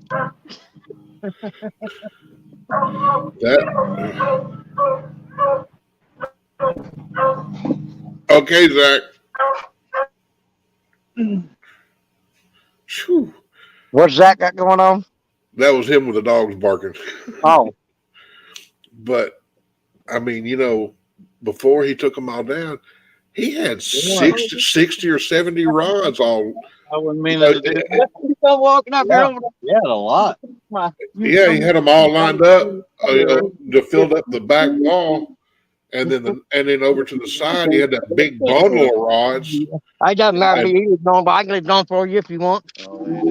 And Yeah, I Just come down, check oh, your I license, heard a man. crunch. See how you I do. heard a crunch, and I was like, and I most always of them, think of coyotes or something like that. I always think of the worst case scenario. I gotta remember which one of these I stuck it in. I got somebody getting checked. Stuff, man. yeah, actually just a little early. Hi, Yeah, Mr. Green Jeans. Sure. everybody's been wanting to get out.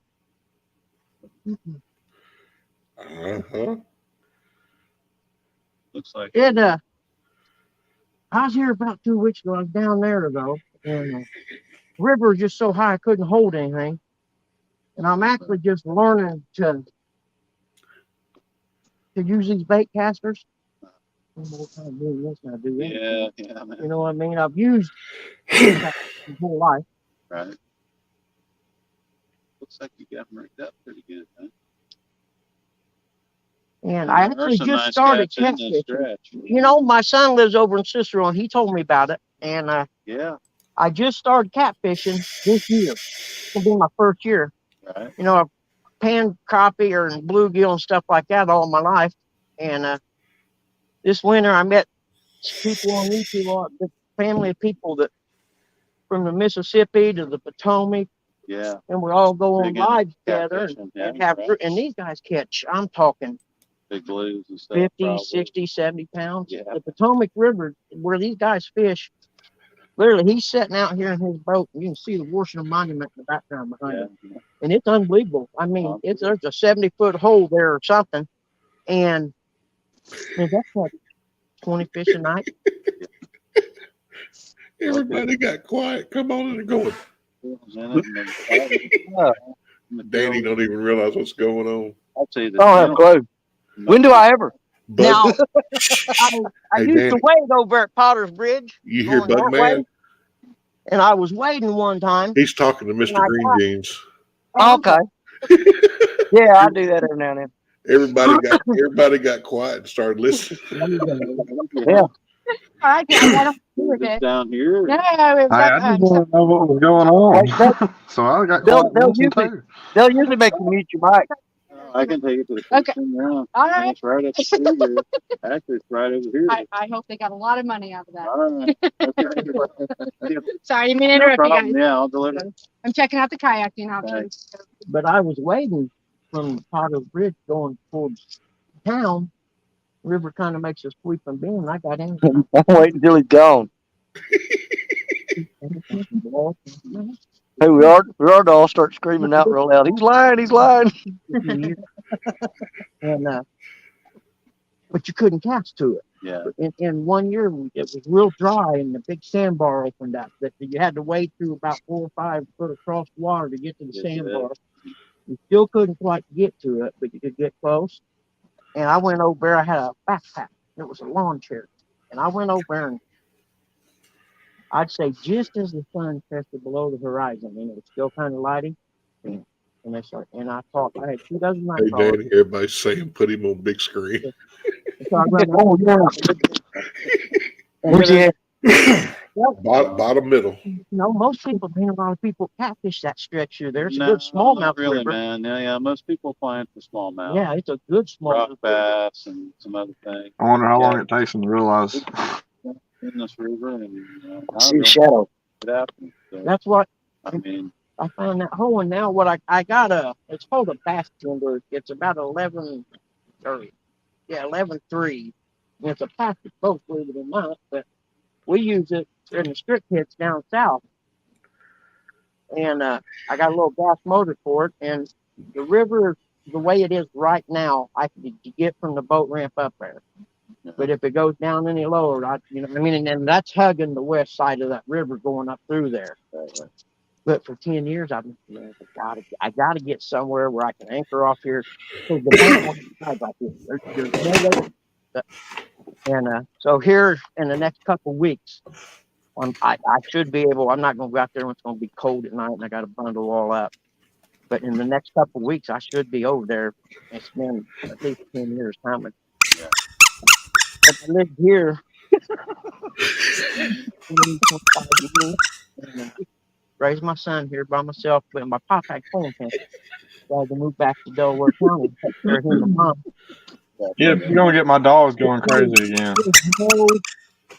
You could wade the river. yeah, from the Muncie river's pretty to, skinny up in you there. know what I mean? You can catch some smallmouth up in there, but it's really too skinny to hold. Check the trunk of the car. From Muncie to, and my sister bought a house here, and he said something about him and some friends caught some catfish over here. Yeah, And they I thought, guys, most of the guys I catch, they all set up more stuff in that. that's where I was. Higher bank up that way, but Well, the only thing I don't have a net, so I was going to set up over there, and I thought, man, it's if you fairly do. deep out in the middle right here too. Well, I was looking. I seen when I was over here a couple weeks ago. I seen shad flipping the top of the water, just out past this creek entrance here. Yeah. Thinking I might be able to catch it. Download today. Thanks, man. It's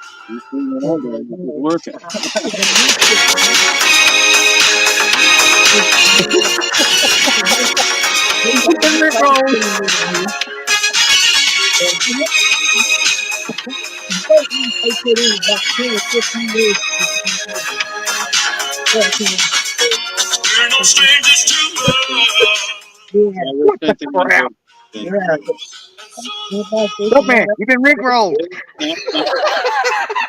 People putting in there, to be honest, aren't fishermen. They're just people that are floating.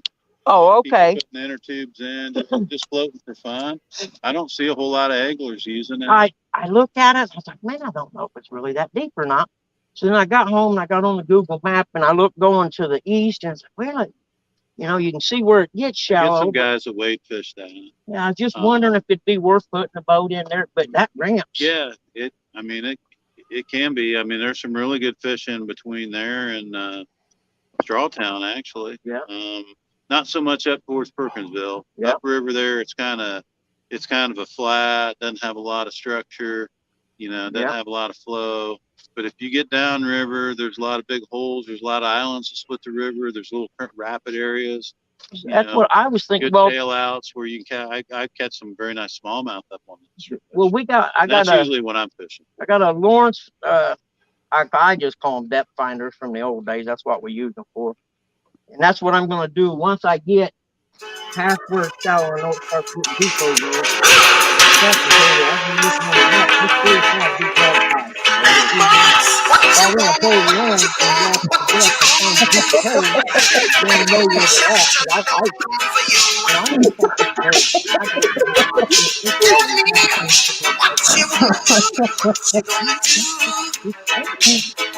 And I said, well, you know, they weren't big. They were little. They were some this big about that. And I don't eat them or nothing. I just like to catch fish. And kept looking at that big pile, and I know it's deep over there because I was in the mouth and was still from here to that tree, at least away from it. Man, I'm getting in there someday. And I just got to the point I could buy this low gas motor for the boat. Because Where'd all these bugmen come back? Stream ended an hour ago, buddy. Yeah, well, we go Shack Knight State Park where we stay at. We've been going there for 40 some years, and Yeah, good deal. Papa 84, and we'll be there the first week of May. And this is probably gonna be the last year. He's got weed in the car. And I got the first week of May and first week of September. I hope you don't find his string for undersized fish. It just, you know, I didn't notice as much. My son come over who doesn't see. Those were here. I swear they were. I walked out this farm and said, like, you think so? He said he asked me twice the same question in 5 My minutes. God, I can't believe how the water's dropping. So I don't know. Well, I feel for it, man. I was there with my old man about 3 or 4 years. Oh well, yeah. He passed away a couple years back. It's a 101-year-old grandmother. Hey, Skip, this is the wrong time to get checked, damn it. You got a live stream full of people that are going to joke around about it. Jody's laughing so hard she had to turn off her camera and mute her mic. Well, I just went to the bank down there, card from some fitness place in Wyoming. I showed Mom. She said, you know, Hey, Bugman, I think your white pole just got hit. 11 o'clock, trying to get a free Mike. Tony asked me what the email was. Bugman. So that's how I know what he was doing, and he had already put the credit card number in. Hey, Bugman, I think your white pole just got hit. It's going in the water. Any way you can limit my dad's access on that card. It's running. Get it. You better get it before it quits running. Because there was two charges for the fitness club, and then, I don't know, this time last year or something. He ordered. He must have the volume turned down on our side where he can't really hear us. I Well, that's know, probably a good thing. he's talking about identity theft now.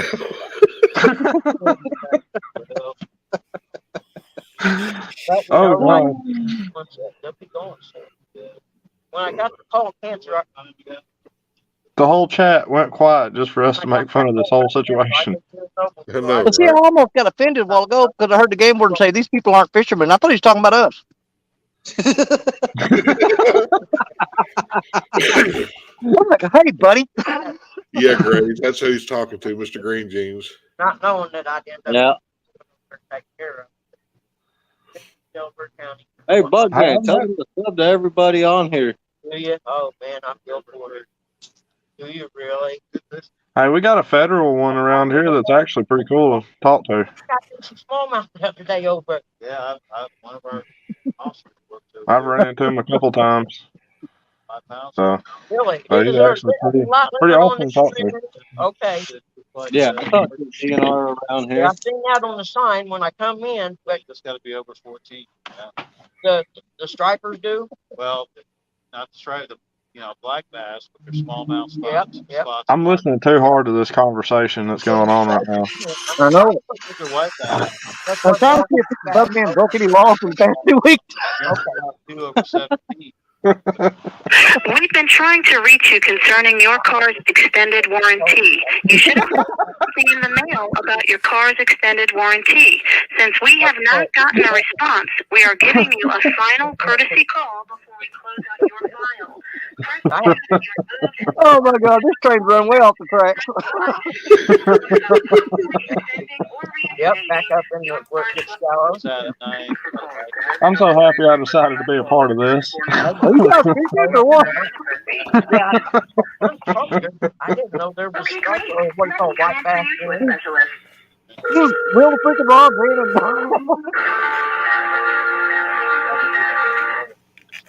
oh, good God. A realtor friend of mine from Winchester. I'm a real estate appraiser, and I appraise a lot of houses over there. He walleye fishing. Here they go. Something about that. Now you guys know I'm gonna have to download this and clip that out of there. Yeah. You might have to send it to me, Danny, as one of my funny moments for the year. There you go. Go I'm out. definitely gonna download it and take that clip out and just boom. I mean, you get hit with a copyright, but you don't get in no trouble, though, right? It's beautiful, isn't it? Yeah. I don't know. I don't think so. Did you? I don't get a way to find out. Oh well, I actually not for I don't some care. Yep, and it's getting pretty popular now. But back then there was, I don't know, a core group of mates. Hey, I don't know Danny, what's tell going on, him, but something's getting pretty popular. tell him in your defense, everything was played off of public channels on YouTube. Okay.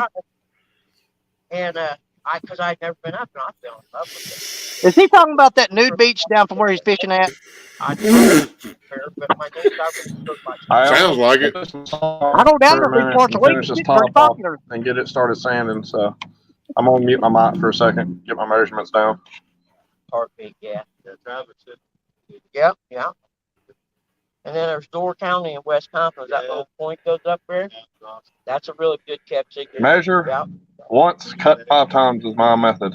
Let's see if I can get it right. There you go. Break out the glue. Okay. Well, you can't miss my little Ford. It's got the FMF sticker on the back there. You see it? Make sure you stop and say hey to me. I'll do it, man. Yes, sir. Yeah, just come on in here and write me a ticket anytime you want. Did he just ask him to stop and check him? Yeah. Hey, you shut up. I'm making friends, buddy.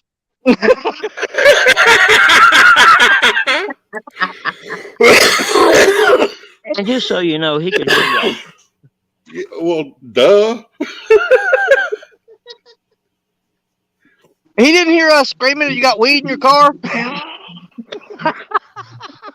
No, I didn't hear that. I'd have probably thrown that phone in the river had I heard that.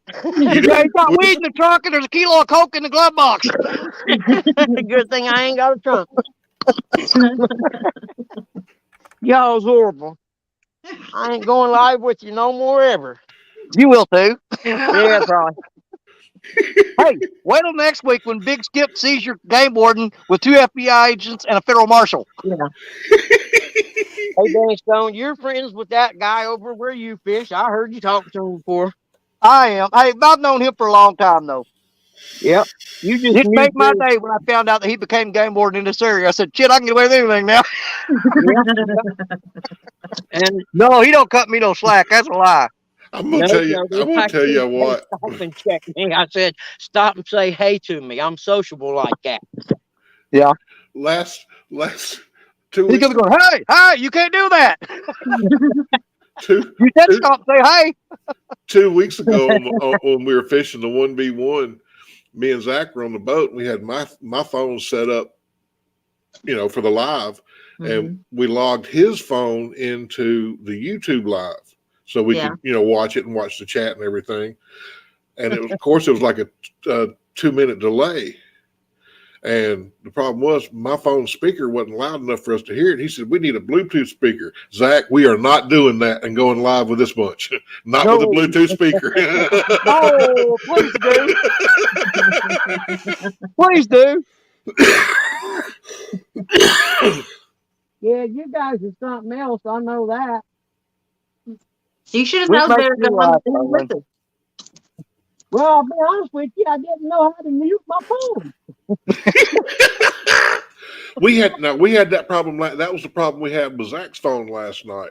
We had the second camera set up, and even though he was in my live stream, we would say something, and it was about less than half a second later, you would hear it over on his phone, and we could not figure out how to turn that volume down. No, he snuck all up in there, scared shit out of me. I turned around and I'm fat and old. We have heart attacks at my age and my size. Oh, Lord. He's gonna be calling for an area back. I don't know. I think I gave him a heart attack. We need an ambulance. Huh? I said, we need an ambulance. We got a fat old guy down.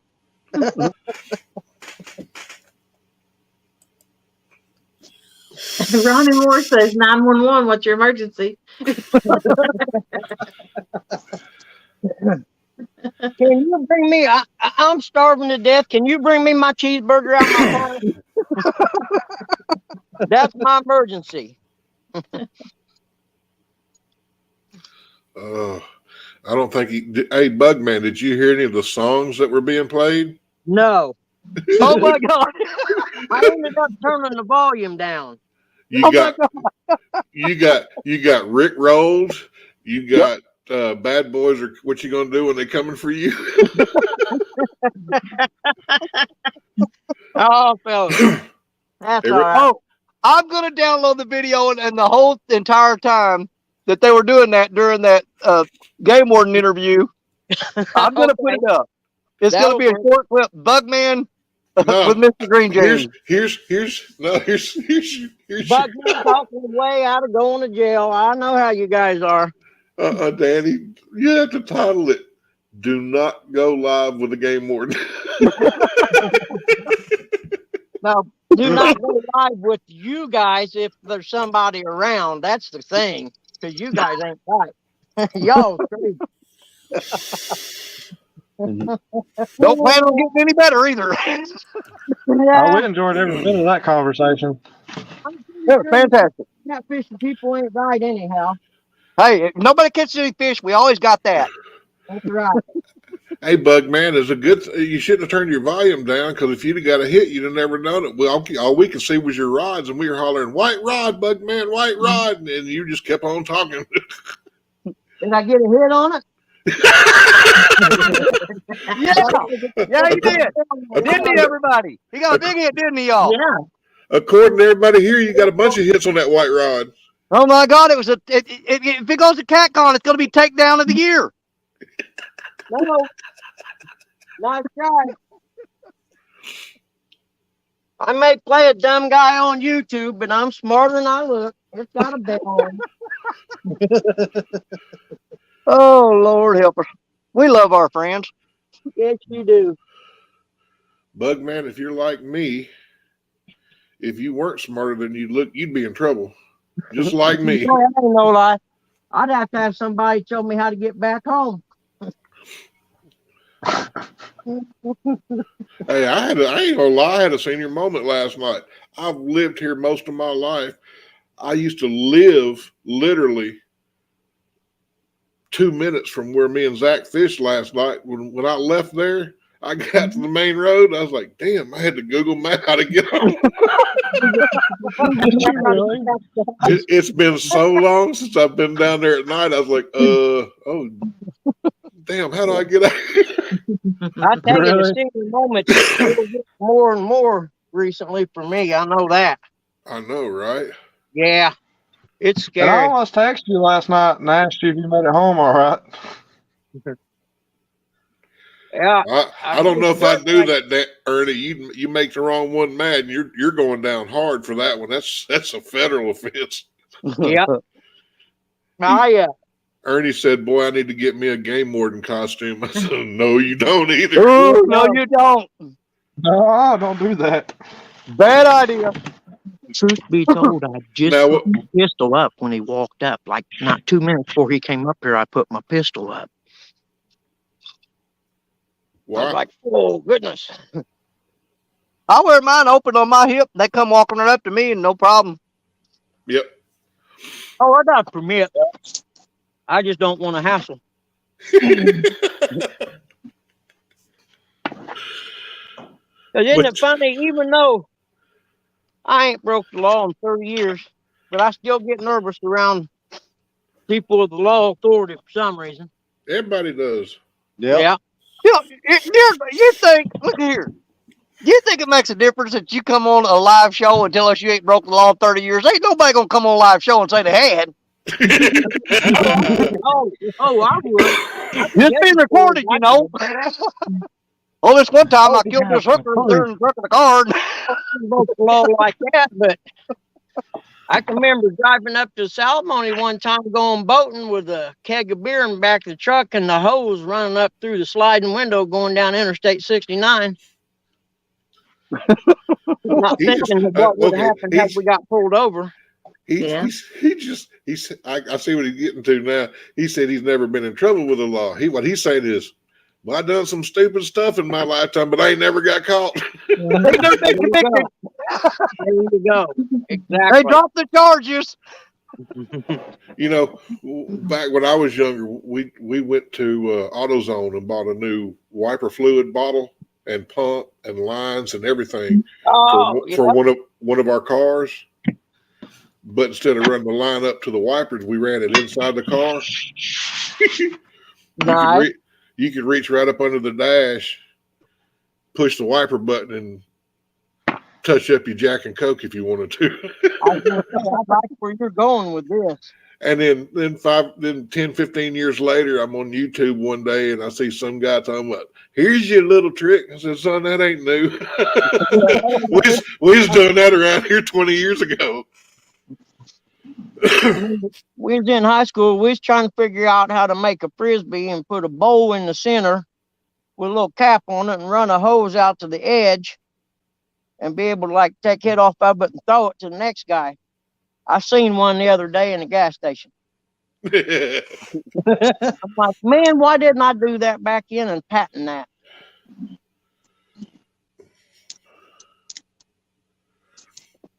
Years misspent having fun. Yep. Well, I tell you what, that other side sure looks nice if you could get over there. Gas company owns it. There's a highway over about 200, 300 yards, and all that through there is gas company owns. You're not allowed to walk on it. It's like a nature preserve or something, you know what I mean? Well, there's But an I'm liking this oxymoron. spot right here. If that ain't an oxymoron, I don't know what is. Nature preserve owned by a gas company. He said most people fish down there where I was at the other time, but this looks so pretty. And straight across from me is where I seen them skipjack jumping a couple weeks ago. Or Chad. We ain't got skipjack up here. Where are you from, Bug Man? Muncie, Indiana. I ain't got the ability to cast across there yet. Maybe this time next year I'll have that. And I'll build up my confidence on casting these reels. I'll tell you what, the way your camera's set up when you drew back with that rod to cast it, I thought you'd borrowed Black Betty. Oh, yeah. That thing looked 20 foot long when you reach back. It's a chopstick sumo. I got one of them in the truck. I need to get it out and put it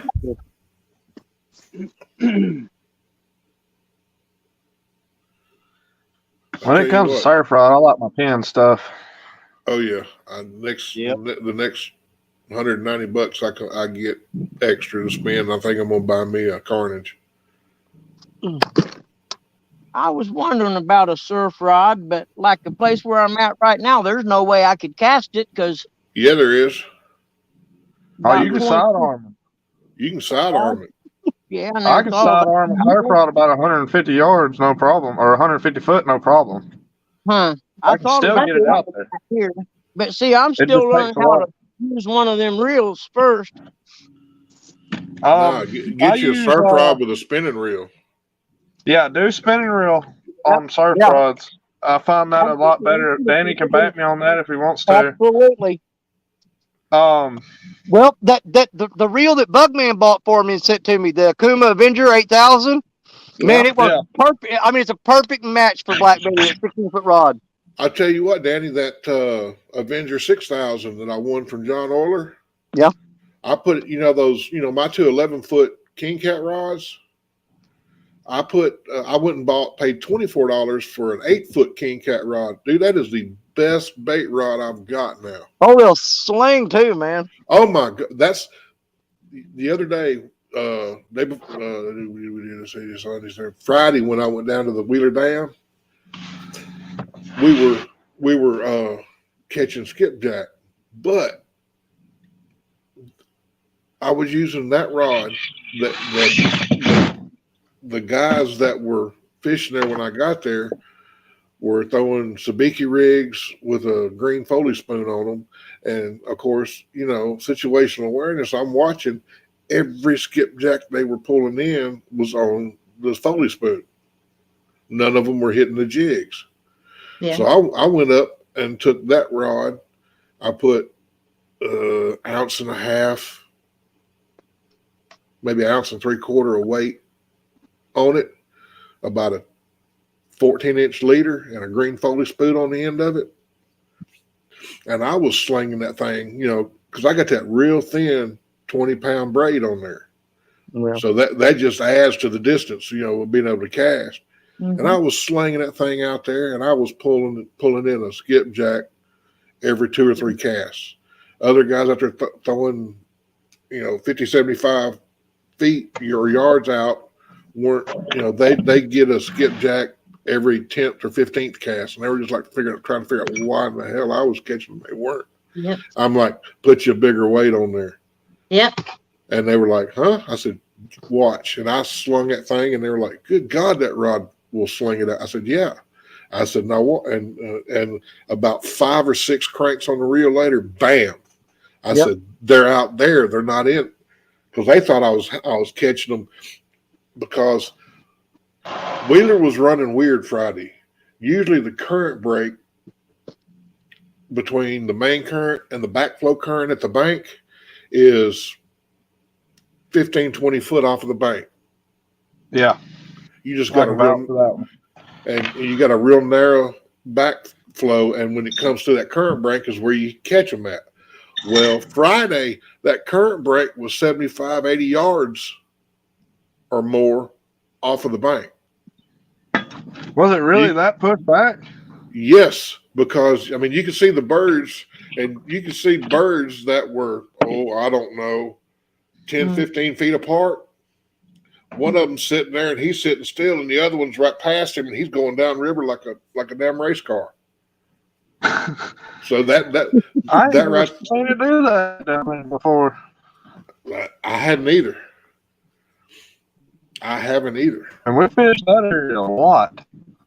I mean, you could throw 50, 60, 75 feet out and pull your line straight back in. Because it wasn't. Hey, I'm just happy I found a new bait rod last night. Oh yeah, in our live when we got down there, we pulled my buggy with the Compex light, the battery, and all my tackle stuff in it down to set it up first. We get down there, I'd like to never find a spot to punch the holder for the Compex light in the ground, but we got it in the ground. Oh, that was a pain. We got it in the ground. We got the Compex light stretched out, got it set up. And we heard somebody coming up behind us. And Zach goes, I think we got some more fishermen coming up. I said, well, hurry up. And I reached over and I clipped that light on, and it lit the whole end of that jetty up.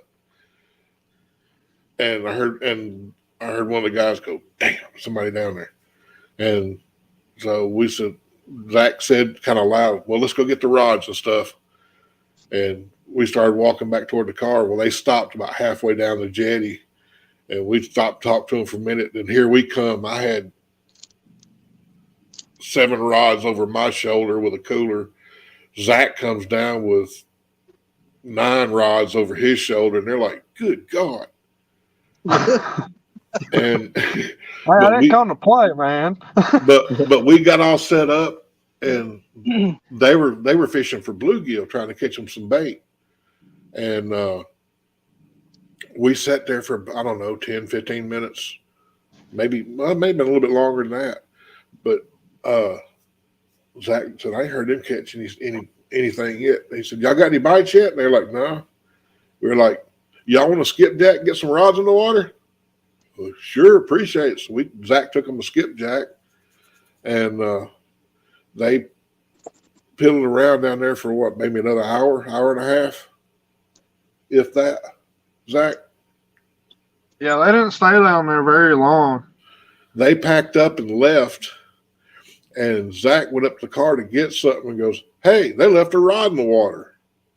Sure enough, one of the rods they had baited up for catfish It was a Shakespeare I can't remember what it is now. I have to look at it. Shakespeare Commander or something like that. It was a combo. Something that I wouldn't trust to catch anything big on. But it make a great bait rod. Found it sitting there. We reeled it up and we set it down there waiting to see if they come back looking for it. We was there another hour and a half. They never come back. So Zach got him a bait rod. Not a bad trade for a skipjack, I don't I was think. gonna say, man, you traded a skipjack for it. Right? And then we had And the way they did that piece of, and the way they cut that piece of skipjack was so weird. They cut it right at the gill plate. Yeah, they cut the up. They cut up the gill plates to the head on both sides, like if you were cleaning the fish. I have no idea if they put the headpiece on another rod or not, but this was the piece right behind the head, and I was like, "That is What?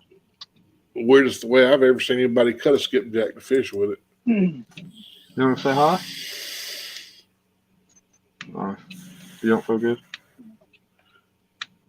Oh, and that just, yeah, we were messing with Bugman and that. Amanda says hi, guys. Howdy. Hello. Hey, Amanda. Well, you've been napping. God, I got here way too early today. Annette Morgan says, "What are you doing, Jody?" I'm putting braid on a fishing pole. A new bait rod I got. I got you. What size? 17 pound. It's for skips. Yeah, I tell you what, that 20-pound I bought, that's some of the smallest 20-pound braid I've ever seen. Yeah. I don't know. I got to look and see what the name of that. I'm gonna see if I can find a big spool of it. Put it on all my bait rods. It just cut my finger. I hate braid. I tell you what, hey Danny, I'm gonna have to get me one of those cast triggers for my bait rod. The casting cannon.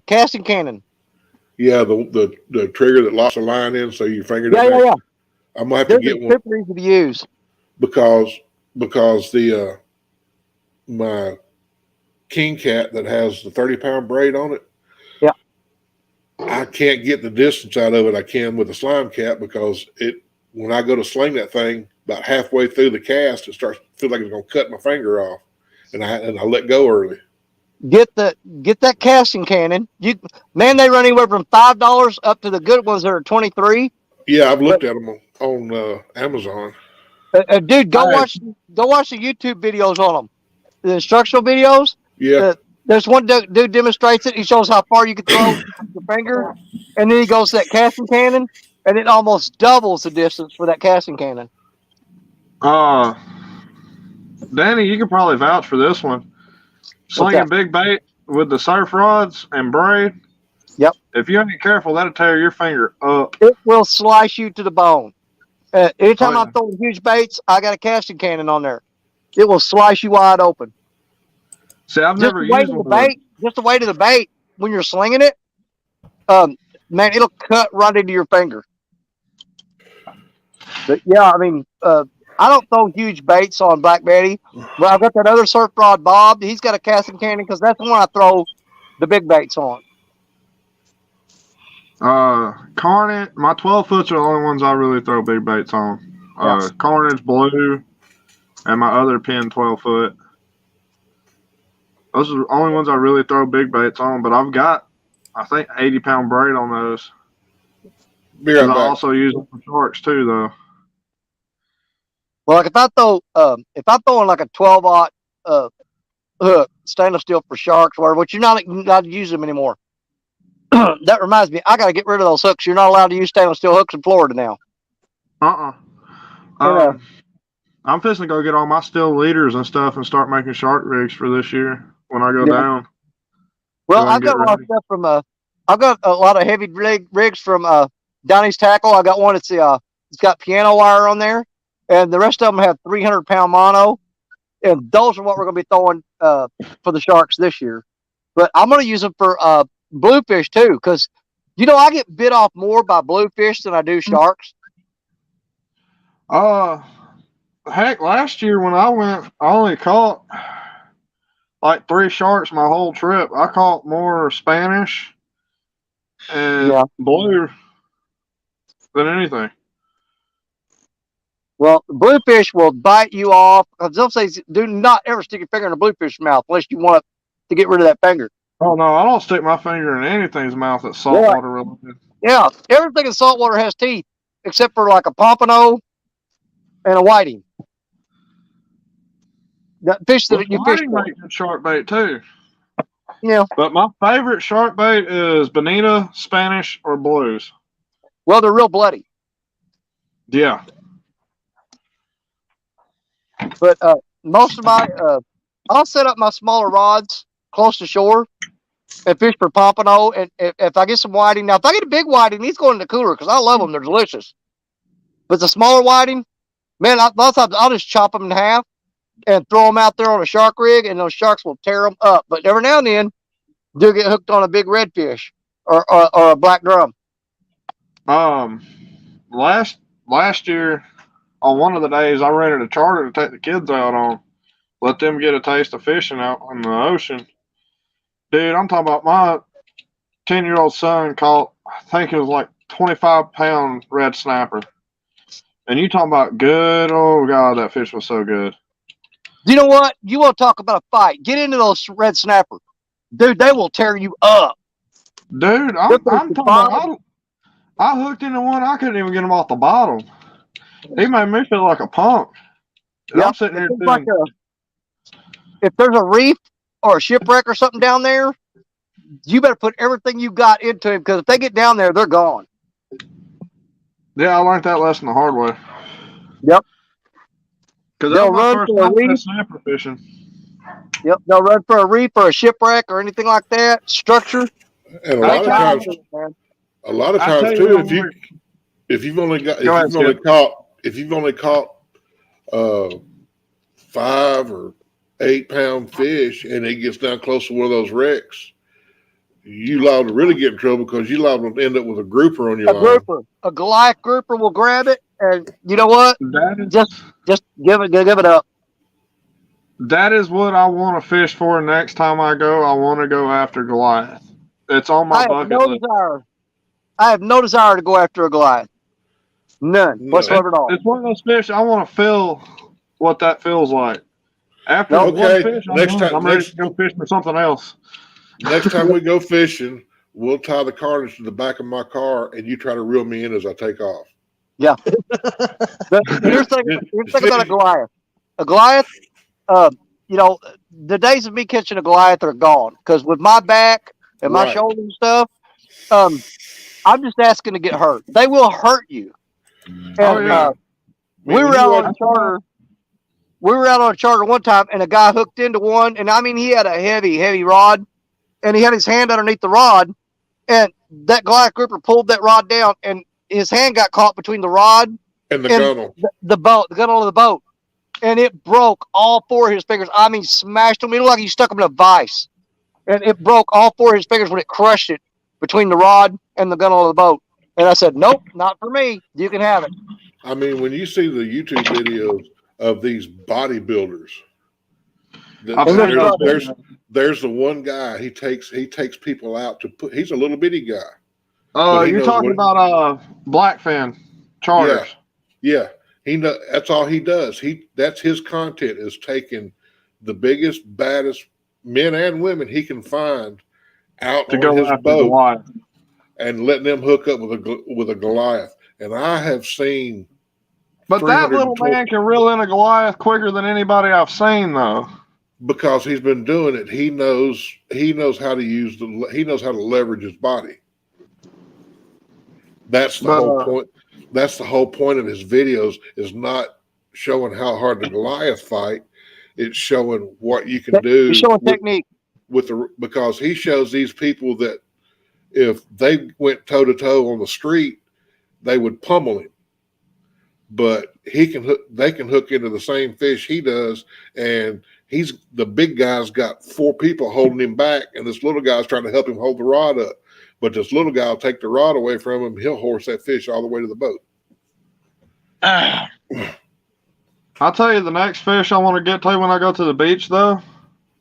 I want to go after hammerheads or bull sharks from the shore. That would be fun.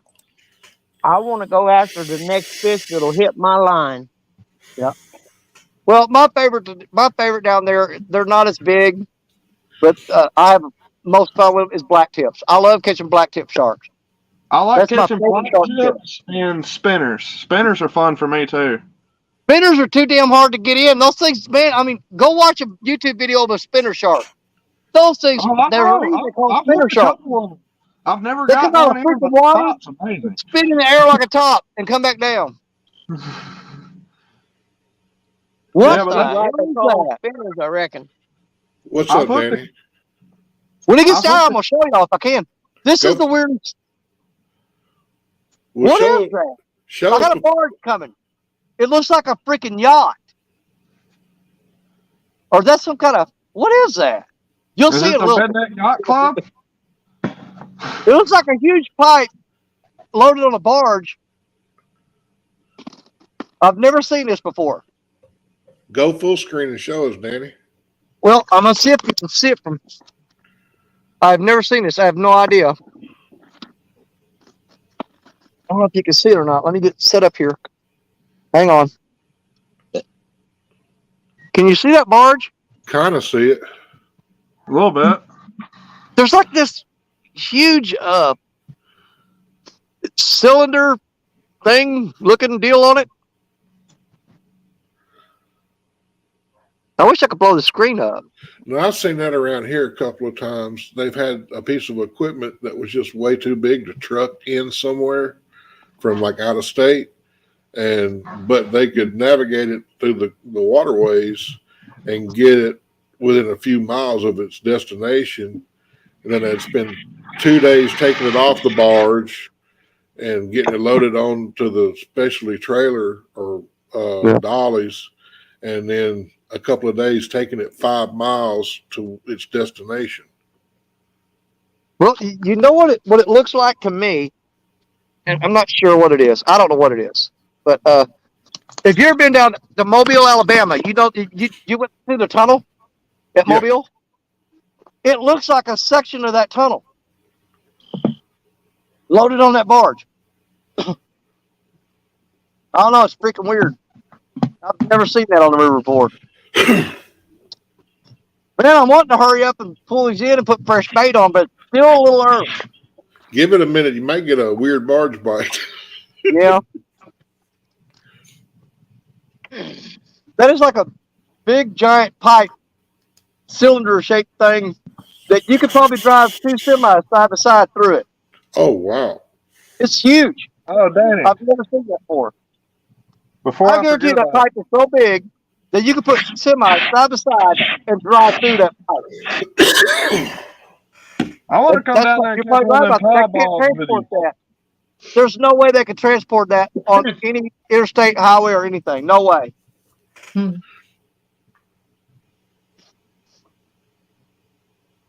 Hey, Danny, did you hear Zach? What do you say? Tell him, Zach. I said I want to come down there one day and catch one of them pie balls. I've always wanted to see one of them in person. I'll put you in the spot where I catch them at. I get about one of them a year, so you're really playing the lottery when you go fishing for them. I'll tell you what, Danny, you're gonna have to try real hard to beat that last one you caught. Oh yeah, that one was nice. Oh, that fish will never be beat. That's a once in a lifetime there. Well, you know what? Here's the thing. It sounds greedy and selfish, but I'm really hoping that catfish gets at least nominated for Catfish of the Year in the next CatCon. That question mark on its head is so unique. You'll never have anything like it again, ever. And if you ever catch him again, you'll know it's him from that marking. Oh, no doubt. Exactly. There's no mistaking that fish. That's one of a kind, no doubt.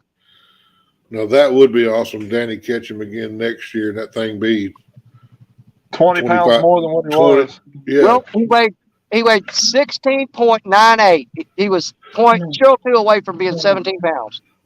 That'd be Well, nice at to that catch that point, he's fish. done made it to the size. He ain't got to worry about being any predator taking him out. So he has Right. he can just grow large now. Yeah, because I've researched the crap out of them. The majority of them don't live to be big enough to be anything because they just stand out and they get picked off. Hey, So Jody, that fish did a whole lot of hiding when he was growing up. Yeah, Hey. it is. hey, Jody, why couldn't you get the braid on it? He wouldn't take it when I tied the knot on it. Did you do a mono backing? That's what I was going to. If you'll take and you'll put 15, 20 yards of mono on, or 10 yards of 15 or 20 feet of mono on there, and then tie the braid to the mono, then it'll reel on. If you'll notice, most of your braid reels have that rubber gasket around it. Well, that or they have the checkered pattern on the spool to help grab that braid. Yeah. I've taken I didn't have it on that. Should I put it on that checkered pattern? Yes, it needs to be on that checkered pattern so it'll grab the braid. Also, what I've done to reels that aren't made for braid, that are smooth spooled, I've taken a piece of that cloth medical tape and put it just around the spool, and then cut it so that it is one wrap and the ends butt together, and then tie the braid to that. Because if you don't have something to hold it on the spool, if the line's not super tight on the spool, if you hang a big fish, if you get 2 or 3 12-inch skipjack on a sabiki rig, they can spool that reel because that line will slide on that spool. Yeah, it'll spin on it. So this is the same reel. I got it on it. Got on it. Hey, at least a 50-pound spoonbill last night on it. Well, that one's holding. Have you got the one have you already put line on the one you couldn't get the braid on? No, this is an old pole. I bought a new one. No. Have you still got the reel empty that you were trying to put? Let me see the spool. Hey, Danny, put Jody full screen for a minute, please. It's just a Walmart Lose brand. I just want to see the spool. Oh, that's the Mock Smash. I've got one of those. Yeah, you need to put the mono around the braid tight around the center of the spool. Okay. That looks like it has the abrasion around the center of the spool to get it started. Okay. Yes, if you don't put it on there and you actually get it started, it'll slip later on. What kind of knot are you using, Jody? Polymer. When I put braid on like that, I use a double tied slip knot. Yeah. So you can cinch it down kind of tight. And then I don't really know what I'm doing. and then what I did is I doubled it. I went around it and then I pulled it back through and went over it again. Right. Like a barrel swivel. Right. I tie my knot, my double. I know I've got some. Like you tie a knot in the end of it and then wrap it around and tie it through and then pull it tight. I just learned how to do that one. Well, what I do is I'll tie. Oh, let me find something. Okay. Hey, Jody, here you go. What I do is I take my line, make my loop like this, so that your line's like that. Yeah.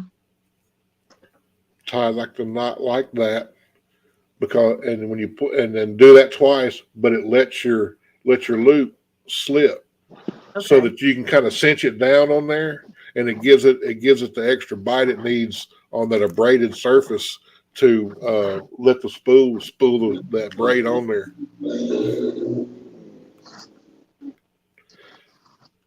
That's why you used to see so many reels advertised that they are made for braid. That's why, because the spool has a rougher surface for the braid to grab hold of. Nowadays, they do it just about every reel because so many people use braid.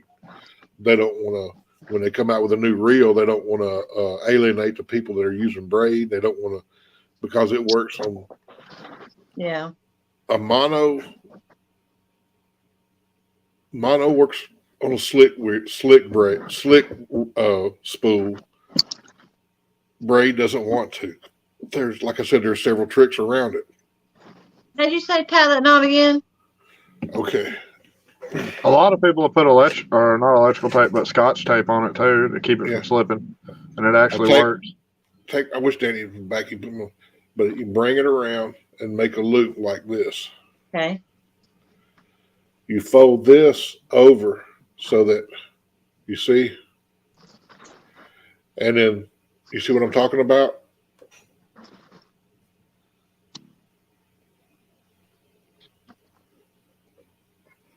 I just searched YouTube tying fishing line to the reel or how to attach fishing line. You could do the same for how to attach.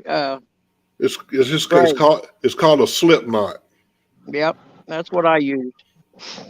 Same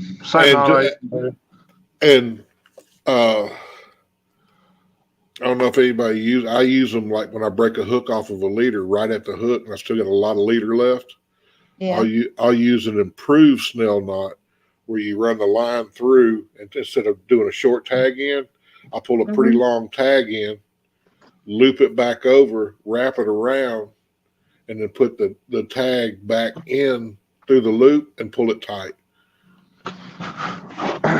Oh, I'm gonna test something off the kayak this year. I'm gonna try suspend fishing with rattles on it, see if that does anything. I can see it working with live bait. Me too, but I want to. Or did it get it, Jody? No. When Danny gets back, I'll get him to put me on big full screen, and I'll tie you one.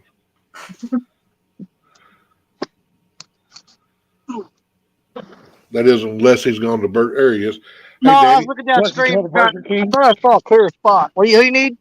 put me on full screen so I can show Jody how to tie a slip knot. I can't see. You're bottom right? Yeah, I think so. Yeah, bottom right. There you go. Okay. You see me, Jody? Yeah. Take your line like that, and when you make a loop, like this, you want to tie these two pieces. You want to make this right here, and that's where you want to tie, is right here. Just tie that around. And then see your main line slips right through it. And you just tie that knot a second time. You pull that as tight as you can get it. Then tie you a second one like that. Now, when you take that, you can pull on it and make the loop as big as you need it. Slip it over your spool, then pull it down and cinch it tight. And you can work it back and forth. It'll cinch down, and then try to spool it, and get it cinched down over that rough spot on the center of the spool. Yeah, I'm not getting it. I ain't comprehending. I'm trying to think. It's probably because the braid's so thin and. Yeah, let me see. Let me get me some mono right here. Try it. Learn it. Yeah, it might be a little easier to learn on mono, but get some 80-pound mono out. Where I can see what I'm doing. Yeah, I mean, I was tied with a phone charger cord because that's the only thing I had to tie around here.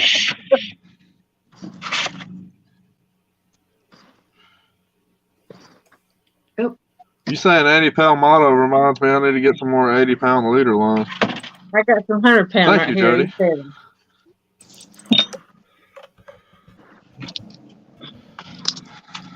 Perfect. I got 300-pound mono for leader lines, but I don't gonna work. Not down here. I got my leader line ready now. Show me one more time. I'm doing you one better, Jody. Okay. Let me find one.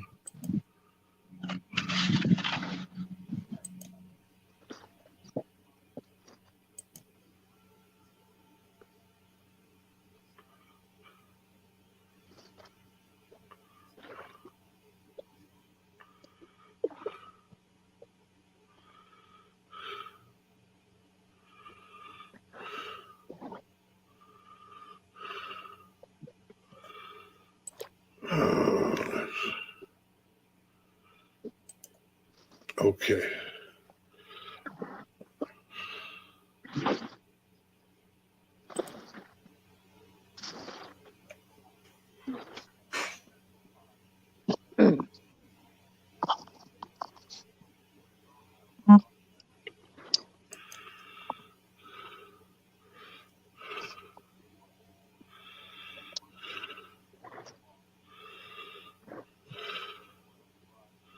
Oh my.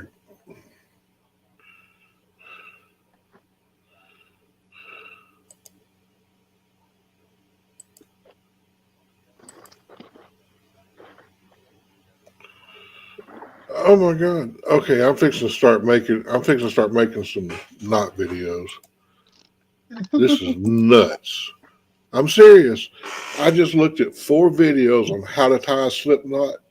The shortest one was 10 minutes long. Yeah. I'm like, dude, really? It's not that complicated. No, it's not. Oh, yeah. I'm definitely gonna set up. Okay, Jody. Let's see. The easiest way to. You need to do it because somebody asked me to make them from a woman's point of view, but I'm not that best at knot tying. I've got my certain knots I tie. That's all I want to learn. I'm I the mean, same way, Jody.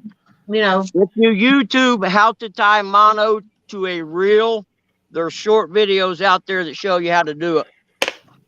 I can put mono on a reel. Or It's just, I couldn't get the braid braid, whatever braid. There's short, but you gotta have how you word the search till you find out what you want.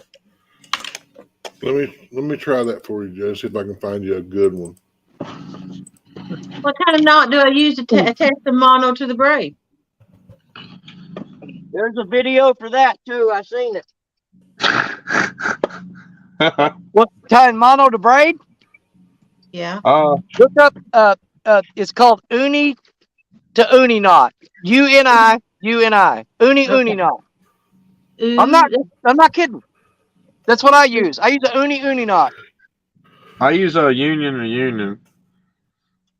Well, I think what mine is just abbreviated to that. Yeah. I think I found you one, Jody.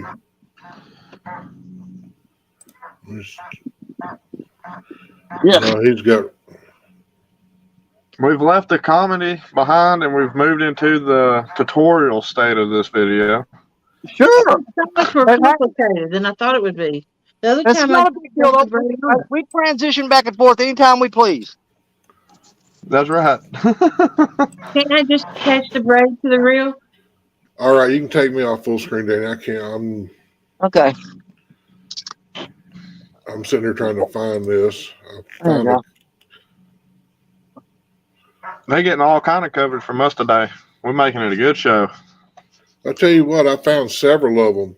Slipknot. And every one of them has electrical tape around the base, around the spool before they tie it. That's what I was trying to say was the electrical tape. I've never used it. I never have either, but I've seen people use it before. Here's one I'll tell you something. Eel goes bad really quick. I got it laying on the bank. I had a bucket over the top of it, and I went over there, and flies had been all over it, and they laid eggs on it, and I picked up a piece of it, and oh my God, I about puked. And I just caught it this morning, and it's already rotten. You got any skipjack with you, Danny? Yes, I do. Matter of fact, I just cut up some fresh pieces. I'm fixing to pull these rods in and rebait them with fresh skipjack. How does Shad do up there with you? Oh, amazing. Now, that being said, you'll catch flathead, blue cat, and channel cats on shad, but I found that you'll catch more channel cat on shad than you do the other two. The shad is an excellent bait for channel cat here. I mean, you will get the blues and flathead on it, but channel cat absolutely freaking love it. Here, I don't know about skip, but me, I use the guts out of the skipjack, and I'll wear out channels on that. Oh yeah, the gut pocket. I wrap it with that miracle thread. so the guts don't Right. come out. And throw it there, and channel cat love it. But yep, they. If I'm going The only after time channel we cat, have I'd luck rather with, have or I have luck I'd with rather have shad. You what? The only time I have luck with shad here is either when they're running in small schools, like little shad are running, and Yeah. I use the whole. I've never had luck off gizzard shad. It's just been thread fins. No, I can use either one, and channel cat love them. And a lot of times, if I throw the cast net and all I'm getting is like the little 2.5, 3-inch shad, I will put 2 of those on a hook and throw them out. And man, it's just God, Yeah, that eels on my hands. I got eel stink on me. Oh my God, man, there's gonna be some wild animal smell that and come down here after me tonight. You ain't lying. God, You better You move it down the bank a little bit. you can get something that smells really bad and you just can't quit smelling of it, even know you're gonna throw up. Hey, Yep. Jody, Why I do you think keep that's sniffing just a on guy thing. relaxing frustration says he uses those real little bitty Band-Aids. I don't have any. that Well, would work. There you go. sounds There you like a go. good idea. Put about 3 wraps of that tape on your spool. Yeah. Let's see. Put the tape on in the same direction that the line would go on, Yeah. and then tie your line on and see if it'll bite down on that tape. The small Band-Aid idea is actually a pretty good idea. Yeah, if you get the fabric ones, little fabric Band-Aids, Yeah. because those things are really tough. If you ever got one on your finger, they're hard to get off. Well, Yeah. not just that, but I mean, you're gonna have it trapped on the bottom. You'll never see it again unless you re-spool the line. Right. Exactly. But Even yeah, even the cheap little Curad Band-Aids would work because the padding is what allows the line to cinch down and actually get a little bit of bite to it. yeah, it bites into it. Right. But I think we got to tell everybody we came up with that today. The fabric Band-Aids on there, boom, that's a done deal, buddy. Yep. Don't let nobody tell us we ain't smart.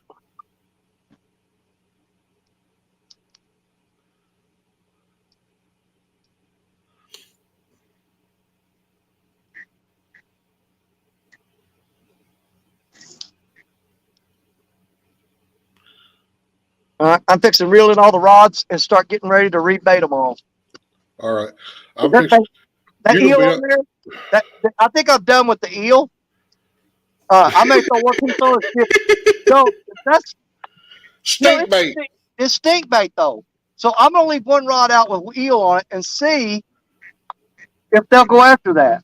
But I mean, I'll tell you, this is one of the worst things I've ever smelled in my life. This is absolutely putrid. I'll tell you what, Danny. That's I haven't packed them this year, but normally I keep them. I'll buy a pack of those little latex type mechanic gloves at Harbor Freight, and I'll use those when I'm messing with real stinky bait. Well, let me let you know a secret. I got 2 boxes of them in the cab of my truck. I just don't feel like putting them on. Okay, so then quit fussing. I'm like, oh man, I'm gonna put them gloves on, take them off, put them on, take them off. Yeah, I carry 2 boxes in the truck. Hey, Danny, have you tried that dark water bait? Because I know me and Skip ain't really tried it yet. In the truck that I haven't opened yet. Yeah, Y'all want to throw a piece of that out? might as well try it. I bought 4 packs. Well, they gave me 2 packs. They gave me an anise pack and a pack of garlic. Well, of course, you're Danny Stone. They saw my videos of me fishing with carp, and they wanted me to try that. That's right, because that's what it is Asian carp. And so we don't have Asian carp in our waters. Yeah, well, we've got a common carp. Well, I've got a pack of the garlic with me. I'm gonna get the garlic pack. We'll throw a piece of that on too. But yeah, let me get set up, and I'll go get that, and we'll reel all these rods in, put fresh bait on. We're gonna put a piece of stinky eel on one of them, and we're gonna put a piece of dark water bait on one of them.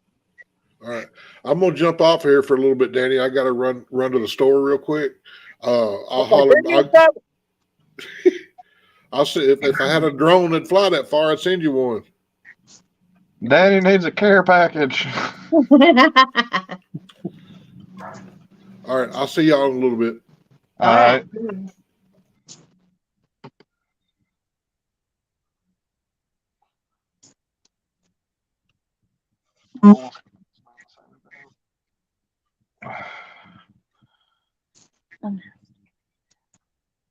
What?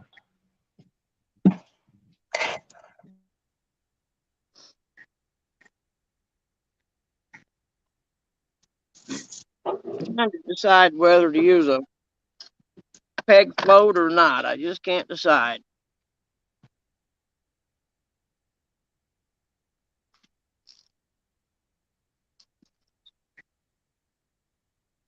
Did you get it on yet, Jody?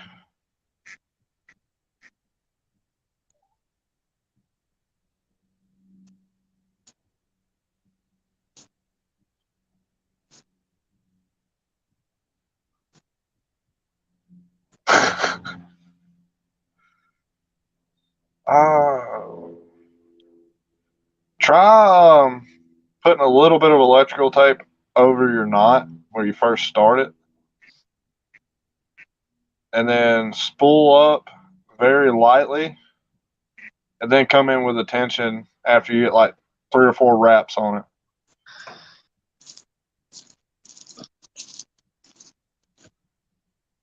You're struggling harder than I've ever seen anybody struggle putting braid on a rod.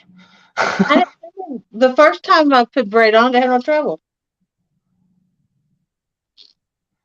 I don't use braid though. I just do it on the skipjack rod. What size braid are you trying to put on?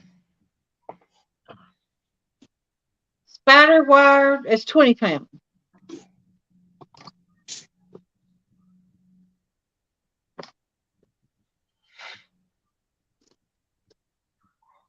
Yeah, it's the same thing I use.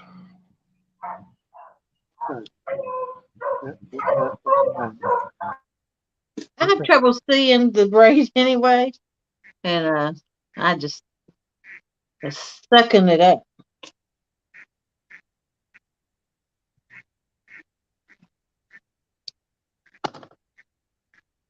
Persistence, and you'll eventually get it on there. Eventually.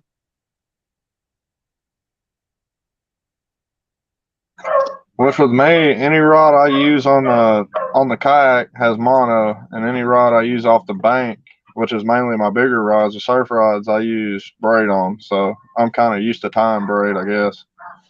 Yeah.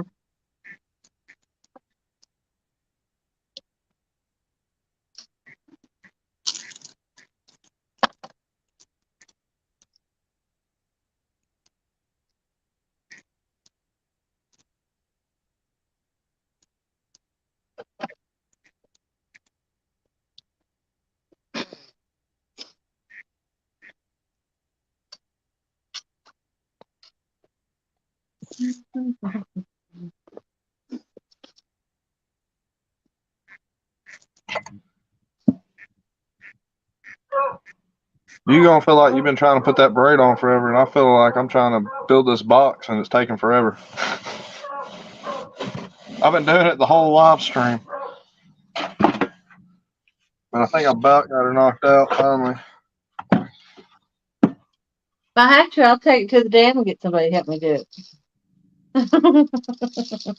That's cheating. Why? That's someone teaching me. That's not teaching. That's getting someone to help me. I see people at the dam I know all the time. People in chat. I know. If it gets it on there, it gets it on there.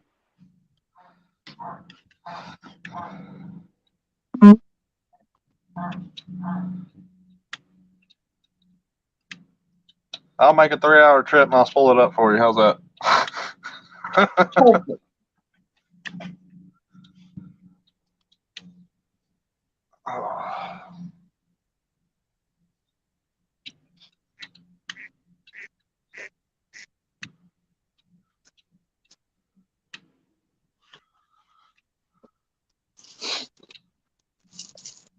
There he goes. Let's tighten up the drag. And it started going on, but I don't really use spinning reels except for skipjacking. But when I pull on the rope, Them It geese turns it followed me backwards. from Right. reservoir. It shouldn't do that, should it? Pulling on the Shouldn't do grave. what? Spin it backward. You got an anti-reverse switch right up under the bell housing Yeah. on the same. Click it the opposite way. That's been my problem all along. Oh. So, I mean, you could have got this spooled up an hour ago then. Yeah, there it goes.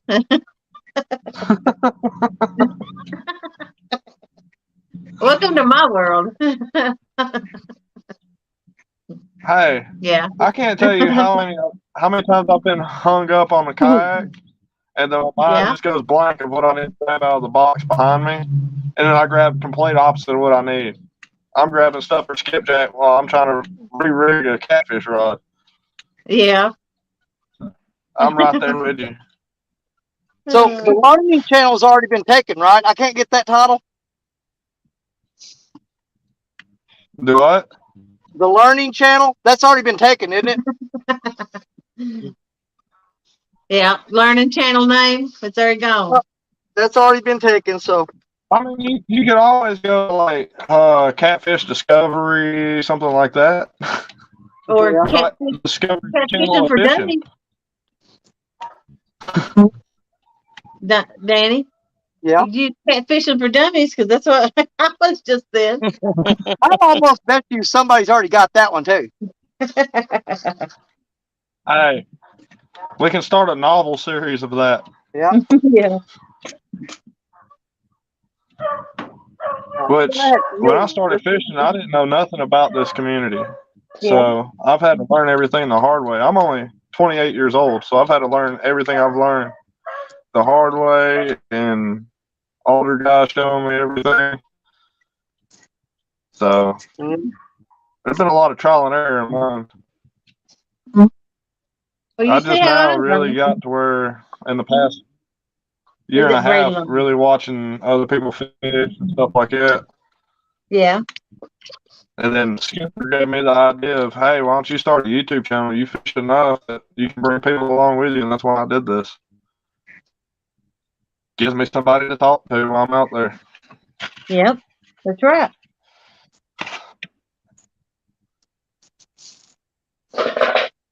Well, I'll tell you what. Tom and Michelle bought me these scissors right here. These things are the cat's meow, buddy. They'll cut braid, they'll cut wire, they'll cut anything. They'll cut dead, rotten eel off your hook.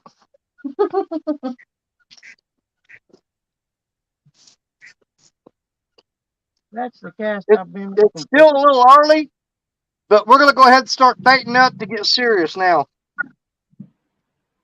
We just been goofing off.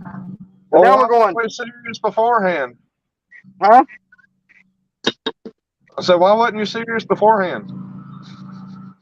Dude, it wasn't time. It wasn't time for them to be biting, and I'd just be wasting my good bait if I threw it out there. And so I'm saving it for prime time. And we're still about 30, 40 minutes away from that, but I'm gonna start getting some good bait out there, and let's try to get something really, really caught instead of just goofing off. We're still gonna goof off, but you know, Yeah. we'll take the fishing a little more serious. Okay, I'm gonna get that one baited up, and then I'm gonna throw all 5 of them out.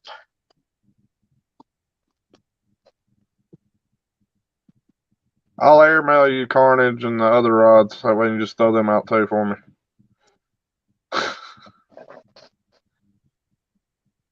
I'll go pitch some out in the yard if it makes you feel better, Danny. Right? What? I said, I'll go pitch some out in the yard if it make you feel better. I said I'd ship you my rods real quick. Maybe you'll get them before you get done tonight. Let them touch some water today. Oh my God, this eel stinks. I can't even touch it. I'm just gonna cut it with these scissors. You said Yeah, that in you like hear 5 that? minutes ago. That's That's them awful. geese come and followed me from that lake. The combat geese are back. If they start whooping your ass, let me know so we can go full screen. Okay, I will. Don't mess with that murder chicken. We're not gonna help board you. when you need them. I've literally had them run me off the water on a kayak flogging me. Okay, we're gonna go. I'm gonna go dark water bait on that rod, and I'm gonna go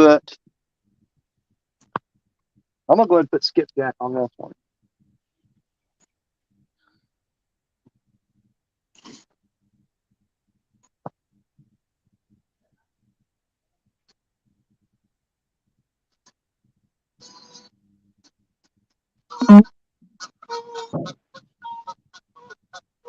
I can hear them geese. Well, Run! they was going crazy. I thought they was after me. All right, I'm leaving them out there until the sun gets down past that horizon. That one's got a night crawler on it. The other one's got a skipjack head on it, but I didn't get it out as far. I got that white ugly stick. I got that reel set perfect now. I almost cast it across there. Now I just got to get that Abu set the same way. Hey, I got plenty of this PVC left. If anybody wants a high-sided cutting board, let me know, and I'll make y'all want to ship it to you. What is it? Is that a cut board? Yeah, I bought a whole sheet of PVC. Here, 1 minute. What I made this out of? Yeah, hold on, let me see. Oh yeah. Where's he at? And I've got plenty of it left. About maybe So 12 by 12. Yeah, I only need something about the size of my cooler lid, about 12 inches by 12 but inches. I've got plenty of that left. If y'all want me to make y'all some cutting boards or something like that out of them, I can ship them to y'all. I've got probably, God, Oh my God! 4x4 sheet left and a couple smaller pieces left I can make boards out of. You know what? I found something that smells worse than the eel. That dark water? Oh my God, dude! Oh.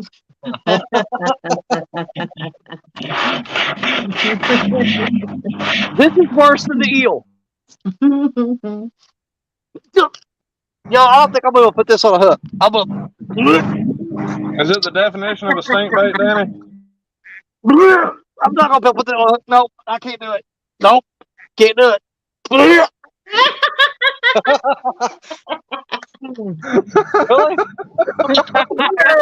Oh my God.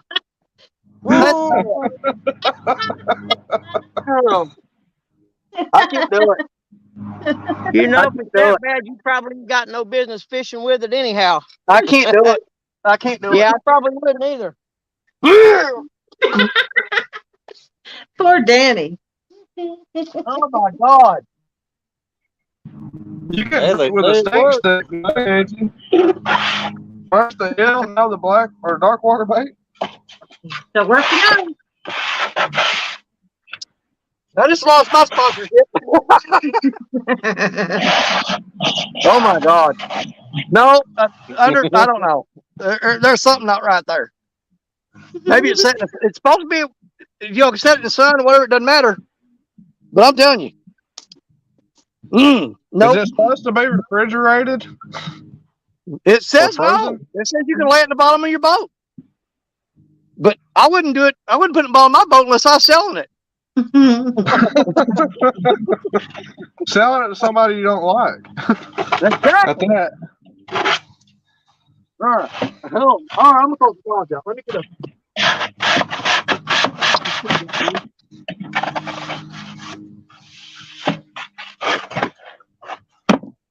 Man, I got a mess going on over here on my workbench. Working with this PVC. I mean, look at my hands. Yeah. Man is gonna beat me tonight when I go get in the shower and all this dust falls off of me. You'll be washing outside. Hey, don't tempt her. She'll spray me down with a hose before I come in. I want you to have a chance to get in the house. Be lucky she'll take pressure washer to you. I might hide that.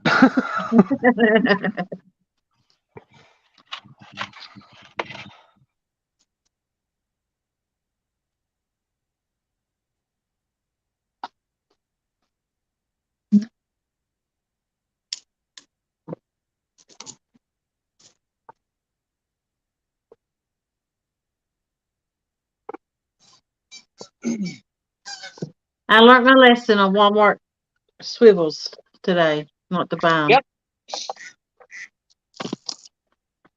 Yep, that's one of them. You get what you pay for is right there.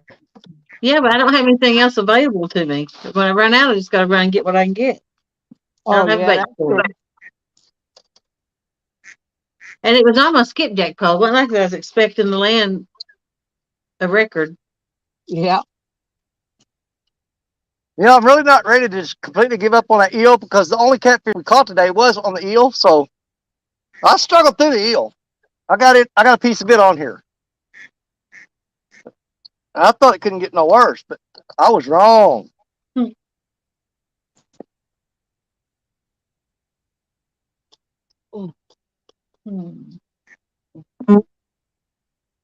Makes me wonder if I should trust those quick connects. Because I had a flathead tear one of those up, almost tore apart. Oh, The, like the copies, you mean? the quick connect, quick clips, I guess what they call them. Any of you use them? Yeah, I think I know what you're talking about, boy. I don't know.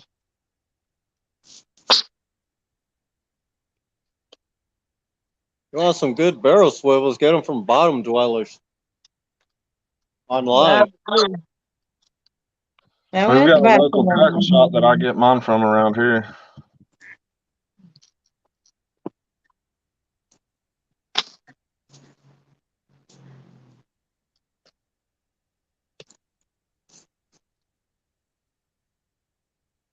I had a flathead almost straighten.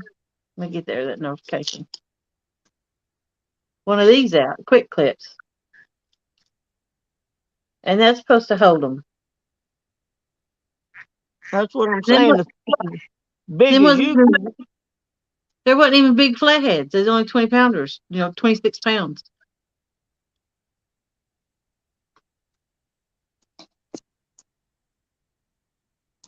If I had a big one, it definitely would have tore it up.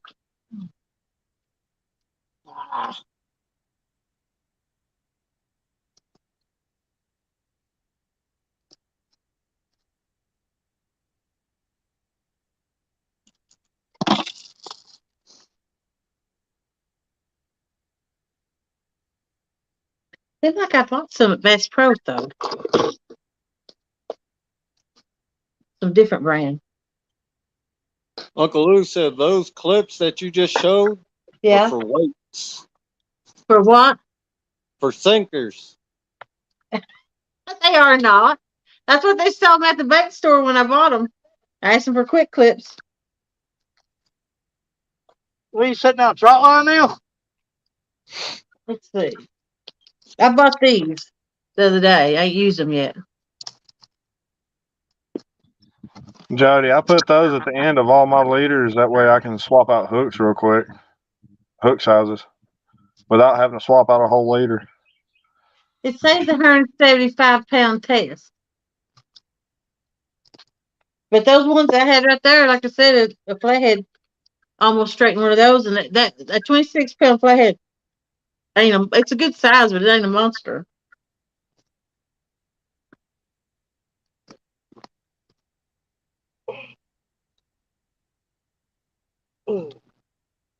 Those are not. Is this one for that? Before I open them? Those are the ones I use at the bottom of my leader where the hook goes. That way I can change out my hook size real quick with those. But I use Hooker's terminal tackle ones instead of those. So everyone I've got these on, I need to take off. Hey, I'm glad I asked. Something that don't look quite right to me. That's what they look. I still got the bag. That goes worth it. They acted kind of funny when I asked them for them, and they didn't act like they already know what they was talking about. Then they handed me those. Hey, Viking, Hogleg wants to know how much a cutting board is. I haven't really decided if I'm going to sell them or not, but get back in contact with me later on, and I'll think about it and see what I can do.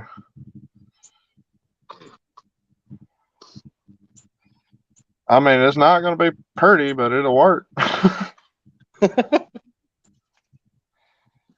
I mean, I just spent all day pretty much sanding that thing smooth and making all the edges smooth and everything like that, and it still don't look pretty, but it'll function in my kayak. It'll do what I need it to do. And then I'm going to make me a cutting board that clips onto the side of the kayak. That way I don't get all that fish guts inside the kayak.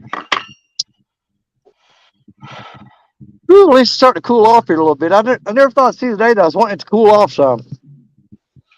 Which, if anybody asks me a question, I can't see it. I can't see the chat for some reason.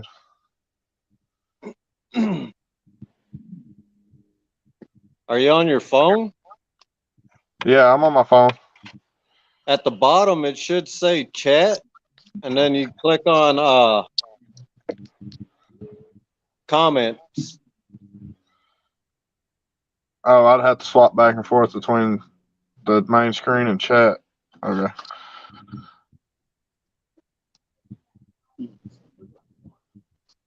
Oh, God. I still feel the residual effect of smelling that bag. You gonna be all right, Danny? Yeah. It ain't like I ain't eat all day, thank God, or y'all would have got to see me throw up. I think at this point you can dry heave more than anything. But you know what? I had it in the floorboard. It was sealed. I hadn't opened the bag yet. And it was in the back floorboard of the truck, so it wasn't exposed to any direct heat or anything. And it hadn't been hot, so Lee Evans told me, he said it was the worst thing he ever smelled. And I had some of the anise flavored, and it wasn't that bad, but the garlic, oh my God, you add garlic to rotten fish? Yeah, absolutely. No. And, you know, I may have to go get the gloves and put a piece of it on. I don't know what I'm going to cut it with. I don't want to use my knife. But, I mean, I got to try it eventually. I just really Just don't rip it off with your think I'm teeth, going to man, if you don't want to use your knife. Do what? I said rip it off with your teeth if you don't want to use it with use your knife. No. Oh, my God. You know what? I could sit here and not eat for a week, and I still wouldn't put that stuff in my mouth. You find the guy that takes a bite out of that and doesn't throw up. You know, that Someone would be rip a his good fingers off. J-Dog right there. J-Dog challenge. That's Yeah, right. take a bite out. Hey, take a bite out of that, big boy.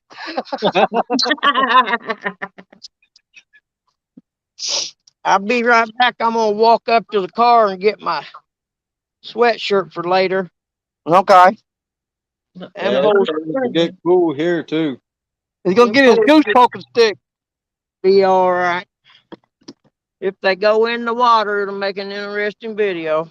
I still got, by the finger count, I got 1, 2. I still got 2 hours of sunlight left, according to my fingers. That's what I'm thinking too. It looks of mine. Man, it got cloudy here. Each finger, when you hold it up to the horizon under the sun, each finger is 15 minutes. And I've got 9 fingers, so that's 2 hours and 15 minutes of light left. Did y'all know that? No, where'd you learn that? Man, I'm ex-military, buddy. You hold your fingers up, put them directly under the sun, and each finger is 15 minutes. And you keep moving it down to the horizon, and you total it up, and that's how much sunlight you got left. And that gives you Right a now, good I've got 2 estimate. hours and 15 minutes left. Yeah, it's not perfect, but it does give you a good estimate. I learned that too. Yep. Interesting. Yep. I just put my 4 fingers from the sun and go down. I just do 4 fingers as an hour. That's it. 4 fingers is an hour. I'll be right back.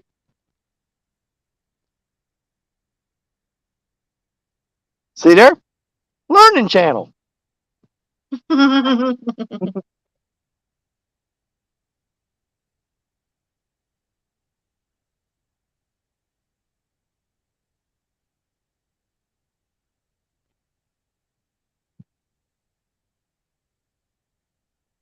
Just got them rods thrown out. Here comes a big old log.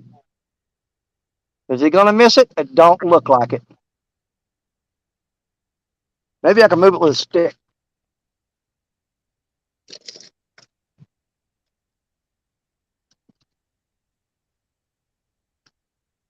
Yeah, it done got cloudy here.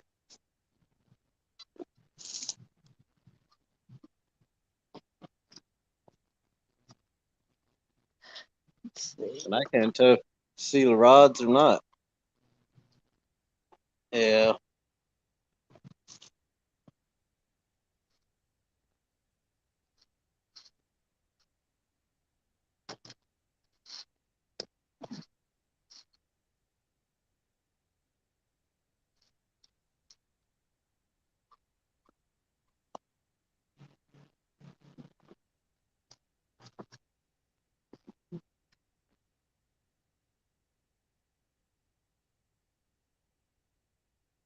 Okay, missed that rod.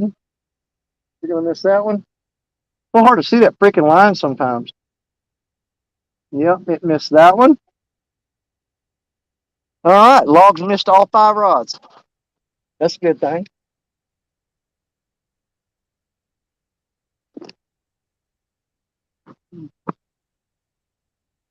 God, I'm gonna have to use some of my drinking water to wash my hands off. I can get the smell off my hands. Blech.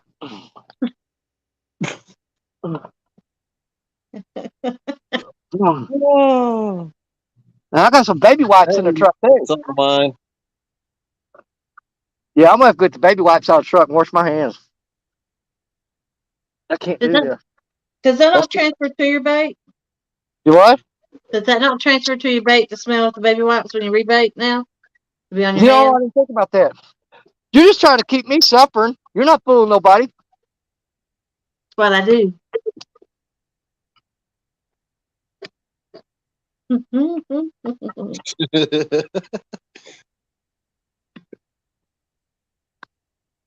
Yeah, I still got a long time before I have to bring the generator down. What's my battery pack doing? I'm at 45% on that phone. Battery pack is, it's at 1/4. Yeah, I'm gonna have to fire the generator up here shortly. Just keep the phone going. But I got plenty of gas for it, so that'll work. The generator you use, Danny, is it just like one of those electric rechargeable ones? No, it's a little suitcase, 1,000 watt inverter, Oh, little Honda. Fire it right up, gas powered. Heck yeah, Danny don't mess around. Nope. Matter of No, fact, he I'm gonna go get the generator and I'll bring it down and I'll show it to you. All I care is I've been charge my thinking about phone getting and the big inverter or the big power packs to run everything for me. That way I ain't got to haul around a big battery or a big generator. I've been looking at the Dakota lithium batteries to do that with.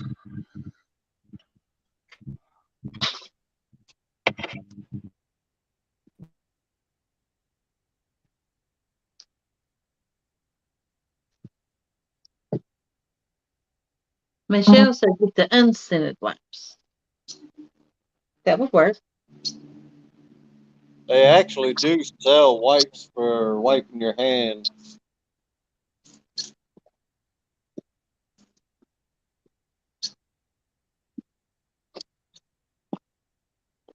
All right, let me go solo. Rather, God, I can't see the screen. There we go. Yeah, it's a little Honda suitcase generator, 1,000 watt. And I'm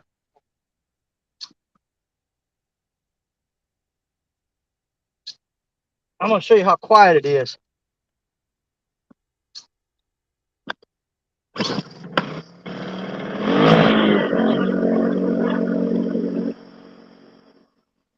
Fires right up, first full every time.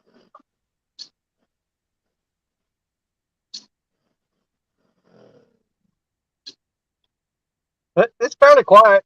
And if you move it back, I got a 100-foot extension cord. If you move it back 30 feet, you guys will never hear it. You'll never hear it. And it'll power 2 500 watt lights. Believe it, it's only 1,000 watt, but it'll do 2 500 watt lights, the phone, and my little light up on top there. So it runs pretty much everything. But I'm gonna go ahead and get it set up here and gas it up and run the extension cord down. This will be the time now that when these I'll come running back through the woods because rod will be bent down. But almost forgot. There we go. Dang, did we lose some people? Do it back. All right, how many people got there?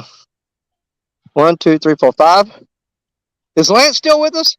Yeah, I'm here. Okay, good deal, good deal. I thought, man, if I lost you, I was gonna have to get you back. Who did we Nah. lose? It kicked me out for a second. I had to come back Okay. in. Oh, so the only one we got going now is Skip, right? Yeah. And that man's gone to his car. Yeah, Yeah. but he's still on screen though, right? Yeah. Okay. So the only one that we lost on screen is Big Skip, but he said he was leaving, so oh well. Right. Good riddance. Yeah, he said he'd be back in a little bit. No, he'll be back. Yeah, he said he'd be Oh. back in a little while. Well, we'll be here waiting on him. I just want to say I've had a blast with this. Well, it's not the best time I ever had, but I ain't complaining because I mean I needed fish. Other than that, everything's perfect. If we could add a fish to this, man, now you're talking. But no, I Hey, always at have a least good you ain't time. been bored this whole time out there. You've had No, I'm some not form of skunk. entertainment. We've caught one channel cat, so we're not skunk. Yeah, that's And what me there's and Skip kept telling ourselves last night. Is we caught one, we're not skunk, but another one would be nice. Yeah, exactly. I mean, you got to get one if you can. And if you don't, it's not that big a freaking deal because there's a lot of people skunking right now. Oh We yeah. haven't hit that prime time yet. It's getting there, though. Oh yeah. Spawn to start for us, or pre-spawn to start probably in about, I'd say 2 to 3 weeks here. Yeah, Once about they 4 raise- weeks here. Once they Well, raise our water level back up, pre-spawn is normally like a week, 2 weeks behind that, and they're supposed to raise the water level next week. So Ours usually starts the second week of June, depending on the weather. You know, if the water starts warming up, they can go a little earlier. I seen what you done to you. you seen what I've done to what, son? Oh, the charger? Yeah.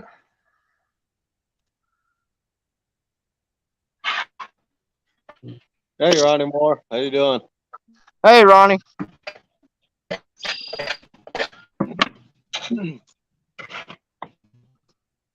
Yeah, I'm really pulling for Ronnie on the Joey thing tomorrow night. He got to go with me 3 times. But, you know, everybody in here's got a Joey in there, I think. I know Skip does. I mean, Zach, you were in the Joey thing, weren't you? Yeah, I'll skip Joey for that one day. Okay, so you got 1 time in the drawing. Jody, who all did you have? You had Cause 1 time, didn't you? And somebody else or what? No, I had her 2 times. So Cause is in there twice? Yeah. Who else we got in here that was in the tournament? Anybody else? I don't know if I count him being in the tournament or not. Because I was a joke. Were you Joey? I had Were a you blast. Joey? Yeah, but I had a blast doing it too, though. No, if you were with him while he was in the 1v1, any day that you were with him counts as one. You get your name put in the drawing 1 time for each day that you're with him. Yeah, he was telling me something about that. I didn't really know, so. And if I win the drawing, I win the drawing. If I don't, I don't. I still had a blast that day. Exactly, man. I mean, it's just something a little extra that's exciting for the guys and the gals that helped out during the 1v1. That helped the fishermen out there. I mean, it's one of the coolest things I've seen them do. Is to acknowledge those people and give them try to give them a chance at getting something for it. Oh yeah, I mean, and that opened my eyes to this whole YouTube thing, and that's what really got me going on wanting to get it done and being able to make content for people. Yeah, because I think it's so cool. Just to take people along to fish with you. So it was an adventure. I loved every minute of it. So I got to figure out how I'm going to work these lights tonight because I've got 2 rods off screen here and 3 on. But I need to read the lights where they're going to be on those 3 rods. But I probably still need to put something small on those 2 that's off screen. Have you thought about running, those glow sticks that they that attach together to make necklaces out of? Making a whole strip of those to run down the rods. That way you can see them at night. Spaghettios. Oh, dude, I'm going to show you something when it gets dark. Betty's got LED lights on her. This battery powered. Up at the tip. You have to show me how that works. That's cool. I got them from Epic Catfish up at CatCon. But there's a strip of LED lights that go up halfway up the length. And there's a little switch down there. The battery pack, you flick it on, and the LED lights light up. I think I've seen it. Yeah, I've seen it in the dark before. So I was wondering what that was. They're little LED lights. You get them from Epic Catfishing. I may have the package in here. Let me look. I think he said something about somebody was helping them maybe make them cheaper or something. I don't know. I think I still got the pack in here somewhere. Let me look. Because if I can put those on my surf rods, that would be real good they're amazing. for content at night where people can see it. Yeah. Oh, crap, I just grabbed the snagging hook. That thing hurts. No, I thought I had that pack in here. Oh, it's in a box up there in the truck. I'm pretty sure it is. Let me look. Make sure it's not in here. I got too much crap. Wait, there it is. There it is. Don't we all? There. Imagine this. I shove, I think it's 12 rods, a cart, a bunch of tackle, all that into a back of a little bitty Ford Fiesta. I don't know if you see that or not. Getting some shade. But there's that's the card off the lights. I might get me some. I'll show them to you when it gets a little darker. But yeah, they work great, man. I mean, if you're out here in pitch black with no lights, you put those on your rods, other than tripping over sticks and rocks and breaking your neck, you'll know what your rods are doing the whole time. Hey, you can see them. They want me to tell you Mark was in here. Oh, really? Mm-hmm. Yeah, he's been in here. Well, let's get him in here. Get him in here. I want to get him in here. Get him in here. There we go. Let's get him in here. Get him in here. I have to lift my tripod up a little. Let's get him in here. Get him in here. Let me see. What am I doing here? There. Why not add one more to the calamity? Exactly. He's missed all the good stuff. Right. But there's more to come. Mark, jump down in the basement. Let me pull you out of there. You would not believe some of the stuff you've missed today. Which I will. I'm going to make a short clip of some of the highlights and put them up. I'll probably get a strike for it, but I'm going to do it anyway. They'll get over it. It'll be all right. Oh, well, I could care less. If I was in YouTube for money, I'd be broke.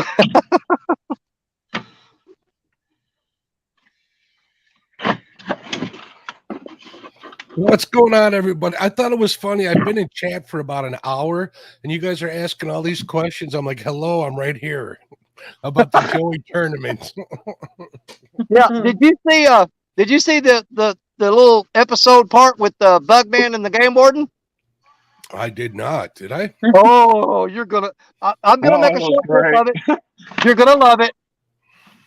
We got somebody else down there. Let's see who we got. Since I got you here, Danny, let me ask you real quick. Your Joey on day one was who? Ronnie Moore, and day 2 and day 3. All right, I just wanted to make sure that I had it right because I'm currently making a list for Joey's. What's going on, man? Yeah, I had Ronnie Moore all 3 days. I had to take a closer look. I'm not used to Van not in his truck.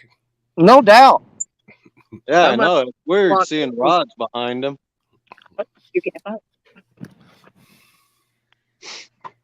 Oh, you look at this. He's going to be. We're finally going to get a fish on the show? Yeah, that's what I was going to say. I shouldn't be one to talk. I went crappie fishing today, not even a nibble. Look at You had Jody. to pull it back out, Jody? I got one of those hats, Jody. With the braids too. No braids. Hey, You got don't your mess beard. them up. It'd be perfect.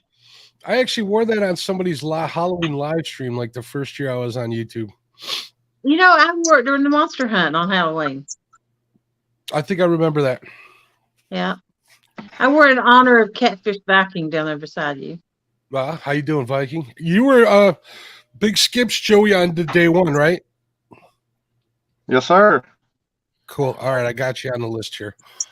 I just got to get with Freddie and make sure I got his Joeys right, because I don't think he had a Joey for most of it. Well, he was in his boat the second 2 times, wasn't he? He was. And the third. And the first time, I know that Halana was Nina's Joey. Right. I'm not sure if Freddie had his son or not. I don't recall. I can't remember. I know the last 2 times he was in the boat by himself. I think. You'll have to ask him. His son with Tina. He's against Tina.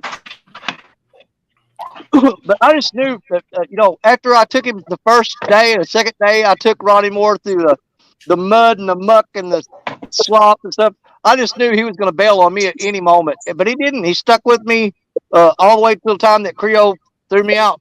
You know? Ronnie did good. He was a good Joey. Yeah, he did. He carried stuff. I mean, I wouldn't have carried that crap.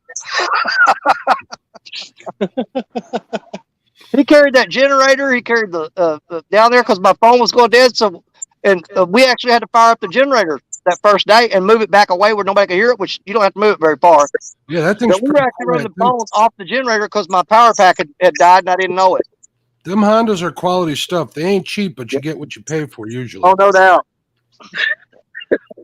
But if we didn't have that generator with us, I would have been put out on first day because I would have lost my phone signal and you guys wouldn't have gotten about 20 minutes of me and I would have been done. Well, people don't realize that a regular generator will mess up a computer equipment. Yes, it will. You got to have an inverter because they'll power surge. And you know what? I bought a 6,500 watt Predator generator for my RV, and it fried the circuit board in there, which is a buttload of money. And they said you cannot hook that generator because of the power surge. But then what I wound up doing after that is I bought a surge protector that goes between the generator and the camper. That'll help, yeah. And I could have saved myself thousands of dollars if I would have bought an $80 surge protector. If you have a laptop, because laptops pretty much have battery chargers, most of them, it's how they run. So when you plug it in, you're charging the battery, the computer's running off the battery. That's like a layer of protection using that. But like a desktop or like any kind of board-driven or Unix-driven operating system, whether it's a refrigerator or anything that's got a panel on there, you'll fry it pretty good. You will. I'm trying to figure out something for the doesn't take much. power. It doesn't take much. If you're hi, Sandy. Hey, Mark. She just peeked out over the corner and waved at us.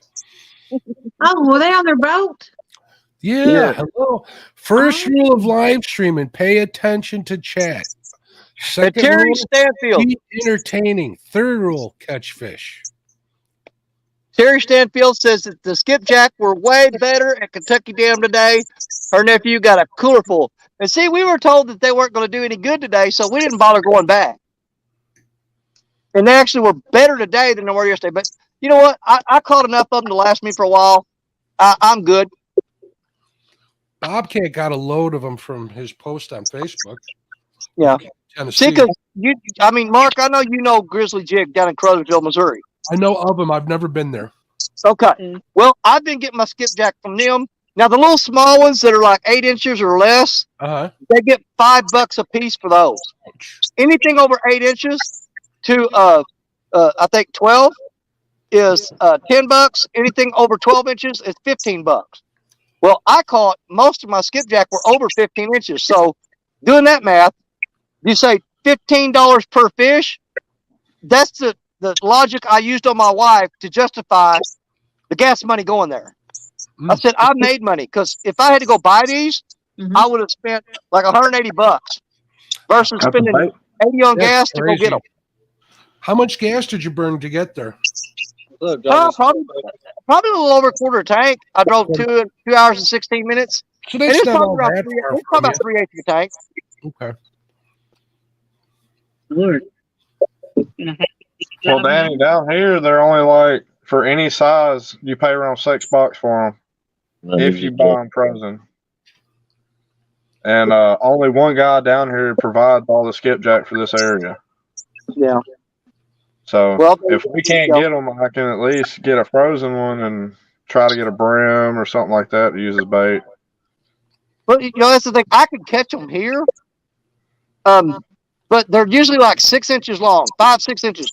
There's just not any big ones right here in the area where I fish now in Mississippi River. I'll go to a little spillway dam and throw sabiki rigs there, and you'll get the little 5, 6 inch ones, which I'm perfectly fine with that. But one of them is maybe 2 pieces of bait at tops, and so you got to catch a ton of them to fishing if you have them all. Our average length around here is like 8 to 10 inches, and then, well, for me it is, and then occasionally you'll catch one that's like 12 to 14. Well, I caught 12 yesterday. I'm gonna say at least 7 of them were over 14 inches, or maybe even over 15. I think Skip went Friday, and he loaded us up with a good bit. And then I got a guy that's going to give me over 300, but I'm kind of curious on how he froze them because he's a crappie fisherman that occasionally catfishes. Right. That's the thing about those skipjack. You've got to take care of them from the time they come out of the water till the time that you use them. If not, they're not even worth using as bait anymore. Nope. Yeah, that's true. You'll catch some fish on them, but the structural integrity of them is just gone. I mean, shad are worse though. Oh, shad are way worse. Oh yeah. Skipjack will last a lot longer than a shad will, but still, they both tear up.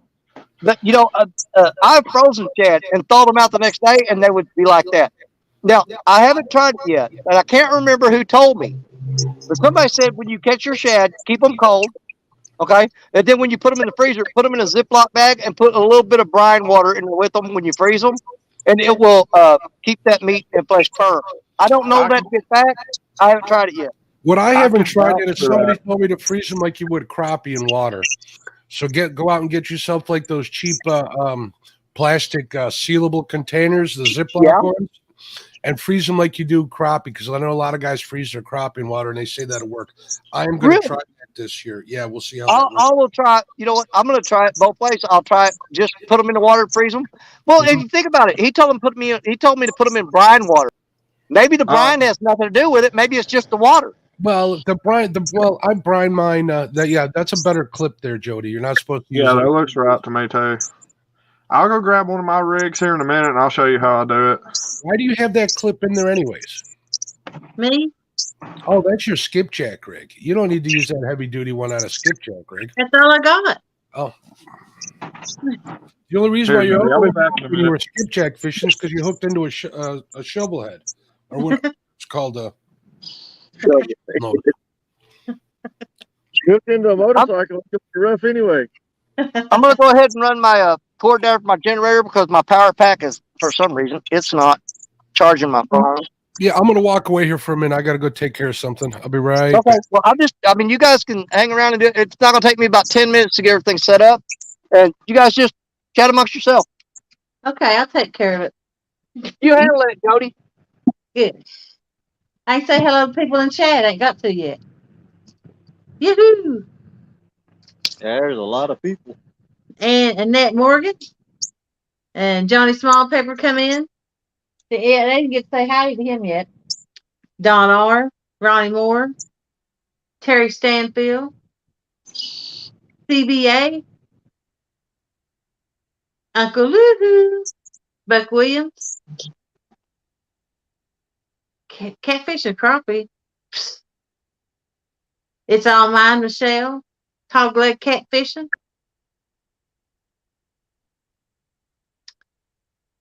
Let's see.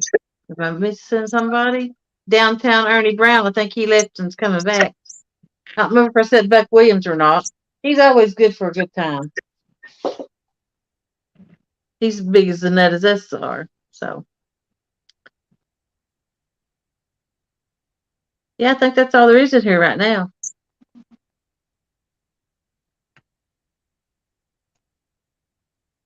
Participants. There's only Dallas Liebert.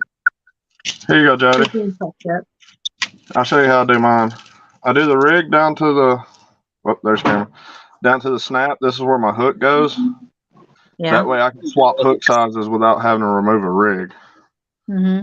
So I haven't had an issue out of that yet, even on the kayak or on the bank. Yeah. So, but yeah, that's how I do my rigs. Which I'm pretty sure some people will say that it's not the smartest idea because I'm not doing a straight connection to the hook. But if you got to swap hook sizes on a fly, that does a lot better.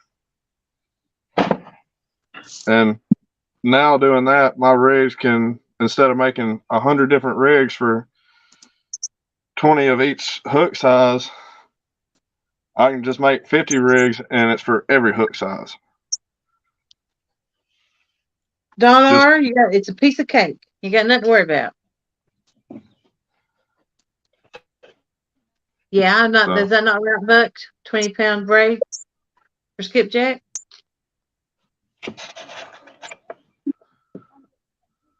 Is it too light? That's all I use on mine. My bait rod's got 20-pound braid on it, and I make my own sabikis too. I do too. I just made.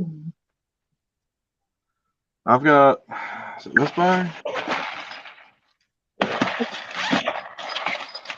I only make 3 rigs or 3 hook sabikis. I quit making 3 hooks. I can't get 3 landed, so I just make 2 rigs, 2 hooks, and I double up on them. But if I get 3, I can't get it in. I don't think I'm strong enough, or my pole ain't.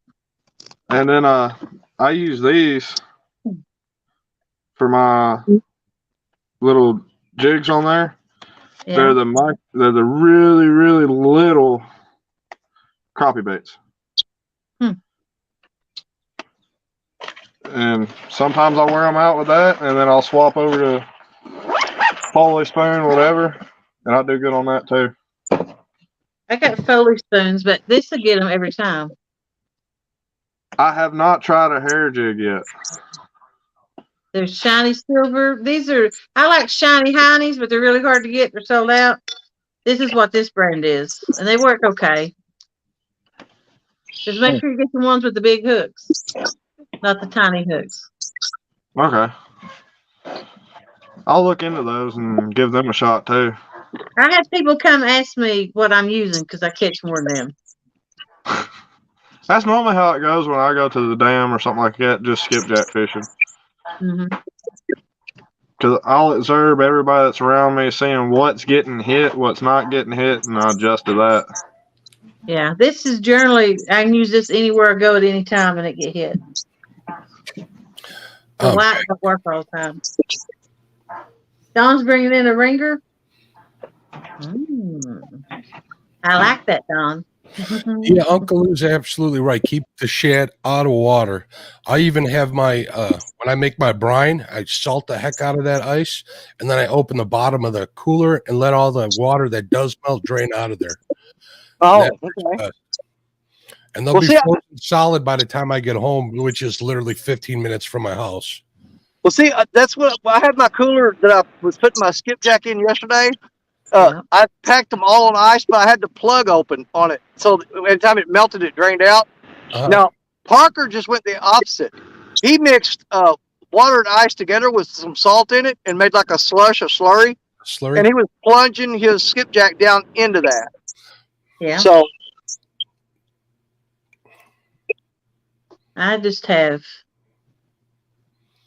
And then I got a big weight at the bottom to get it out with. So just some marabou jigs, that's it? Yep.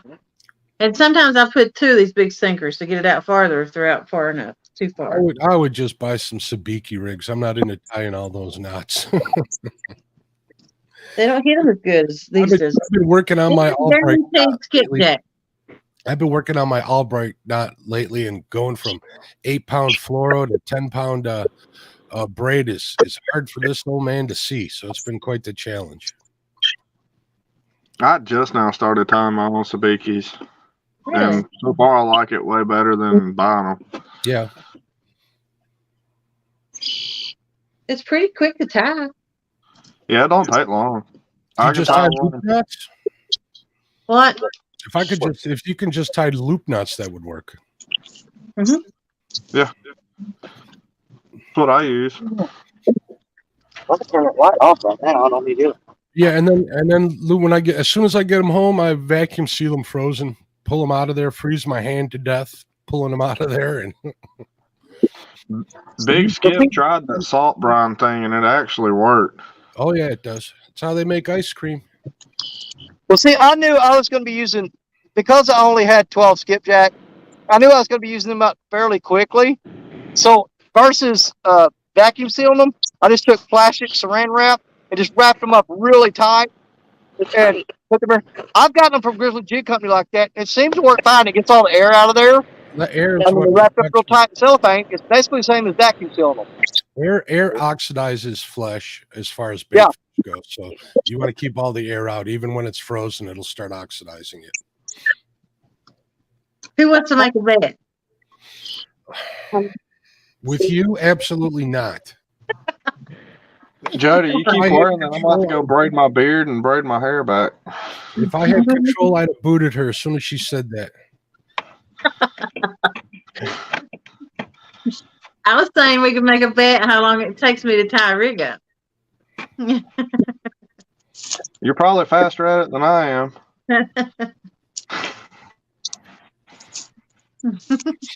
Smart. Well, then I'm going to But say I found out the same person who I didn't know what the reverse switch on her reel was and was using weight clips for actual rig clips is going to want me to trust her tying rigs. I don't think so. Freddie, what's up, buddy? I sent you a message on Facebook, buddy. Oh, wait, probably answered. There it is. Freddie, answer. Yeah, you kind of threw me for a loop on that one, Jody, not knowing what a reverse switch was. I was Maybe I just do that stuff so you just think I don't know what I'm doing. I'm just making you think that.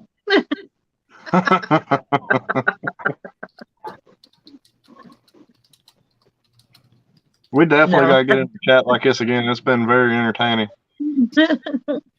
No, yeah, we've had a good time. We've had a real good time.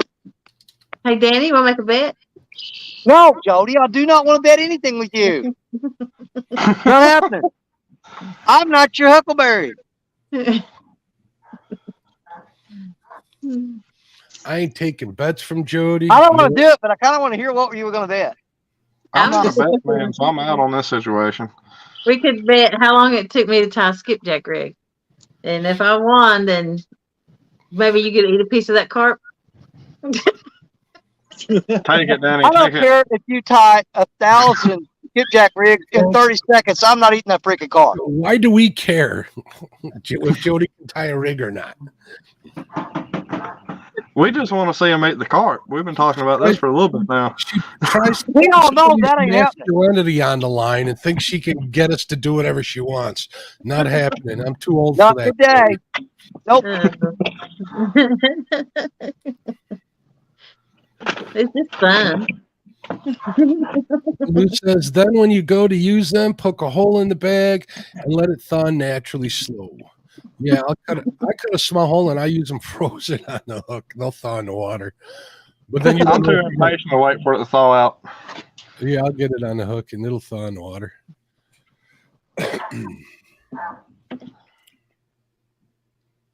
Normally when I get to the water, it's still frozen. It's getting cut up and put on a hook. I don't care if it's frozen or not. It'll thaw eventually.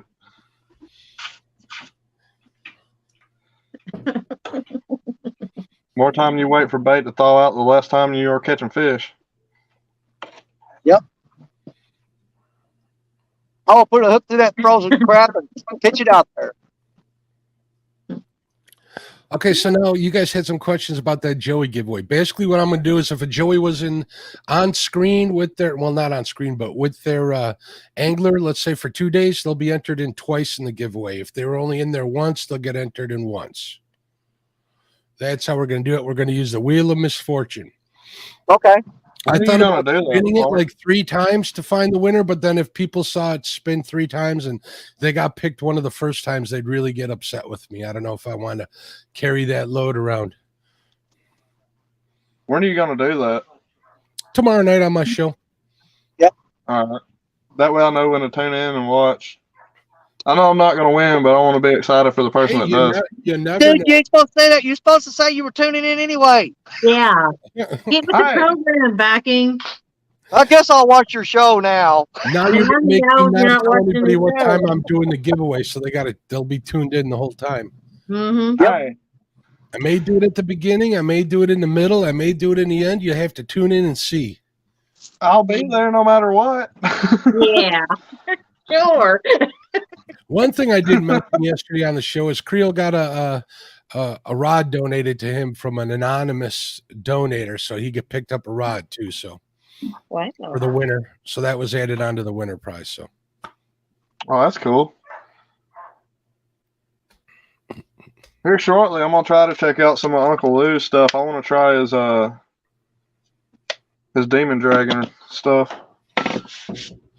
I want to give that a shot, dragging behind me on the kayak, because I'm gonna do 2 rods suspended and 2 rods dragging behind me on the current, just to see how that pans out. Give that a shot. they work. There's Helena. She's going to be in on the drawing. Yes, she is. That sun get down a little bit more, I'll be able to see my screen. It's going to be a wonderful time. But I can't wait till I get that video down. I want to get the show downloaded from today and cut that clip out of Bugman and the Game Warden. That's going to be cool. Don't That's anybody gonna be else in here hilarious. tell them anything. We're going to do it. We're going to do it. That's gonna be hilarious. I'm going to get a copyright on it, but I don't care. I'm doing it. Jody went dead. Yeah. Did she flip Have sideways? you heard from Tara lately? I have not. Is she supposed to contact me, Don?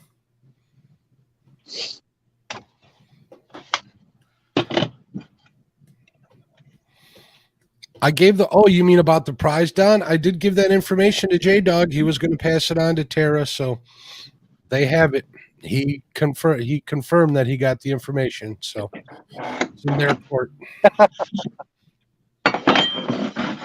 But people talk bad stuff about me all the time. I don't care. I usually take it, write it down, turn it into something positive later.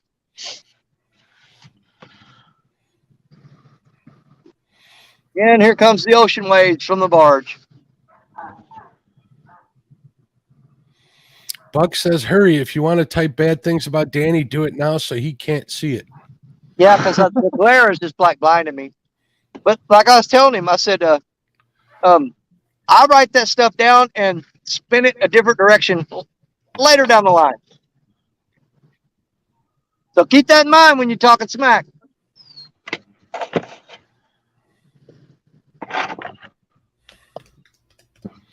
We lost Jody. Yeah, she said her phone went dead. Oh, Oh, don't worry. She's like the clap. She always comes back. I've got mine plugged up in the shop. Oh, wait, boy. don't go Somebody dead. clip that out so we can send it to Jody when she's mad at you.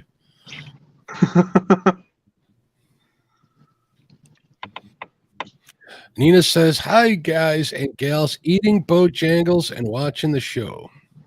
Hey, Nina. Bojangles is chicken, right? Yeah, they're chicken. Never had it.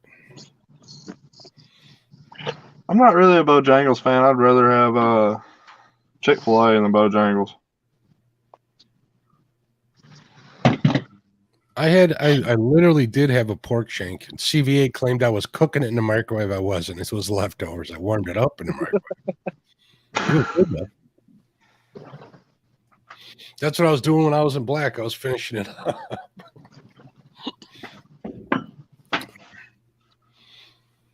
Jody says KFC for the win. Yeah, the only part I like on there is the skin. I like KFC. KFC's pretty good. Nina says, But you got something. Chick-fil-A is closed on Sundays. Yes, it is. Yeah. Popeyes is a good chicken sandwich. We got a new thing down here. It's called Slim Chick, and it's actually really good. Yeah. I ain't never had them until the other day, and it surprised me. Thank you. We talked about this food, and Danny's been wanting food for the past 5 hours. But you know, after you go so long without eating, you stop being hungry. I mean, if you go so long being hungry, then you just stop being hungry.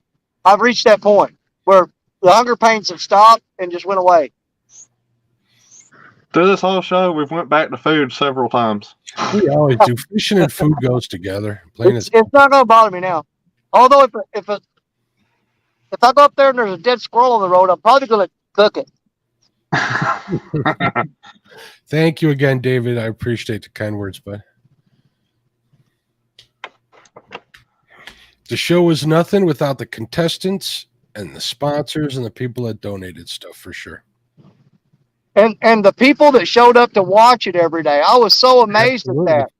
I mean, when you look down and you see all those people that's there supporting the guys in the tournament, they're supporting the channel.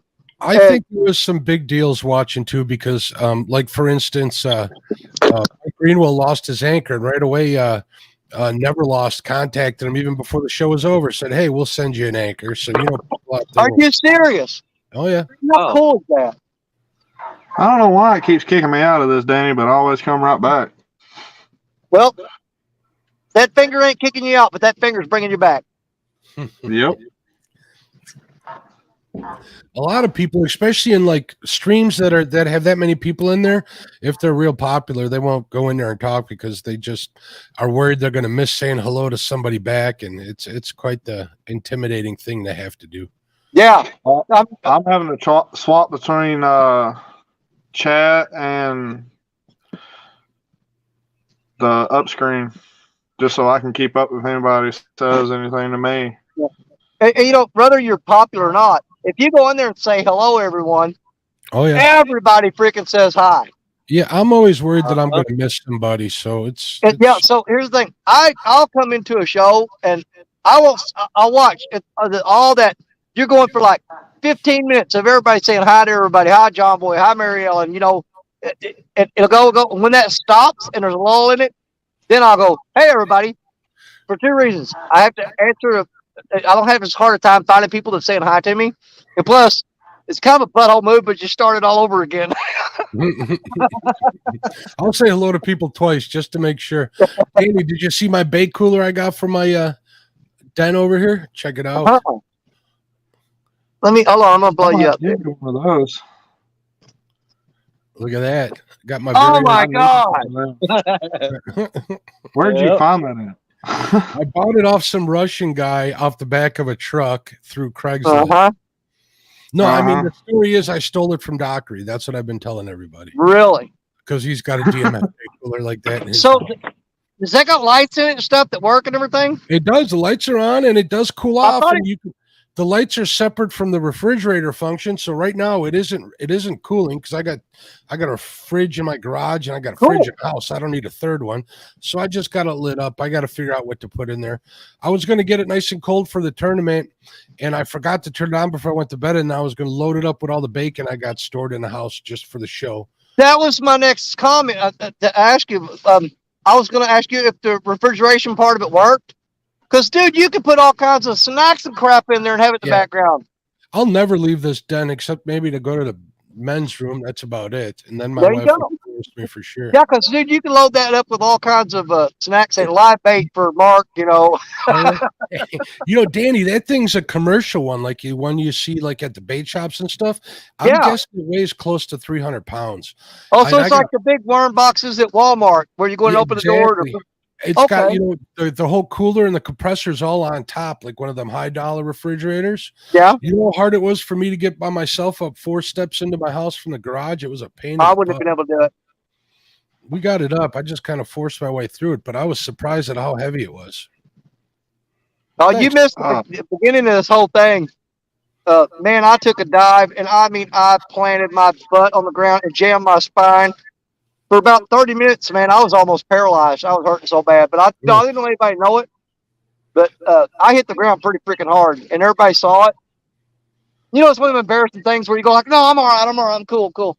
Yeah. But, man, I'll tell you what, that was hurting. And I went and took some ibuprofen, and off screen, I did some of my physical therapy things that I have to do every day and kind of got my back popped back in line. Or yoga? But yeah, I felt pretty bad I felt pretty hard a while ago. And man, I mean, I hit hard. I mean, you could see it at the beginning of the live stream. I went down hard.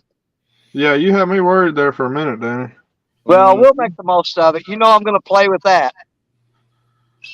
So have you caught any fish today, Danny, in the 5 hours and 12 minutes you've been on? You got one? Got one channel cat. And believe it or not, I'm throwing all my big rods. I'm throwing like 80, 100 feet out, you know. I'm throwing way out there. And the fish that I caught was 20 feet off the bank.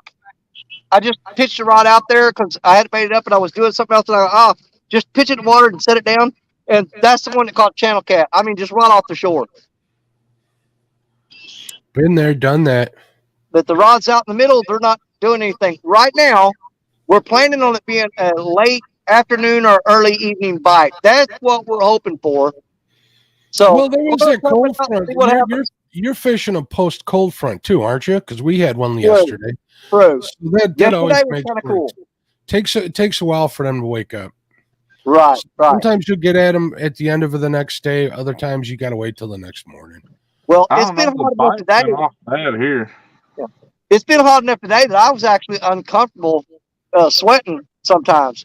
And I know it's going to get way hotter. We're just not acclimatized to it because it's been so cold. But right now, you know, high 70s, low 80s, to me, it's uncomfortable because I've been used to being out here in the cold so much. Yeah, we had 40, 45 degrees today for a high. Yeah, and you go out there and fish that every day and get used to that, and then the temperature jumps up to 79, 80, and you're thinking, oh my God, you know, it's a freaking heat wave. I'm sitting there sweating because your body's acclimatized to the cold. I was out there today for about an hour in a hoodie, and I was all right. So once it gets up to like the 80s, no, nothing. The post ice bite is so messed up here. I don't even know what to think. Yeah, I just got to get out there in a boat. I've been kind of not wanting to take the boat out yet because I usually do good this time of year on the crappie bite, and I got one limit, and then every other day I'll get one, maybe two, but that ain't enough to brag about. So, and they weren't that big of ones anyway. So the first day I went out, I got a couple right at 12 inches. Those are for up here. That's a big slab for up here, especially this little local lake. You guys would probably call it a pond, but it's what, like 26 acres, I want to say. Yeah, small body of water, but they're in there. And they get pretty big. There's everything in there. They stock the heck out of it. About the biggest crappie I've caught here was last year. I caught a striped nose, and I put it in my personal pond at home. It was about 14 inches. You know, those are hybrids, right? They can't breed, just so you know. They're called magnolia. Yeah, I just thought it was cool. I wanted to put it in the pond. Oh, yeah, they're cool. But just like a little side note, they're called magnolia crappies. Everybody calls them striped nose. But don't they, because they're hybrids, don't they grow faster because they spend more of their time eating and growing than they do worry about breeding or anything? I have no idea about that, but. Well, I know a friend of mine, he's got a big private pond, a farm pond. He has stocked with hybrid bluegill. And those things are the biggest freaking bluegill I've ever seen in my life. I mean, you can lay them on and cover up both hands. You can't see either one of your hands with those things in your hand. And they're massive bluegill, but they're hybrids. He said they're sterile. They can't breathe. You got to be careful with ponds and stuff. You overrun them, and then you're going to get nothing but dinks. Yeah. I mean, there's a buddy of mine who lives on a lake. It's a public lake. Anybody can go on there, but there's no access. So it's technically a private lake. But that thing's so overstocked with bass, and he's a pro bass fisherman. He tells us to keep all the bass we catch whenever we go over there. Y'all Yeah, see I like mean, we've got a pond down the road from my house. It's like that. The biggest bass in there is only like a pound, but you can catch like 100 bass in a day. Yeah, it's crazy. Yeah. My little pond I've only got like 14 crappie in there and a bunch of brim that I'll catch out every now and again and take and use as bait. And I'll restock that with brim from this pond that I've got down the road that has nothing but brim in it. So they're overpopulated it. So I'll take some brim out of there, try to thin it out some. Yeah, we did a show on Panfish Nation with a gentleman named Bob Lusk. He's like the country's most famous and most sought after pond management guy. He does ponds for like the Dallas Cowboys and for what's his name over at Bass Pro Shop. He does a lot of big money ponds. And that was like one of the favorite shows I've done to date. I probably learned more talking to him than anybody else. And it's not just about ponds, but it's about that whole, circle of life and the food chain and how water and pH of the water affects everything. Yeah, it is a really good show.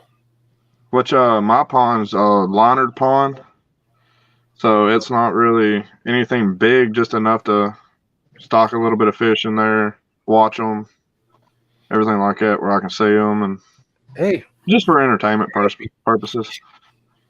Me, I'd be silly. I'd be throwing a flathead or something in there. I did. I did. I No, had to turn it loose. It was eating all my bluegill. Oh, yeah. Clean a pond out. My buddy that I was talking about earlier, has got the hybrid bluegill in his pond. Somebody threw a bunch of bass in there, and the bass multiplied so much. Now the bass are really small. I know we don't condone taking fish out of the river and putting them in ponds, but that's like Pele's. This is kind of a different situation. He told me he wanted something to thin those bass out. I put a 38 and a 42-pound flathead in that pond, and it's really thinning those bass out pretty quick. Yeah, Freddie, I know that. It's size SIZE at catfishandcrappie.com. Yep. I know when we put that flatty in my pond, it started ravaging my brim. Oh yeah, we'll do that. Well, he's got two of them in his pond, and they swear they've hooked it twice. They've hooked them twice, but it's just breaking off because they go up there with like crappie rods and stuff and everything, and throwing out there. And it's where they've hooked that flathead because it just bent the rod down and snapped the line like it was just like pop real quick. And I'm like, yeah, maybe, but I can't see that flathead hitting a crappie jig. I just don't know. Oh, they'll hit it if they're hungry and they're feeding on minnows in there. They'll feed on anything in a pond situation. So if it thinks it's a minnow, it's going to snack on it regardless. Yeah. Well, they said they've almost had the rods jerked out of their hand, and they start pulling and it just popped the line. And he doesn't know of anything else in there big enough to do that other than those two flatheads that I turned loose. So apparently they made it. A couple of the places I fish at every now and then I'll get a white crappie, and they don't stock white crappie in any of these ponds, or they haven't in the past as far as I'm concerned. Right. So I'm thinking people are dropping them in there. They got to be. But you're talking about size and stuff. I know you've heard of Otter Slough Conservation Area down here in southeast Missouri. They have overstocked that with crappie so bad that now there's not a size limit in there. There is a creel limit, but they've completely removed the size limit because there's so many freaking small ones in there. I know Richard Cluck did a show, Fishing and Freedom, here recently where he was catching, they were little dink crappie, but they encourage you to take them out of there because there's too many of them. It's kind of like Baldwin Lake with the catfish. And Richard was taking those fish home and he did a clean and cooking on it, man. I'll tell you what, I would have ate every one of them. See, down here you catch more white crappie than you catch black crappie. I think I've caught very little black crappie down here. I may have caught maybe 2 or 3 this year. That was it. 90% of what I caught was white crappie. Give me a second, guys. I'll be right back. Okay. Let's see here. I'm starting to get where I can see the screen a little bit now. Yeah, I just walked over to the chat too. I'm just making sure my phone is charging.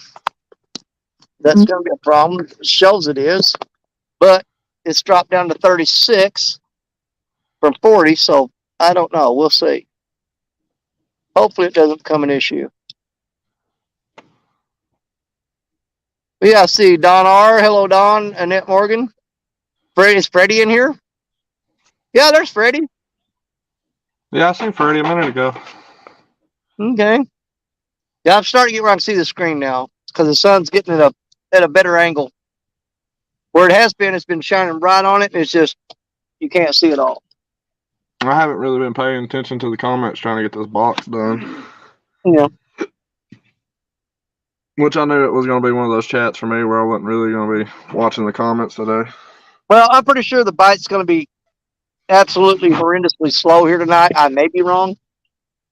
We'll hang out whenever I can see a little better. And I got messages out the wazoo on this phone. Who have I got here? Okay, I already read that one. Hey, at least we kept it entertaining today, though. Yeah. And I've already read that one.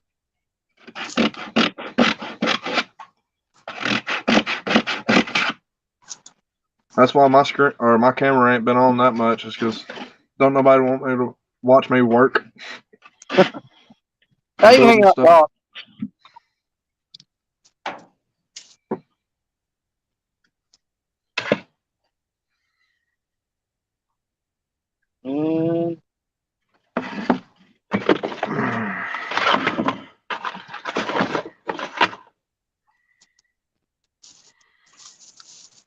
Hey, I gained 1 subscriber back today.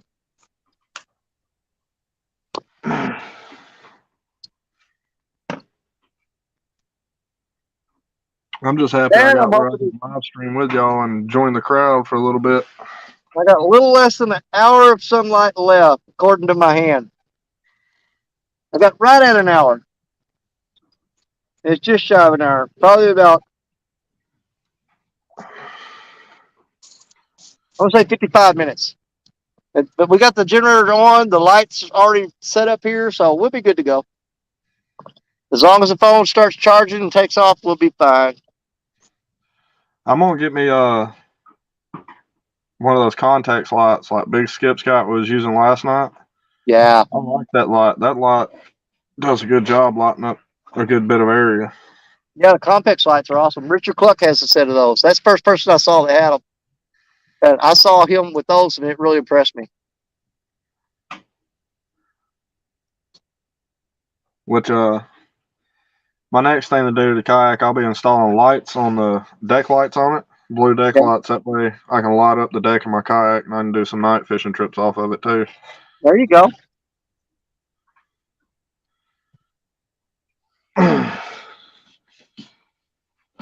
I love bank fishing, but there's something about kayak fishing that's exhilarating. Yeah. You're at the will of the you got a fish. little more freedom to move around and stuff. And honestly, I can hit some of the waters that most people on a boat can't. That's true. Because, you know, I read in a Field and Stream magazine one time that you could actually go places with a canoe that a fish can't go. Yeah. My kayak sits from the surface of the water into the water probably about 3 inches, if that. Yeah. As long as the water's 3 inches deep, I can get back there. There you go.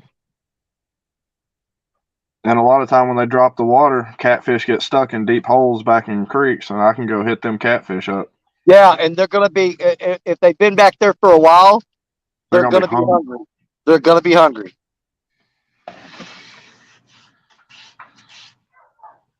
Eventually, I want a good-sized flat bottom, but yeah, that's a ways away for me. Well, I've got 3 John boats, and I've been trying to get 2 John boats and 1 semi-V, and I'm really wanting to get rid of all 3 of them and upgrade. To be honest with you,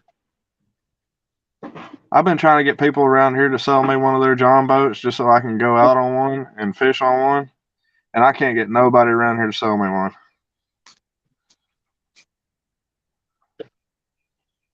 Which now I'm investing everything I have extra into the kayak to get the YouTube thing going on the kayak. So, well, my wife's really pushing me to get rid of those 3 boats because they're just in the backyard on the trailers and everything. And she says, just get rid of those 3 and buy a really nice boat, you know? And I kind of want to do that, but at the same time, I go out and I'm still old country, man. I go out and I'll put that John boat on a ditch or something. And I go out and gig frogs, or else paddle around in the our slough conservation area. There's lily pads out there, and we'll go out and grab frogs during frogging season. But you can't do that in a big boat. I can't put that in a little creek, you know what I mean? And go down there and Yeah. get big frogs. So You I'm saying trying to that talk make to them, get rid of 2 of the boats and keep 1 of them. God, I ain't had frog legs in forever. Oh my God. I go out and get my own. It's coming up too. June the 30th is when the season opens here. And I we may have get to hit you up massive for some frogs. frog legs. I went out and got frogs last year with another old boy, and our limit on frogs is 8 per person. And you don't think 8 frogs is very much till you get home and get them clean. The frogs we got, the legs on them were as big as chicken drumsticks, man. I mean, they were freaking huge. I've never gigged them, but I've had frog legs, and every time I've had them, I've loved them. Yep. We gig them and we grab them. If you're on the ditch, you use a gig. If you're out there in that slough where all that milfoil and lily pads are, you just have somebody running the boat motor, trolling motor, and you're holding the light on them, and you just up there and just snatch them up real quick. So once you go for that grab, you better clamp down on him and hang on. I don't know how many times I've seen guys grab frogs real light-handed, and they'll start kicking and fly right out of their hand. You got to snatch them like you're trying to hurt them.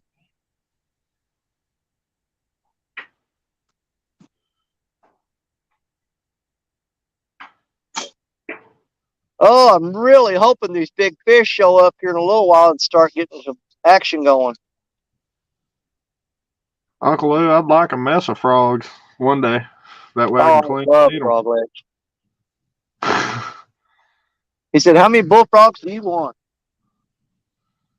I'll take as many as anybody would give me. I'll clean them and fry them. And here's the thing too.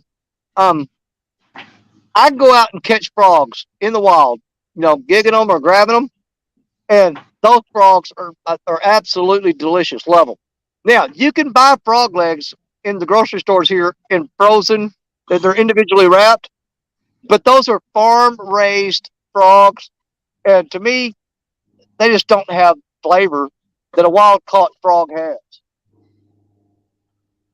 I mean, they taste nothing alike. Nothing alike.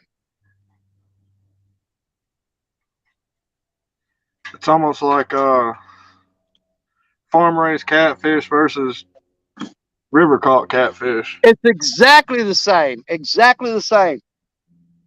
A pond raised catfish has been fed pellets that look like floating dog food. To me, I don't care for them. That they don't have that catfish flavor to them. I'd rather have a wild caught fish any day. And same with your frogs. To me, So wild caught is you always like better. the gamey taste.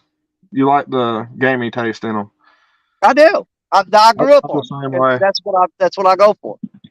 I mean, to me, anything else that's commercially farmed, it's just bland. It has no flavor. It's like I love eating rabbit, squirrel, all that too. Right. And we raised rabbits growing up. We had a bunch of pens out back and had rabbits, and we'd breed them and raise them, and you'd butcher the rabbits and put them up in the freezer or cook them, whatever stuff.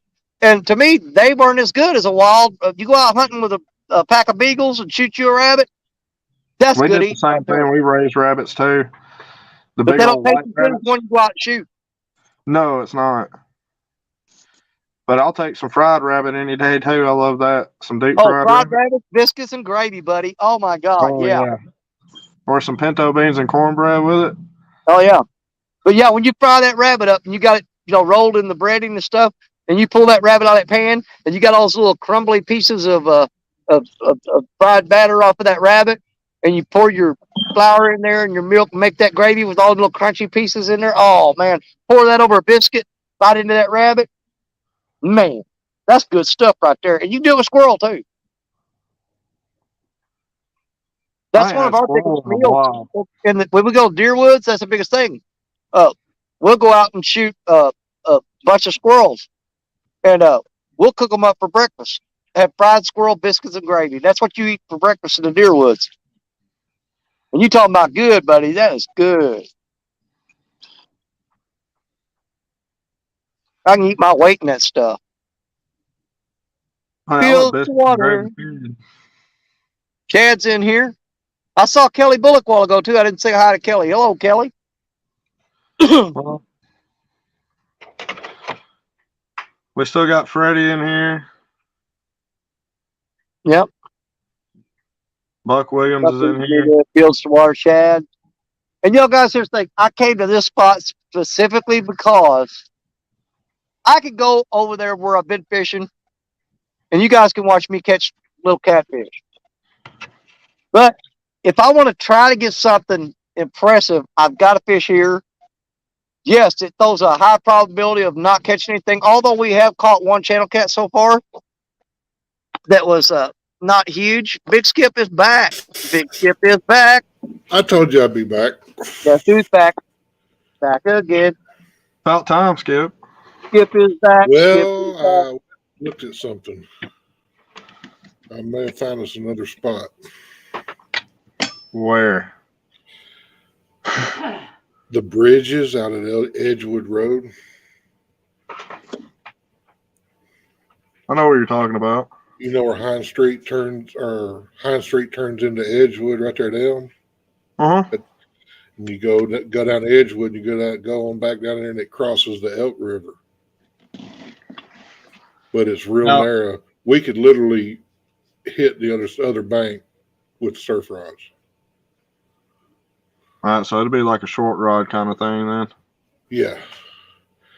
And there's a That big might be log. worth a shot. There's a big log jam right on one of the bridge posts. Don't tell me that. I'll be going after flatheads. Exactly.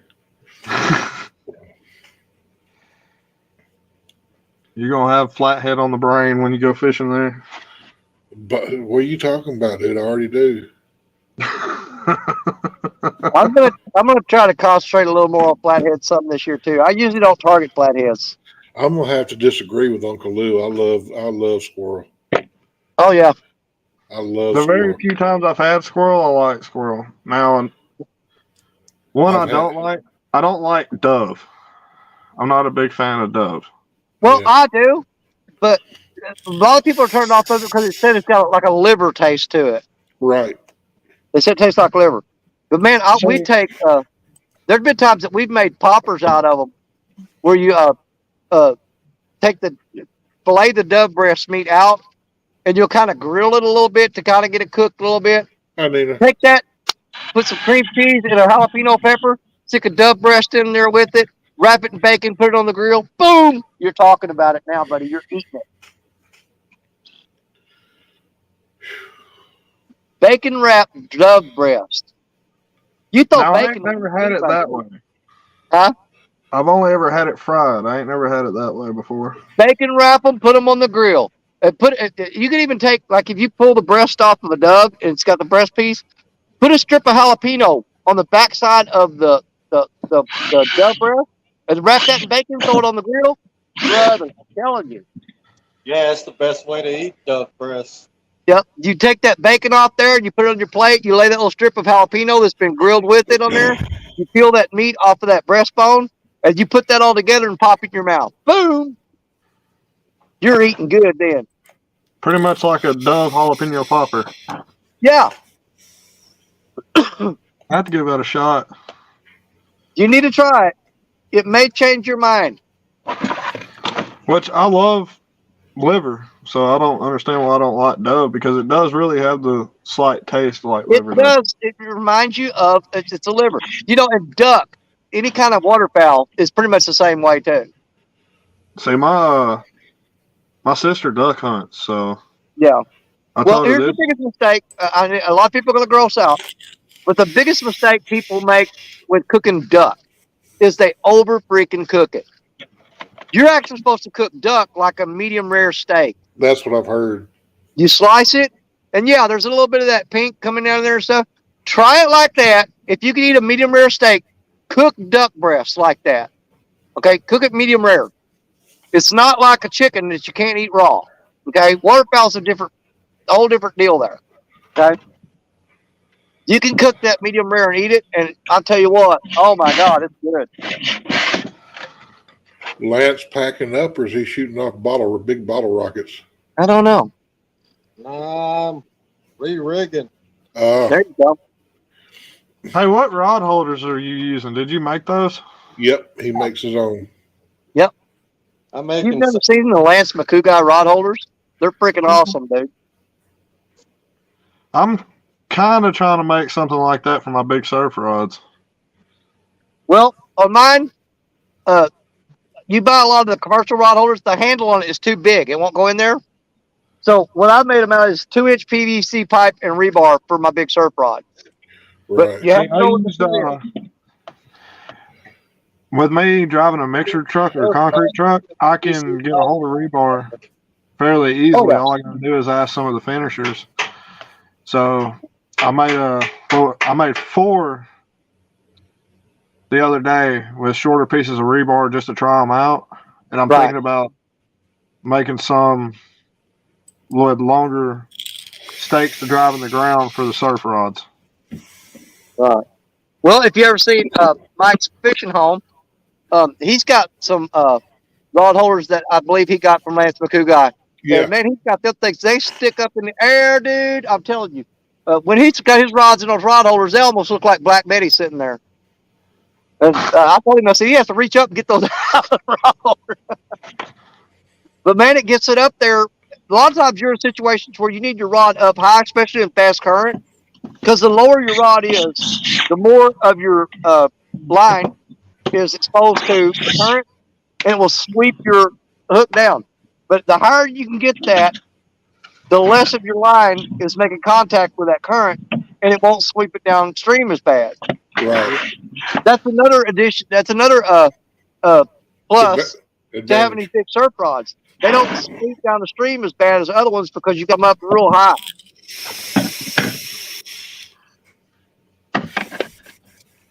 I got 10 of them. I'm shipping off the end of the week.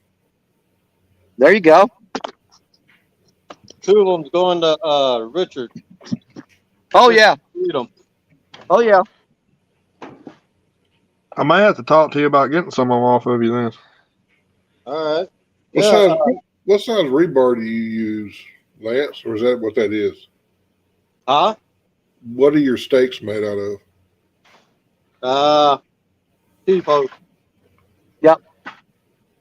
I didn't hear you. What? V. T-post. Oh, okay.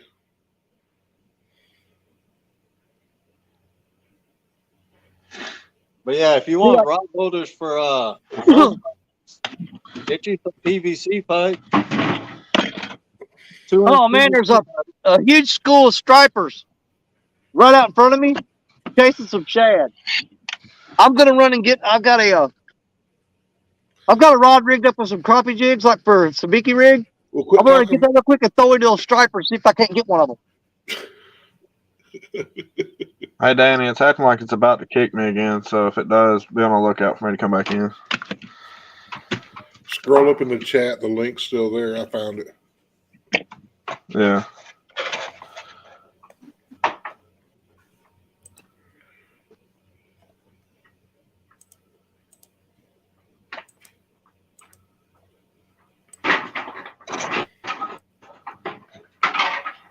Oh, Danny just put it back in the chat again.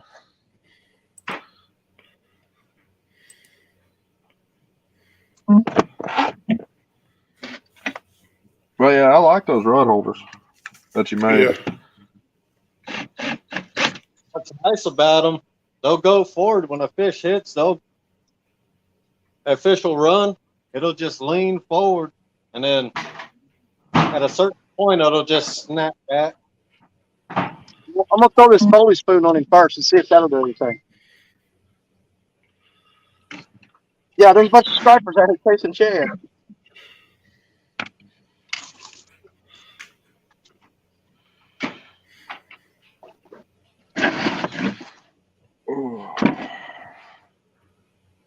Now, do you weld them together, or do you? No, it's PVC and angle iron. Huh? Okay. I didn't know if you was using steel tubing or PVC on those. 2-inch PVC. How are you securing them to the pole? Hose clamp. Like what I was talking about doing, Zach. Uh, I keep snagging up on myself. Dadgummit. See, on the ones I made the other day, I cut slots out on the back where the rod tubes would screw into something. Just big. I cut the slots out just big enough for a piece of rebar to sit in it where it doesn't wobble, and I've got it zip tied on there for now just to try them out.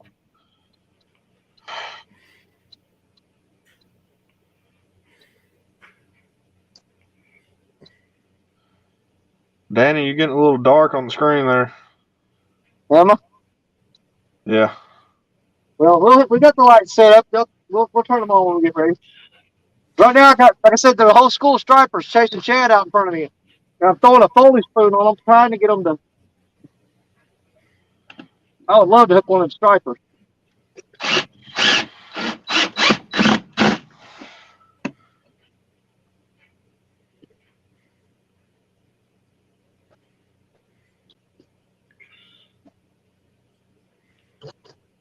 Now, are y'all allowed to use striper there for bait?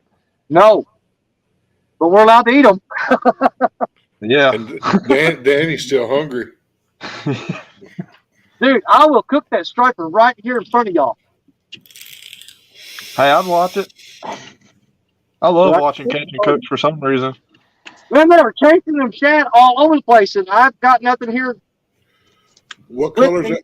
What color's that Foley spoon? The silver. They should smack it, that or a white one. I know it, but they're chasing them around in circles out here.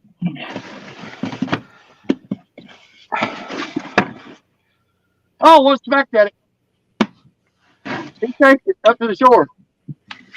I wasn't moving too fast. He was short. You might get lucky and get you some food. I know it, dude. Because I love grilled stripers, and there's nothing better to grill them than an open flame.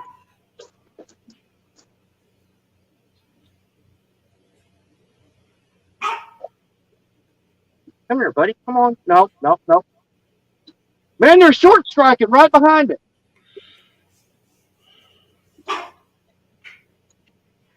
Throw you a hook on that right behind it. Yeah. Well, it looks like they're coming up at it and fixing to hit it, and then they see it, and something's flipping them off of it.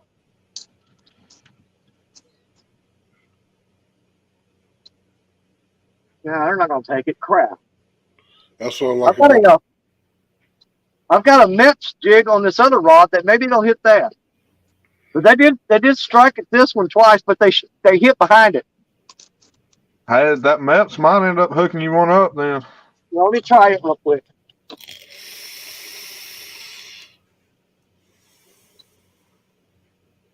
I don't know if this little bitty old bait rod will be able to handle a striper or not, though. This thing is like super flimsy. Make a good show, anyways.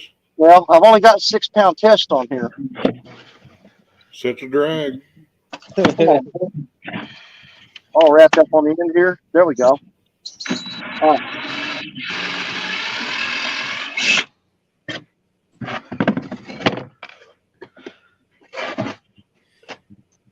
Well, I really have to watch these trees behind me. Yeah, I flew right over my freaking catfish rod. Uncle Lou, it's 2-inch PVC, and I make them about 12 inches long.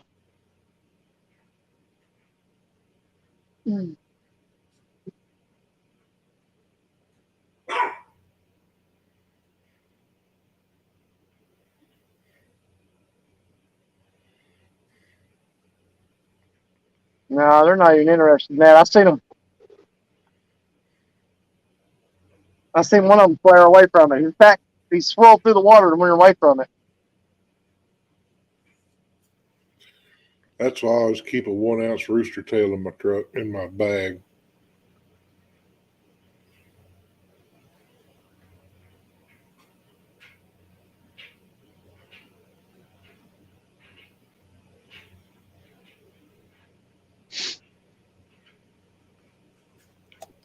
You had a rooster tail. You probably got one already, Danny. I know it. Well, I don't know how good you can see that if you can or not, but it's just a. That's the same thing as a rooster tail, but yeah, Yeah. orange is probably what's getting them. Well, they flared. Well, I came through the school. You can see them just like running away from it. They weren't running toward it. They ran away from it. They're moving upstream really fast too. I can see this, the shadow jumping across the top of water, and you can see the striper chasing them. They're about out of range for me now. I think I can throw one more time right in there, and maybe. Come on.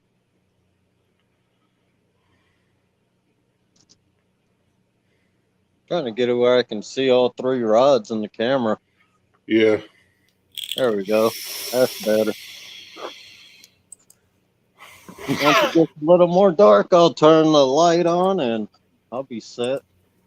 What rods are those? Huh? Uncle Lou rod. Uncle Lou.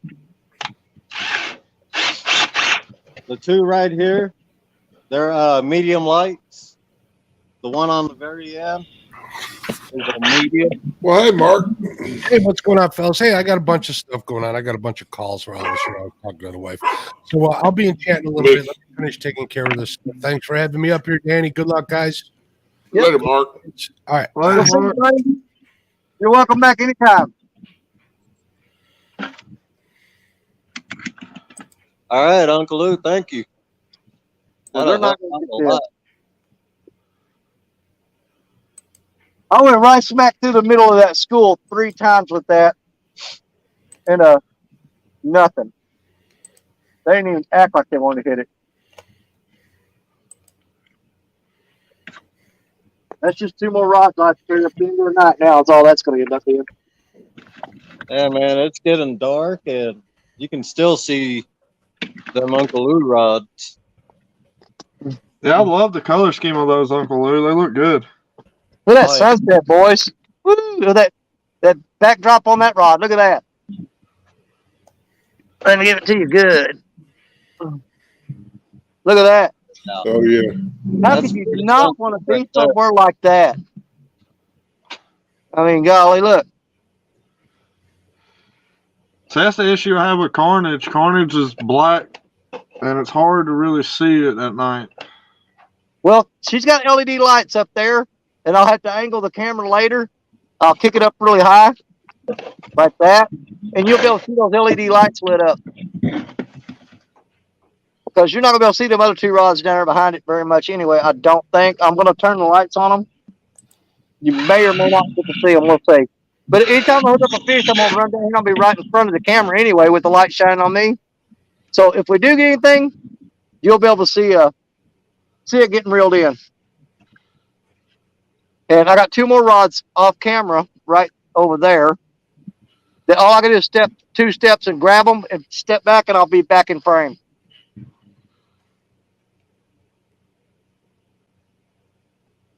But the way that Black Betty, she's bent over really hard right now. I don't know, you can't tell from that angle.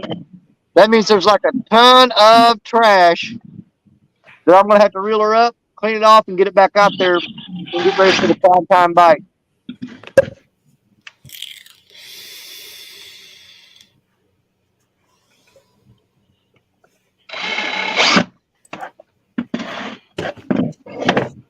I think I'm finally done screwing everything together. There you go. All right, enough of my sunset.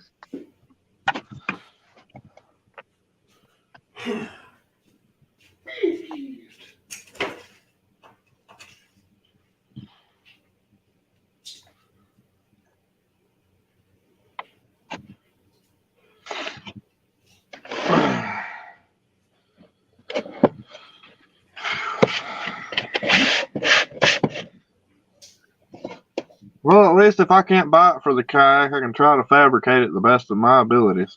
That's true.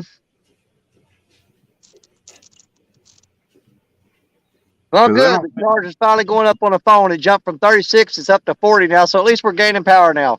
Anthony Duckworth. I've caught 1 channel cat earlier today. I had my first live stream running, and I told everybody I was going to pack up and move.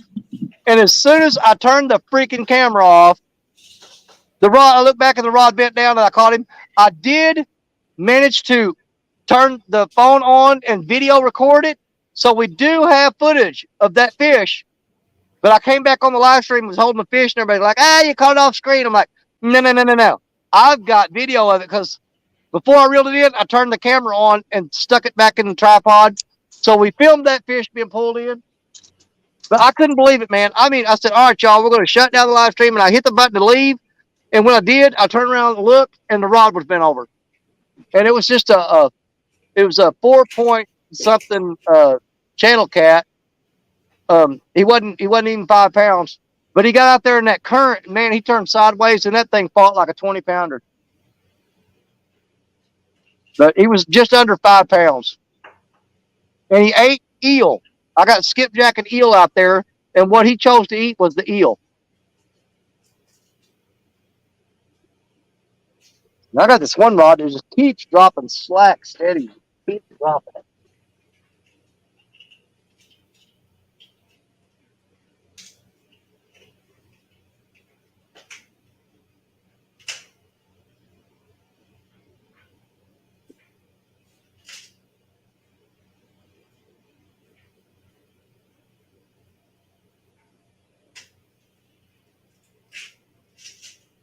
I'm gonna reel Betty up and re-throw her. And I'm pretty sure she's got a lot of grass stuck on her. It feels pretty heavy, so yeah, there's a lot of trash on there. It may be hung up, which means we need to re-rig it. There it come loose. Felt like we broke the sinker off. Maybe we did, maybe we didn't. We'll see. Yep, we broke the sinker off. But yeah, there's a ton of trash on there. We got to get rid of that. Bunch of grass on there.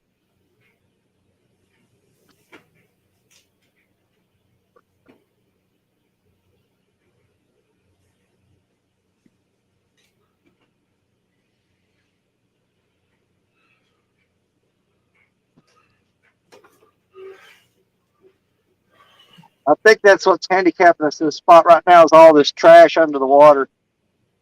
It's not real bad. I mean, the rod has to sit there for quite a while to accumulate that much on there. But let's put another weight on here. And we may even just go with a 4 ounce this time instead of a 5. Let me see what I got in the bag here.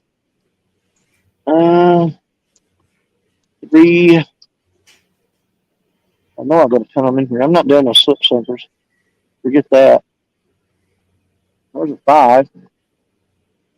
I'd really rather put a 4 on there. 3, 3, 5. Come on now. I know I packed a whole bunch of these. There's a 4. We'll put that on there.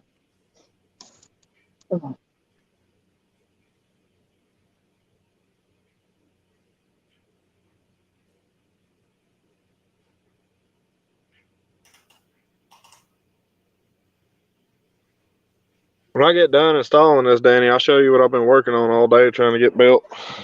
Okay. I'm installing it on the kayak right now.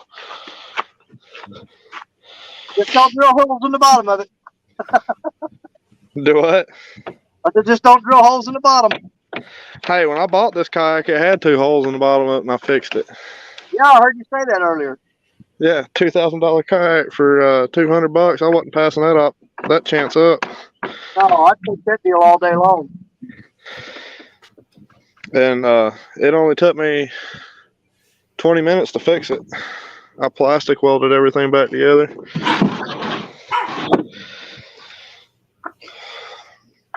Skip, are you still in the chat?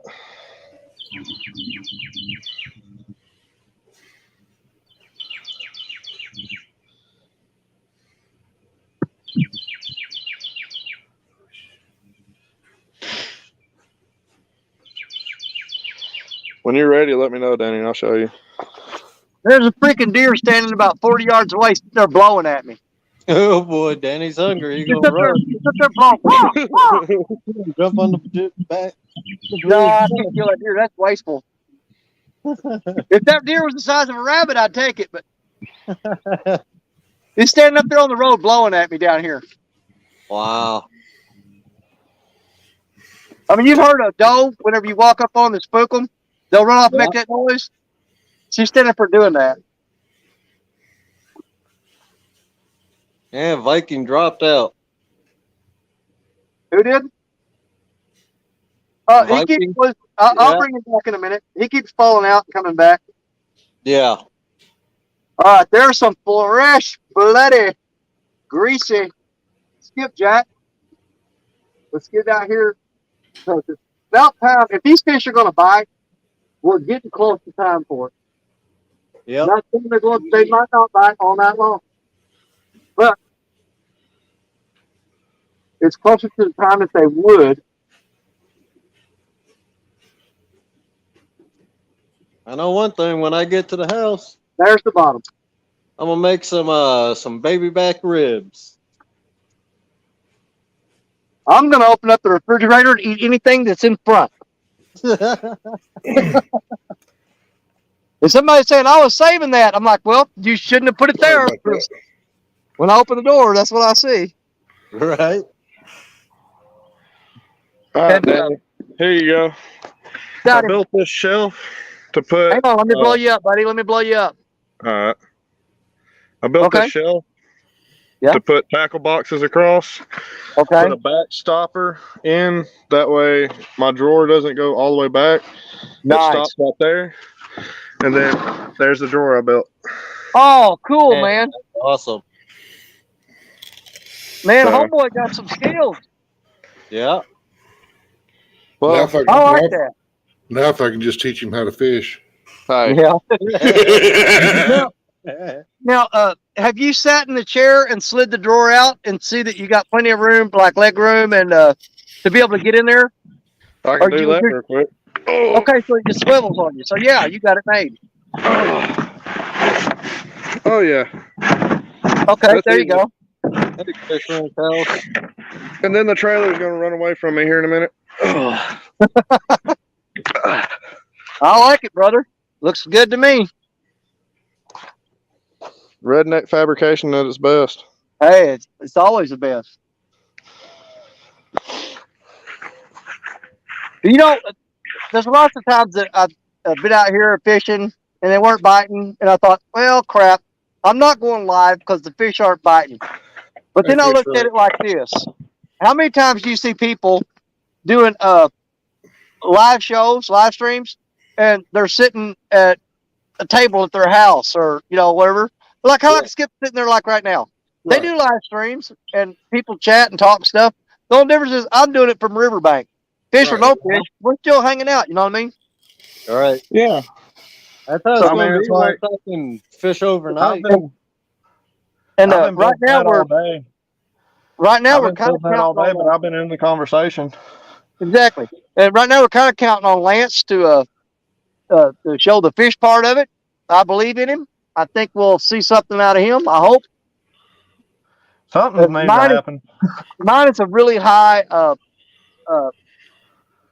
probability of failure, but we're targeting bigger fish, so that's why it's going to be a little tougher for us to get on tonight. That's kind of where me and Zach usually are. Is we're targeting the bigger fish. Yeah, and when you specifically go after bigger fish, you're knocking yourself out of a quantity market. It's gone. You're not going to get a whole lot of little, 4, 5, 6, 8, 10 pounders. What we started doing is putting our main rods out, getting them all set up, baited up, thrown out, and then we'll take some of the bait rods and put maybe some smaller Kentucky rigs on. With smaller hooks, smaller baits, and put a couple of those out to try to at least get some action going. Yeah. Well, I'm fixing to have Mama's home. I'm fixing to have to go eat. I'll be back again later. That's why he's going nuts. He heard her pull up. My dogs do the same thing. Whenever I pull up in the yard, my wife says they go back. I'd be a half a block away and they can hear my truck. and they'll get it when they'll start barking, and they do the same thing when she pulls up. Well, I was going to say you can tell when she walks through the door because he gets quiet. See? And then she says something to him and he goes off again. Yep. All right, y'all. I'll holler at y'all later. All right, we'll be here for a while, buddy. All You're right. welcome back whenever you want to come back. Appreciate it, Danny. We'll see y'all later. Okay. Annette Morgan And, said she'd be right back, so we'll be waiting on her.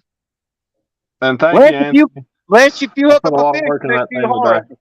Do what? Huh? Lance, if you hook up a fish, make sure you shout it out so I can go full screen on you. Yeah. Hopefully something happens tonight. I believe in you, brother.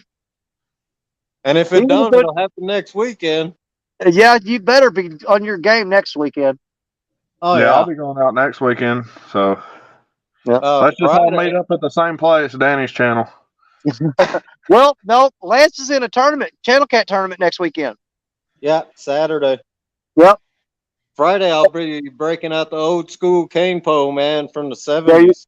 There you go. I'll go catch some bluegill and some pumpkin seed. Hey. Yeah. I'll take some cane pole fishing any day. It's what I grew up doing. It was fun.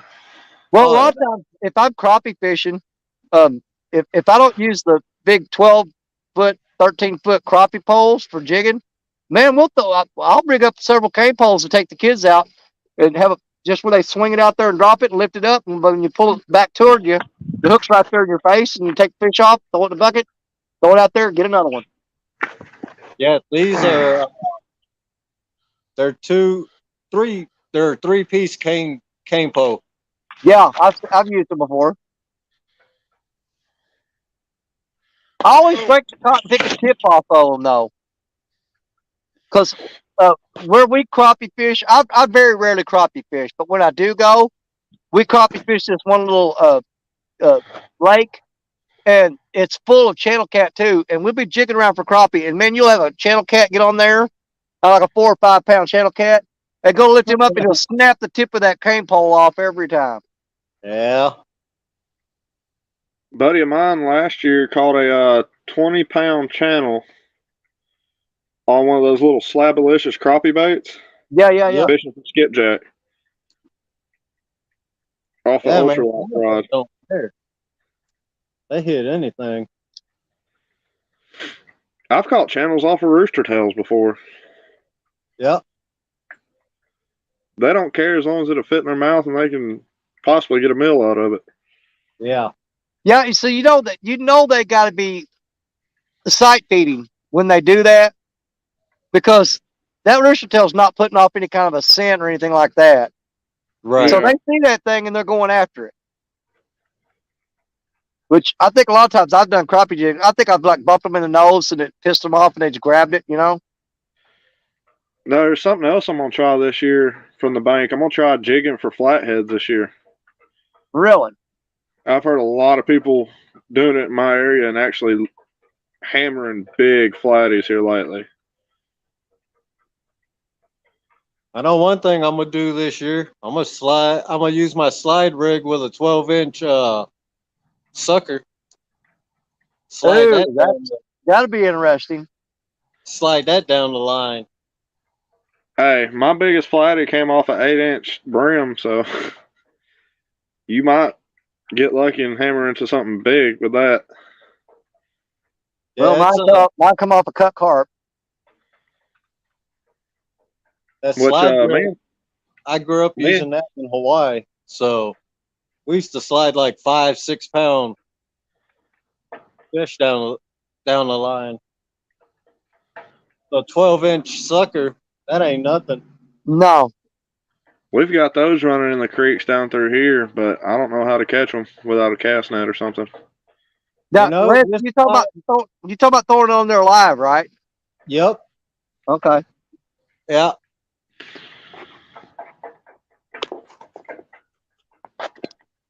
This spot right here, last year, I caught a couple nice suckers out of here. Yeah. And I caught a 14.5 pound carp right in this spot too. Do you snag for them or do you? No, I just bottom fish, man. I'd be catfishing in then carp will grab on, or the sucker will grab it.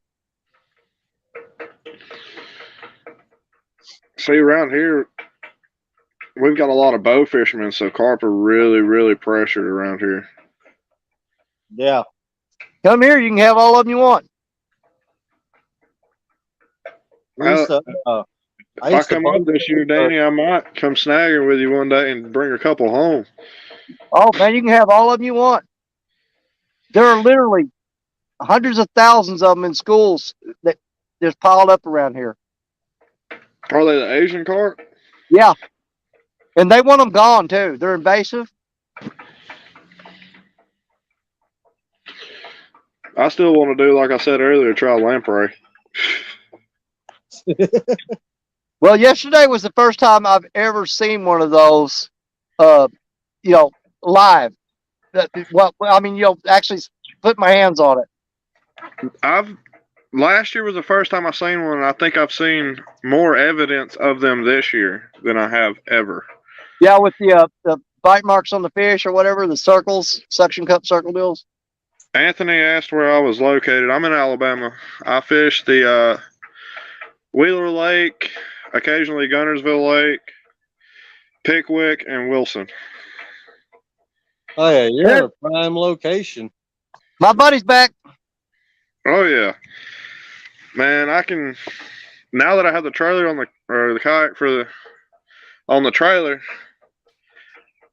Hopefully this year I can put out a lot of content from it in some really hot spots.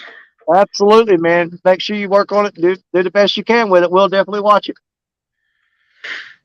We did. And the amount of support everybody has given me since I started this, and Big Skip taught me into doing this.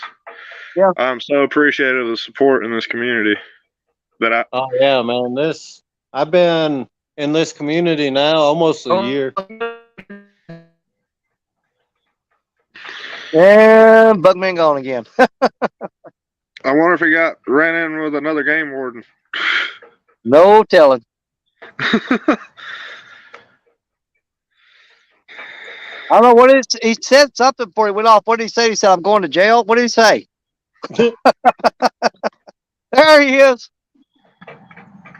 He froze up. I had it on the battery pack, but evidently that battery pack was good. And, Yeah. so I got to charge it back up, and I'm headed to the spot. I broke up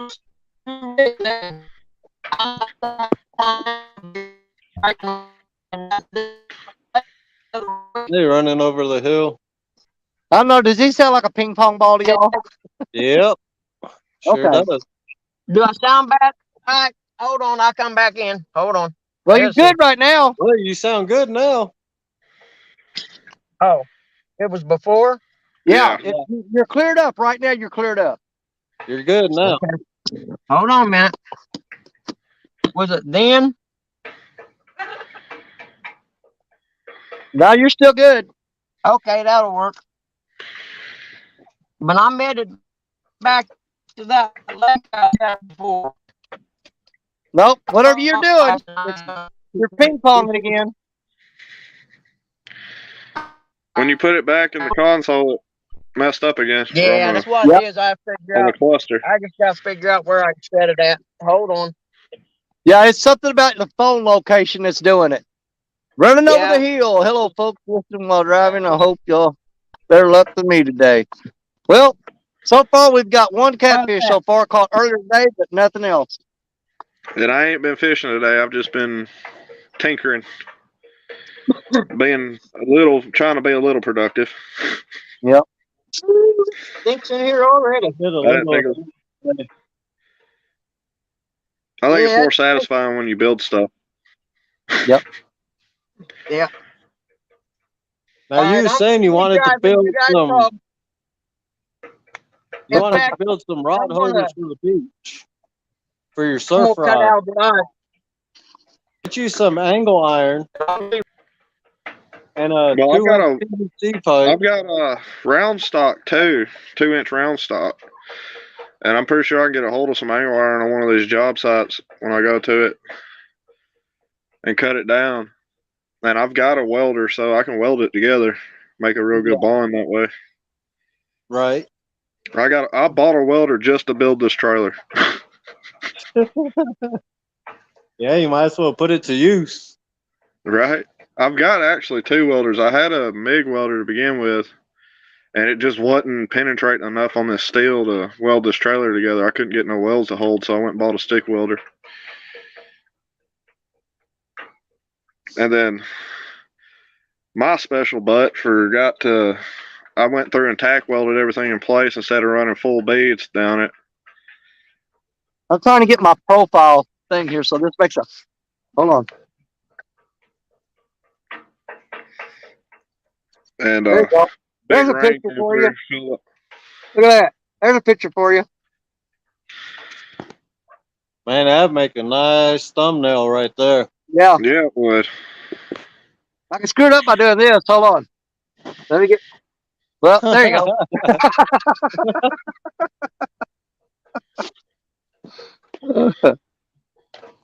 Bugman said he'll come back in when he gets to where he's going. Well, we'll be here waiting. I'm gonna have to set me a time limit though when to give up, and I'm thinking somewhere is probably the earliest will be around 9, which is 2 hours from now, and the latest will be 10, because I've got an hour to pack up, get home, get showered up, get to bed, because I got to get up early in the morning to take my wife to the doctor. Yeah, I'm gonna have to I'll jump off probably here. be calling at about 8 o'clock. Okay. I'll probably have to jump off here in probably the next 45 minutes or so. Because I got to be in bed. I got to be up probably around 4 o'clock in the morning and get ready to go to work. Well, I've got the, like I said, I got the generator out and the lights set up, so we've got to do we got to try to do at least an hour of nighttime fishing here, because it'd be stupid for me to sit here all day long, and then right when I think they might start biting, pack up and leave. Yeah. So we got to try to get at least an hour in it. I'll probably be in the chat. Okay. I just got to get laid down and get relaxing a little bit and eat dinner. Right. Like I was saying earlier, I don't know what manual labor feels like, but I know what mental strain feels like for my job. I feel it every day.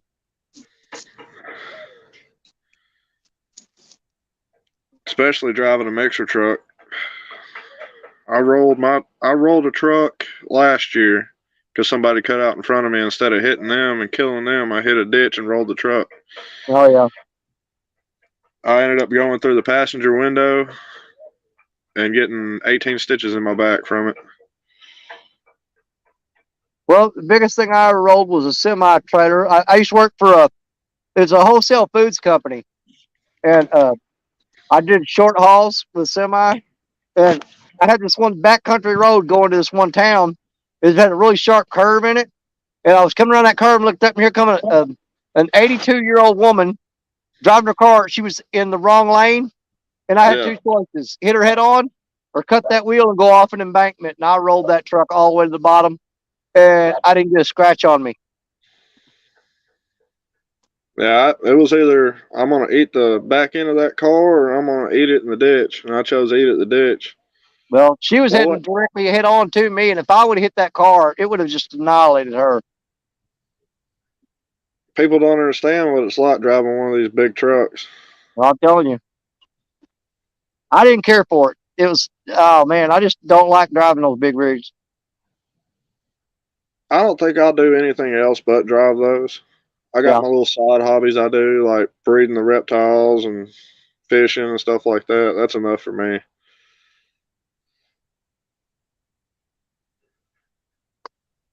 Yeah, I used to have a 15-foot retic when I lived in California.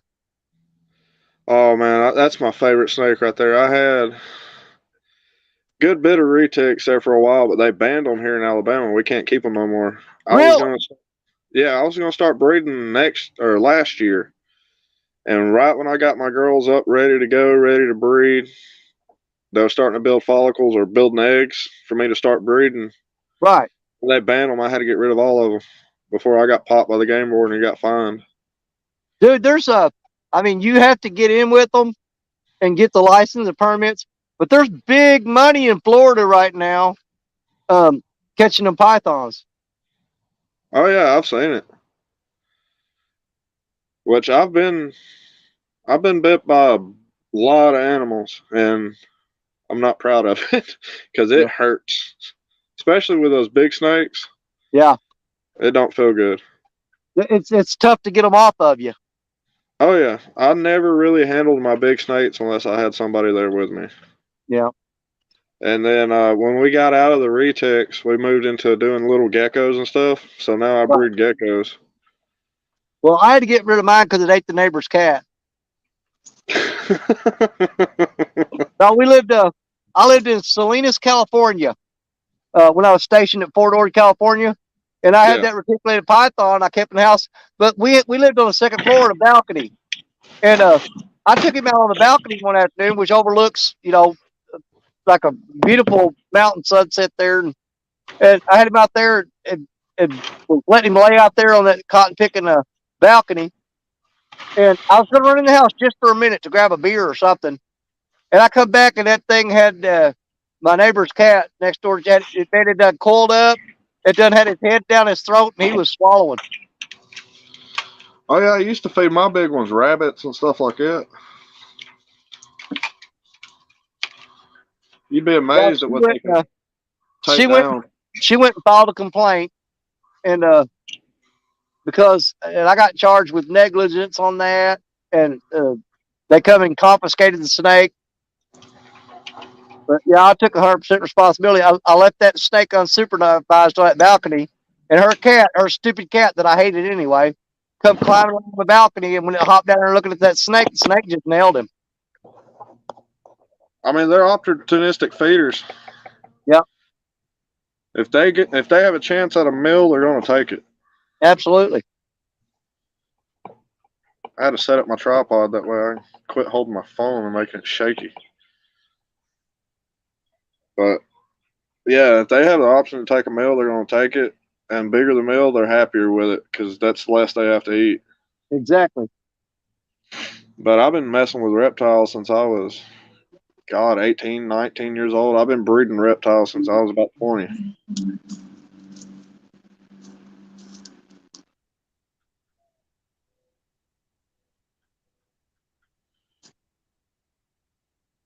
Downey's tackle's in right now. He said, "Hey, what's Downey, up, what's up, Josh?"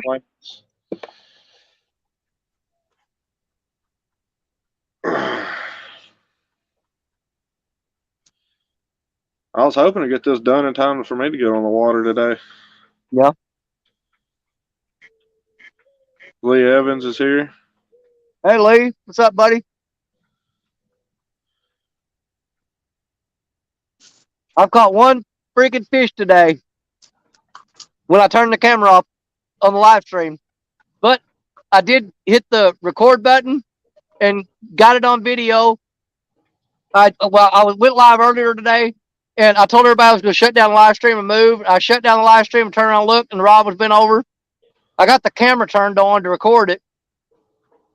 It wasn't nothing fantastic. It was just a little old 4-point-something pound. It was just under 5-pound channel cat.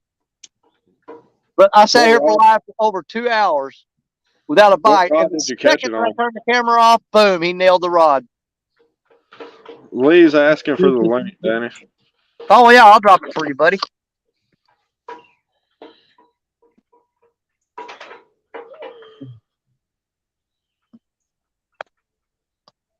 I guess I'll help you right now since I'm done with what I was doing. Lee's going to come in here and tell us about all the fish he caught today. I bet you he went out today. Well, and I'm telling y'all, all of y'all are doing better than me because I didn't get to get on the water today. I'm telling you, Lee's got that new boat. He's got a newfound enthusiasm. He's going to smoke on some catfish this year. I guarantee it. You wait and see. We all going to have our day in the sun this year. Oh, yeah, it's coming. Everybody's finally getting back to work, and the water's not as crowded anymore. There we go. What are y'all doing? I got something to tell you, Bubby. It better not be bad news because I don't need no bad news. No, this is awesome news. Well, talk to me. Are you pregnant? I wish. Because that'd be amazing. Your sister Amy caught her new PB today. Are you serious? Nice. Yes. Congratulations. Oh my God, you pounds. go, girl. A 17-pound blue. Oh my God. She just keeps getting bigger and bigger. Oh my God. Oh, I'm so Hey, proud by of the you end right of the now. year, Oh keep my God. going up like that, you'll have you a 50-pounder. Oh my God. See, you know what? I've been here lately. I don't know if I'm going through menopause or something, but I just get emotional and stuff. But that just, oh my God. That is so cool. Send you a picture later when you're off your live. Okay, hon, I appreciate it. Absolutely, send me a picture. I I love totally hearing about people going up on their PBs. Lee, were you on the boat with her? No, I was on a different boat. That's why Oh. she caught fish. I tried to save you, buddy. Because I was going to say, anytime you don't realize that the captain of the boat gets credit for getting the fisher person to the spot. So therefore, they're not skunked. If anybody on the boat catches the fish, the captain is not skunked because they were on his boat. I can't J-Dog help was you. her captain today. I can't help you if you weren't the captain, but I'm sorry. But you know what? That doesn't matter. We'll take skunks all day long as Amy keeps climbing that PB ladder, buddy. I'm telling you, every time she goes out, it just gets a little bit bigger, a little bit bigger. Yep. I needed my hook. I nice, threw my line out, and I reeled it in. And no birds nesting today, too. Really? Yeah. Hey, that's always a plus. What I told her. That's why the name says Amy Fish is better. What the fish snatchers? What?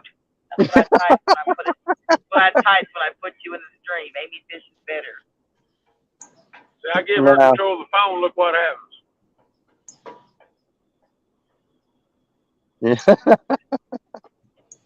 Her, Tara, and J-Dog all caught fish today. I got skunked. Well, who was on the boat with you? J-Dog's brother, Sam. Hey, at least there was some fish being caught today. Yeah. Well, he caught a big striper right off the bat this morning. Hey, I tell you what, every time I go to Wheeler Dam down here, the first fish I catch is about a 20-pound drum. So This was about a 20-pound striper he caught today. And I tell you what, that's the first time I'd ever been in a boat when I've seen anybody caught a striper. That thing shot across like 10 different rod lines. Oh, yeah. I still turned around, went back, undone them. I still to this day haven't caught a striper yet. I want to, but I've been on hybrids and white bass plenty. Well, when we were skipjack fishing yesterday at Kentucky Dam, Josh Dunnigan, he caught a freaking nice striper, throwing out sabiki rigs, and Cody from 3+1, he got one too. It's pretty decent. But man, I loved. If I catch a striper, I love putting them in the safe and grilling them. Do what? Do what, Lee? Did y'all do any good on them skipjack? I got 12. Parker got either 16 or 18. I can't remember. Cody got a couple, I think, and Josh got a few.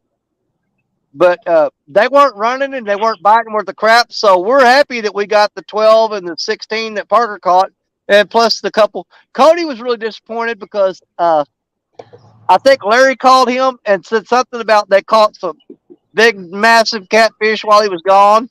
And he was like, man, I should have stayed home. I'm like, dude, it's all right. You know, you got to come up here and hang out with everybody. It's okay. But apparently he missed out on some big catfish yesterday. Who? Chad. Yep, Field Squatters here. He said Amy is awesome. Butt kisser. We're going to, you know what I want to do, Lee, on your morning show? You need to make a board. You know, like the football pool. You know how they do that? You need to make a board up and let people pick squares to say, what do you think Amy's next PB is going to be? It's going to jump from 17 to what? And have spaces that people pick the weights and see who guesses the closest to Amy's next PB. Yeah, I'm gonna go ahead and call it. I'm gonna go ahead and call it at See, there you go. See what I'm 21.3. talking about. You could do that. They could put it in there through PayPal or something. Well, I don't know. if I make it home, it'll probably be a while before I take the boat back out. Why is that? I got to buy a whole left hub assembly and everything for the back. I'm hoping I make it home. Are you serious? Is the bearings going out, or the bearings going out? What's up? They went completely out, and it fried that hub spindle. You know how it's got a cancel nut? Yeah. Well, that ain't a cancel nut no more. It's all completely rounded. And you're still pulling it? Well, we put the new bearings and stuff back in it and put it back together. Yeah. And packed it back up, and I drove the old roads home until I had to get on the interstate here. So we're still about 10 miles from the house. You'll make it. I believe in you. You'll make it. Oh yeah. You don't think it's toward the axle or anything though? I don't think it hurt the axle, but it's got the spindle that comes out of the axle. Yeah. I'm going to have to replace all that. And if you buy a whole hub assembly, you get everything. Right. We like to never found bearings and races. Because when we took that one out, there were just little pieces left. Oh my God. I've had that happen to me before though. And I actually had a guy, he wound up pulling over here with a car hauler, and we unhooked my boat and trailer from the truck, and he pulled that whole boat and trailer up on the car hauler and hauled it home for me. Well, I've priced it, and the hub itself has got so hot that it cracked. Oh yeah. So I know it's slung out all the grease where it, by the time I get home, it's probably done slung out all that grease. So, and it's $249. I'm gonna look for a used one somewhere, but I don't know if I would, brother. You don't want to look at here. I know you're trying to go save money where you can, but that's something that you'll get in big trouble with. If you get down the road and you go cheap on that, you're gonna regret it. That's just my opinion on that. Yeah. Something like that, personally, I'd buy brand new. Yeah. $249, right? Yeah, I know, but look here. Let's say you get 50, 60 miles from the house, and that used one goes out on you because you didn't splurge and put the new on there. You're going to be on the side of the road, kicking your tires and screaming and saying, why in the world didn't I just go ahead and invest the money and get that fixed right? Yeah.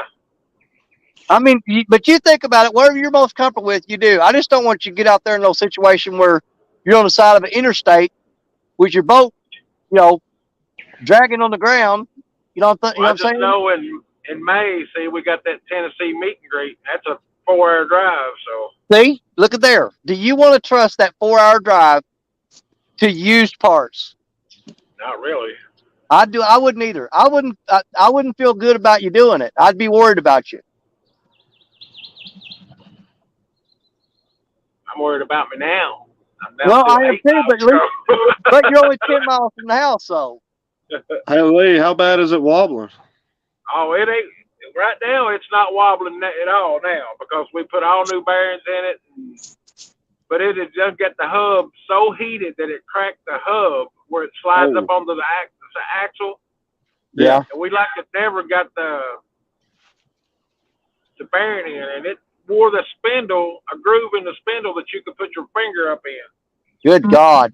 And see, now if all that grease slings out there and that starts getting hot, it's going to be glowing. I mean, it's going to be glowing like a welding rod by the time you get to the house. I'd say it probably is already. When was the last time you pulled over and checked it? I ain't. Well, I mean, really, there's no point in it. You're either going to make it or you're not. So, yeah, I'd just say go for it and get home. That's what I said. I came to back roads where I didn't really have to get really up no speed or nothing, 45 mile an hour as fast as you go down through them and curvy roads Right. and everything. Then I hit Well, the interstate. It's that's about a 20 probably a mile wise trip decision. on the interstate, so. Well, that's probably a wise choice right there. Plus, I left enough time in daylight where I could get almost to the house before it got dark, so. You're gonna make it. I know you are. Oh yeah. Oh yeah, as long as you take it low or take it slow, you should make it no problem. I told Amy, I said, worst things worse. I said, we look back and we see that tire passes up, we know we ain't making it.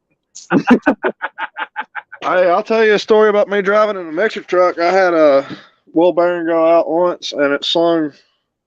I'll just put it this way: one of my back tires outran me in the mixer truck. I'm lucky I didn't roll it that day. Hey, I seen a video the other day.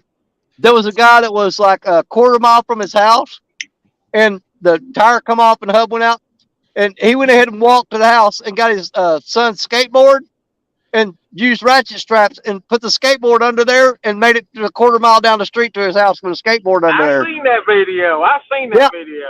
Yep. He put the friggin' skateboard under there and rolled it on a skateboard. Hey, tell Danny to make himself solo for a second. Danny, make yourself solo. I think Amy's wanting a picture of that sunset. I mean, just where it don't look as good now. There you go. It was pretty while ago. Hang on, let me get. Now she said, back up out of the way. I mean, I like. There it is. Screenshot it, Amy. I like him being in it as a silhouette on the side. Oh, she likes that silhouette of Danny, I guess. Oh, well, let me get out here a little further out. Wait a minute. Let's make it really good. How's that? Oh, man. Yes, sir. Now we're going to make you a thumbnail from way back now. I love y'all. Y'all are so awesome. You got it? Oh, look at that, son. Man, I like that. Yes, sir. Nice. I like Y'all are Got crazy. big. Is that Black Betty up there? That's Black Betty, and Danny baby. in the same picture. That's Black Betty. Yeah, we're going to probably stick around here for another, hour and a half, probably, maybe. You using any of that fresh skipjack? Yeah. But where I'm at right now, I got a lot of debris on the bottom, and it's piling up on my hooks. It's not real bad. That's what happened to us today. Yeah. like I mean, there's hardly nothing floating on top, but you throw your rods out there and sit for a while. You reel them up, and it's a cabbage patch on the end of the rod. Yeah, same things with us in Ohio River today. Well, brother, you know we're directly connected like an umbilical cord to Ohio and the Mississippi. What happens to you is going to happen to me. That's the same issue we had, Lee, last night. I got windburn today. How about you? You do every time you go out. I'm telling you, the wind will be sitting dead calm. You drop an anchor and boom. Yeah, but I think you're probably getting a lot of that when you're moving in that boat and traveling. Because I'm sure you're moving pretty good. That boat with me in it and all my stuff run about 30. I think I had it going downstream there at 34.5 miles an hour. That's enough to windburn you right there. That's all I need. I don't need nothing no faster than that. I don't care what anybody says. That's good enough for me. All right, gentlemen, I'm going to jump off here for the night. All right, buddy. I'm going to go get me some rest for work in the morning. All right. Nice to meet you, buddy. Nice to meet you, too. Come on in. It's 8:05 a.m. every morning. Yeah, absolutely. Hey, my time going in varies every day. I can go in at 12 o'clock at night, or I can go in at 7 o'clock in the morning. Well, Lee's live every morning, 8:05 Eastern time. I'll check you out. I'll listen to you on my headset in the morning. I'm subscribed to you, so. I thought I seen your name in there. I watch Lee Evans every morning with a cup of coffee in my hand. That was Big Skip Joey for the tournament that day. Yeah. I knew Yeah. I'd seen that name.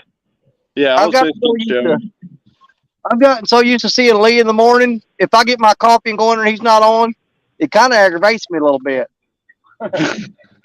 He's one of the about 30 or 40 that'll start texting me. I'll text him. Where the hell are you at? I got my second cup of coffee. This is bull crap. You breaking my morning routine. You're screwing up my whole day. All right, guys. All right, see you, bud. See ya. We'll see you. Well, I tell you what, Danny, that one we had the other day that had Bobcat on there talking about them GoPros, man, I learned so much that day.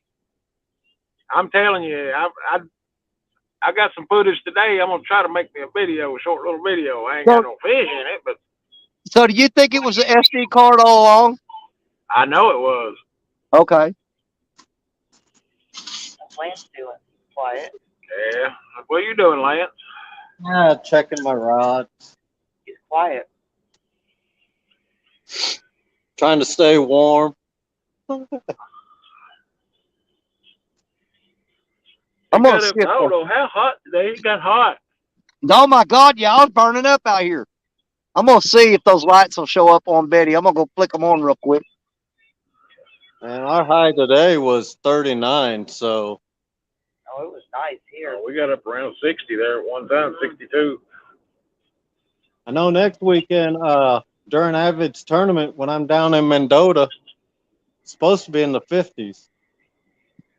And it's supposed to be anywhere from 45 to 50 all week down there, so I don't know hopefully, if y'all can see those lights or not. Hold on a second. hopefully Saturday it'll be good.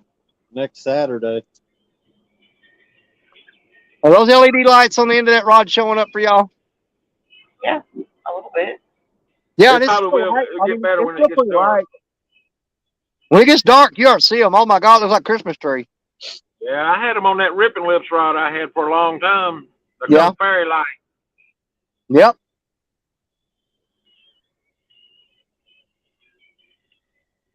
Then I let them sit in the rain, and I don't know what it done after that. They just quit working.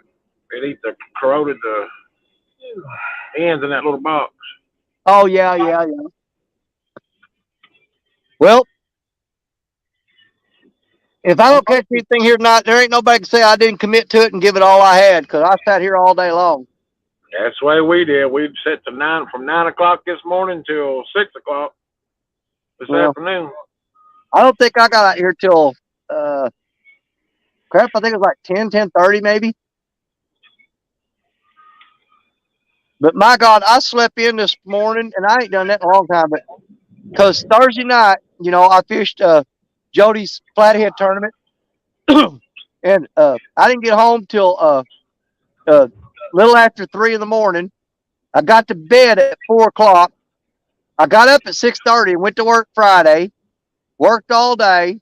Then stayed up till almost midnight Friday night, and then got up at 2 o'clock in the morning to drive to Kentucky to go skipjack fishing. So there's about 4.5, somewhere between 4.5 and 6 hours in a 48 period of time.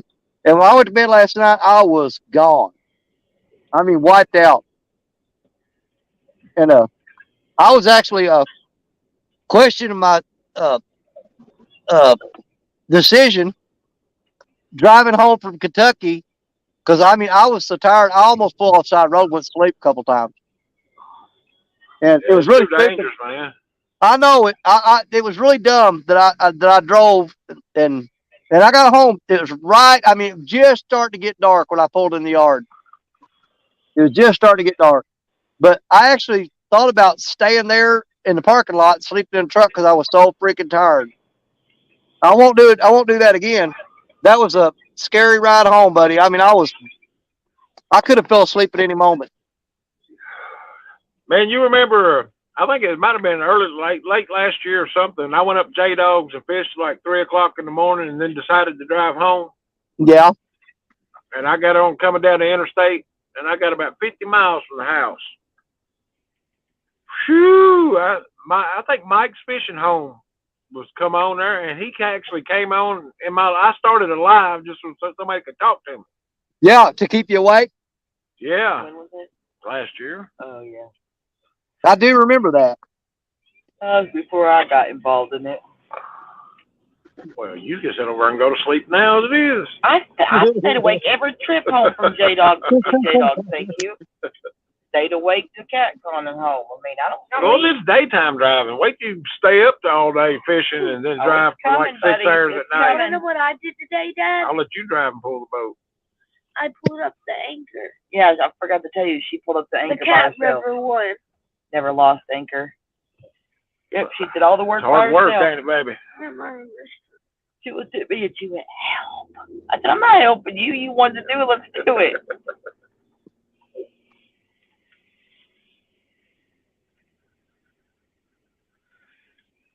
Oh, these rods are all bent over really hard, so I know that they are just packed with leaves. That's what we had today. Every time we reeled our lines in, they was covered in leaves and Yeah. grass and junk. I snagged up twice, but only once my line broke. I was snagged up so good from the You tie your own rig back? We was done. It was it last with when we was reeling it in to go home. So it's still on my pole like it is. I'll have to fix it. Van and Sandy got to take their pontoon out today for the first time. Really? Yeah. I was gonna ask her. Well, he popped up in my live stream today, but he wasn't there very long. Yeah, they've tried it out for the first time. He's got to get him a starter for his motor. He said it'll pull start first lick. Yeah. The starter will just sit there and tick, tick, tick, tick, tick, tick, tick, tick, tick. Huh. Bendix is bad in his starter. And he goes 6 miles per hour. He's super slow. How far are you from the house now, Lee? I am about 1 mile. Well, hang in there, brother. You don't Yeah, get I'm off a little here until I mean, I want you to stay here as long as you want to tonight, but you do not get off here until you make it to the house.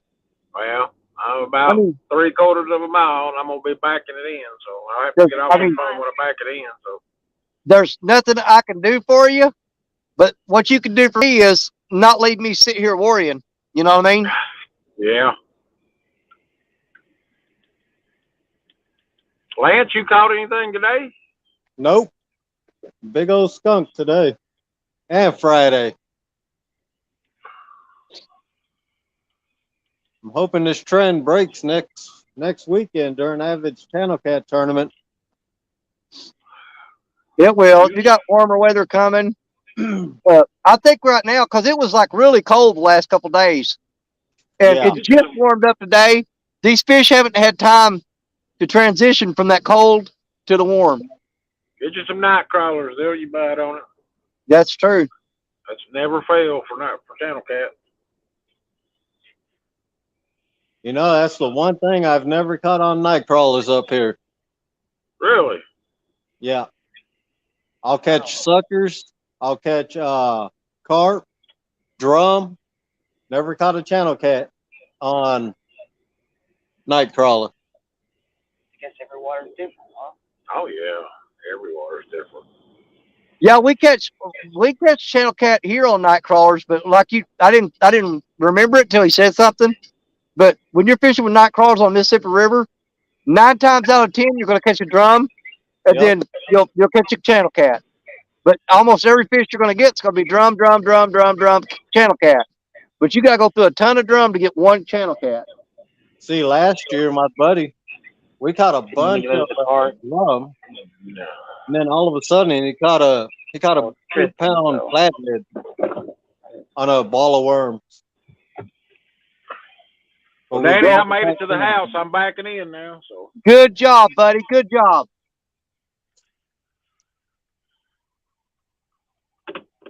But just think real hard about, fixing that thing right. I don't want you getting out on the road and,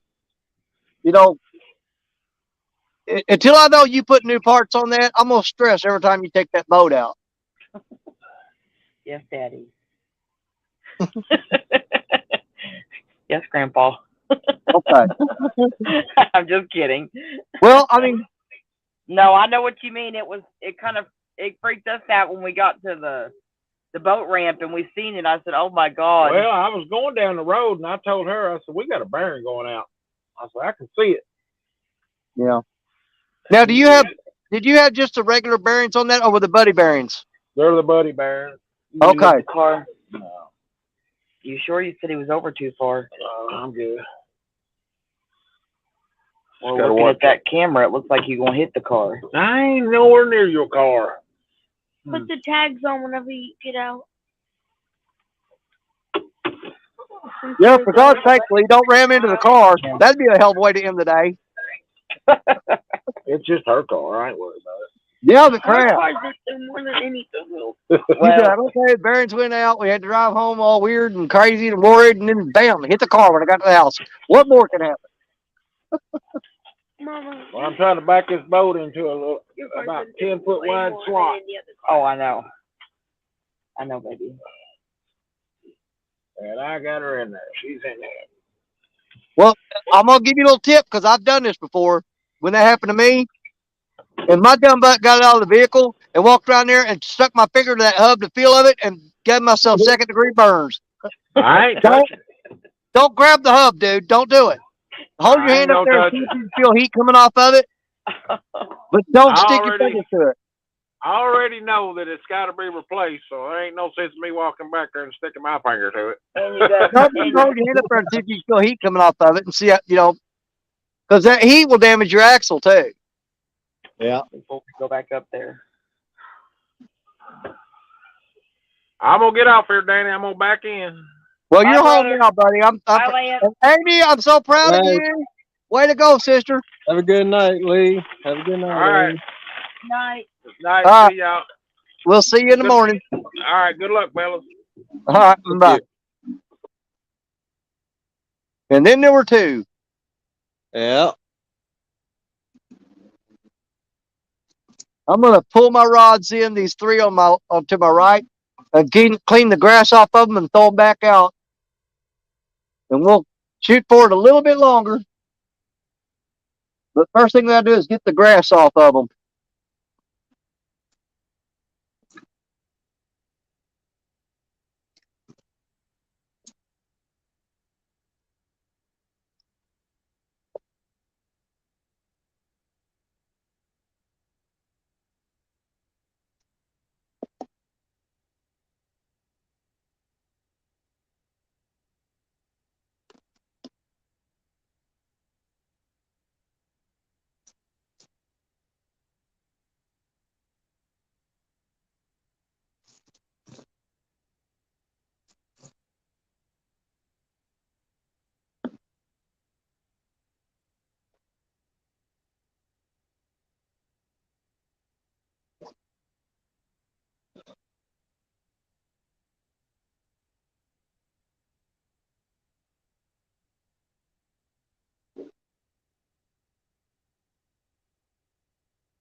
Nah, fracture fix. I didn't catch nothing tonight. Big old goose egg.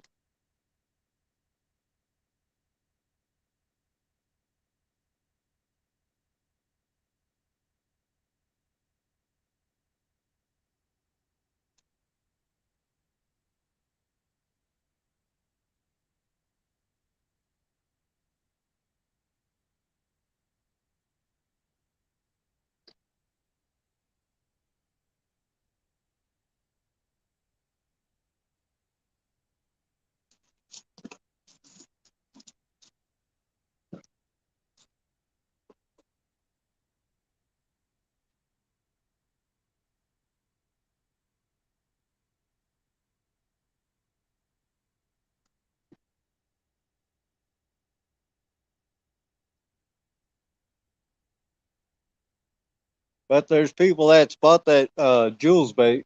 They have they've done really well on it already this year. It's just up here, man, in Wisconsin. It's still cold, so usually do better once it warms up. So hopefully next weekend during Avid's Channel Cat tournament.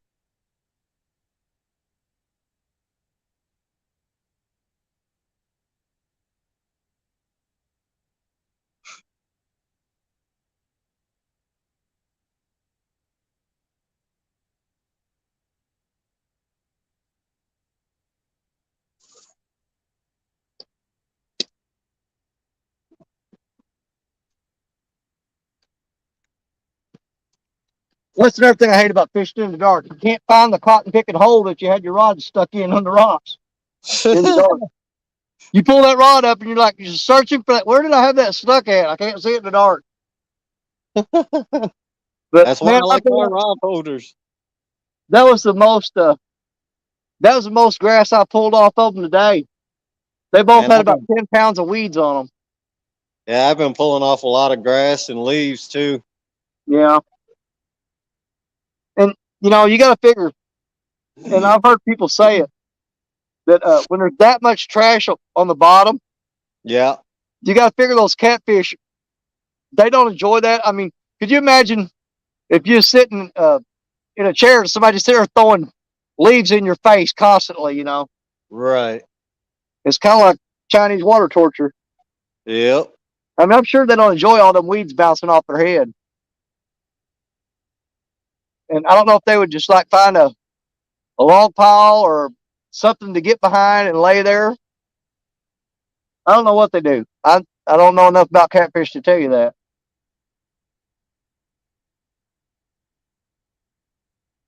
But I cannot imagine them being able to put up with that very much.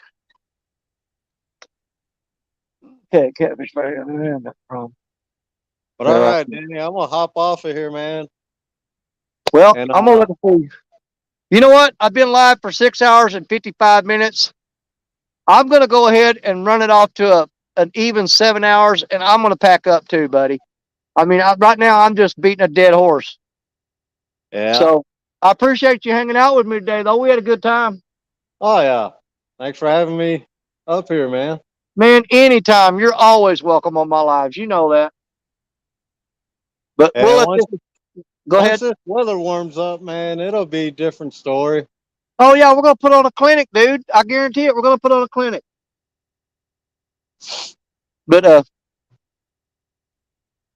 yeah, we'll run this off to an even 7-hour live stream. Yeah. Which I got less than 4 minutes to go, and then I'll shut it down. I'll tell everybody goodbye, and we'll pack it up. And I'll go home. I've got to eat. I've got to take a shower because, man, I stink. Yeah, same here. I gotta get to the house, start dinner, and then I'm gonna hop in the shower too. Absolutely. But again, thank you for coming by today and hanging out with me. I appreciate it. Yeah. I can't wait to do it when we're screaming fish on, and that day's coming, brother. We got to get our rivers and our waters right the way we want them. Yep. Get past all this winter weather and all the backlash from it, and it'll be on. I guarantee it.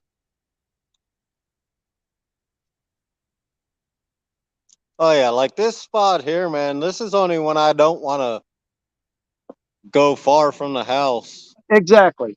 I mean, I could have went to some safe spots today, and yeah, I could have guaranteed you catfish, but it would have been nothing that anybody's really going to be impressed with. You know what I mean? Yeah. I Oh like yeah, going for I like going for them big ones. could have went about 45 minutes from the house and Yeah. probably got into a couple decent sized channels and flatheads, but Well, I mean, I could have fished that hole where that I've been fishing and Rustic's been fishing a lot. That's a guaranteed spot right there. But you know, you can only catch so many channel cats and baby blue cats before you go, man, you got to go after something big. Come on, let's do it. yep. It's just getting too anxious and trying to rush it. It's what my problem is. I've got to wait for this river to get right. But like I said, you know, doing this, sitting on the bank, I could do a live stream at home, sitting on the couch, and at least I'm on the water and we're doing the same thing. Yeah, exactly. You still got the participation of everybody in the chat. You still got everybody hanging out. And I'd rather do it from a riverbank and catch nothing than to do it. Not nothing against people that do it, because I mean, it's entertaining. But my Yeah. style is I want to do it on the water. You know? Yeah, once we can start fishing overnight again, man, I'll be on the riverbank a lot more. Right. Because I mean, I'm just not good at doing live streams from home. I'm not comfortable with it. Because there's nothing in my environment to stimulate me. You know what I'm saying? And Yeah. if I did, a lot of them guys are really good at it. They do the home shows and the chat and talk channels and stuff. They're freaking good at it. Okay, because they can interact with the people in chat and come up with stuff to talk about. Me, if I'm sitting in a chair looking at the screen, I'm like, guys, this is a bad idea. Let's go. Yeah. Well, I got my weekly show I do. Yeah. See, but like I'm saying, you guys have a plan. You've got people that you Mhm. know are coming, and most times you've got a topic already in mind. Which, how many times have we ever done a live show that it stuck the topic? Freaking never. Yeah. But you know what I'm saying? It never does. You know, you start off talking about fish to end up with baloney. It never fails. But yep, my environment is on the riverbank. That's where I do my lives from. Yeah. But that being said, we've got 2 seconds left. I'm gonna that's 7 hours right there, buddy. What do you say we close this out and go home and get something to eat? All right, man. If you're down for it, let's tell everybody bye. We Yep. thank all y'all for hanging out with me and Lance today. We had a great time. I know I don't pay much attention to chat. I apologize for that. But if you've ever been around me, you know that's just the way I am. I react to my environment. I don't react to chat. I'm going to work on that. I try to put more attention into you guys. But the thing is, I like to try to catch fish for y'all to see that, and that's my part. I failed you on that today. I did get one little channel cat for you. But me and Lance, stick with us. We're going to keep going on this. We're going to keep going through the year. And I promise you're going to see some awesome fishing, amazing fishing. Guarantee it. And a whole bunch of other people are going to be throwing it at you too. The time's getting right. It's fixing to get good. Oh, we thank y'all for hanging out with us through the hard times, because we're going to reward you with the good. I guarantee it, aren't we, Lance? Sure are.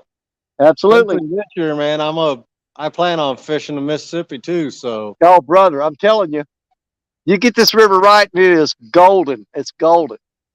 But we're gonna do Mississippi, the Wisconsin River, the Fox River, and of course, I fish Lake Michigan for salmon and burbot. So. Oh my God, yeah. See, I've never fished for burbot. That's something I would probably want to check out. To me, I mean, it's almost like a cross between channel cat and bullhead fishing. Oh man, they fight more like a flathead, really. Really? Yeah, they stay to the bottom. Good God, man. But all right, y'all, that's it. Thank y'all for coming out. We're gonna go right now. God bless each and one of you, and we'll see you again soon. Later, y'all.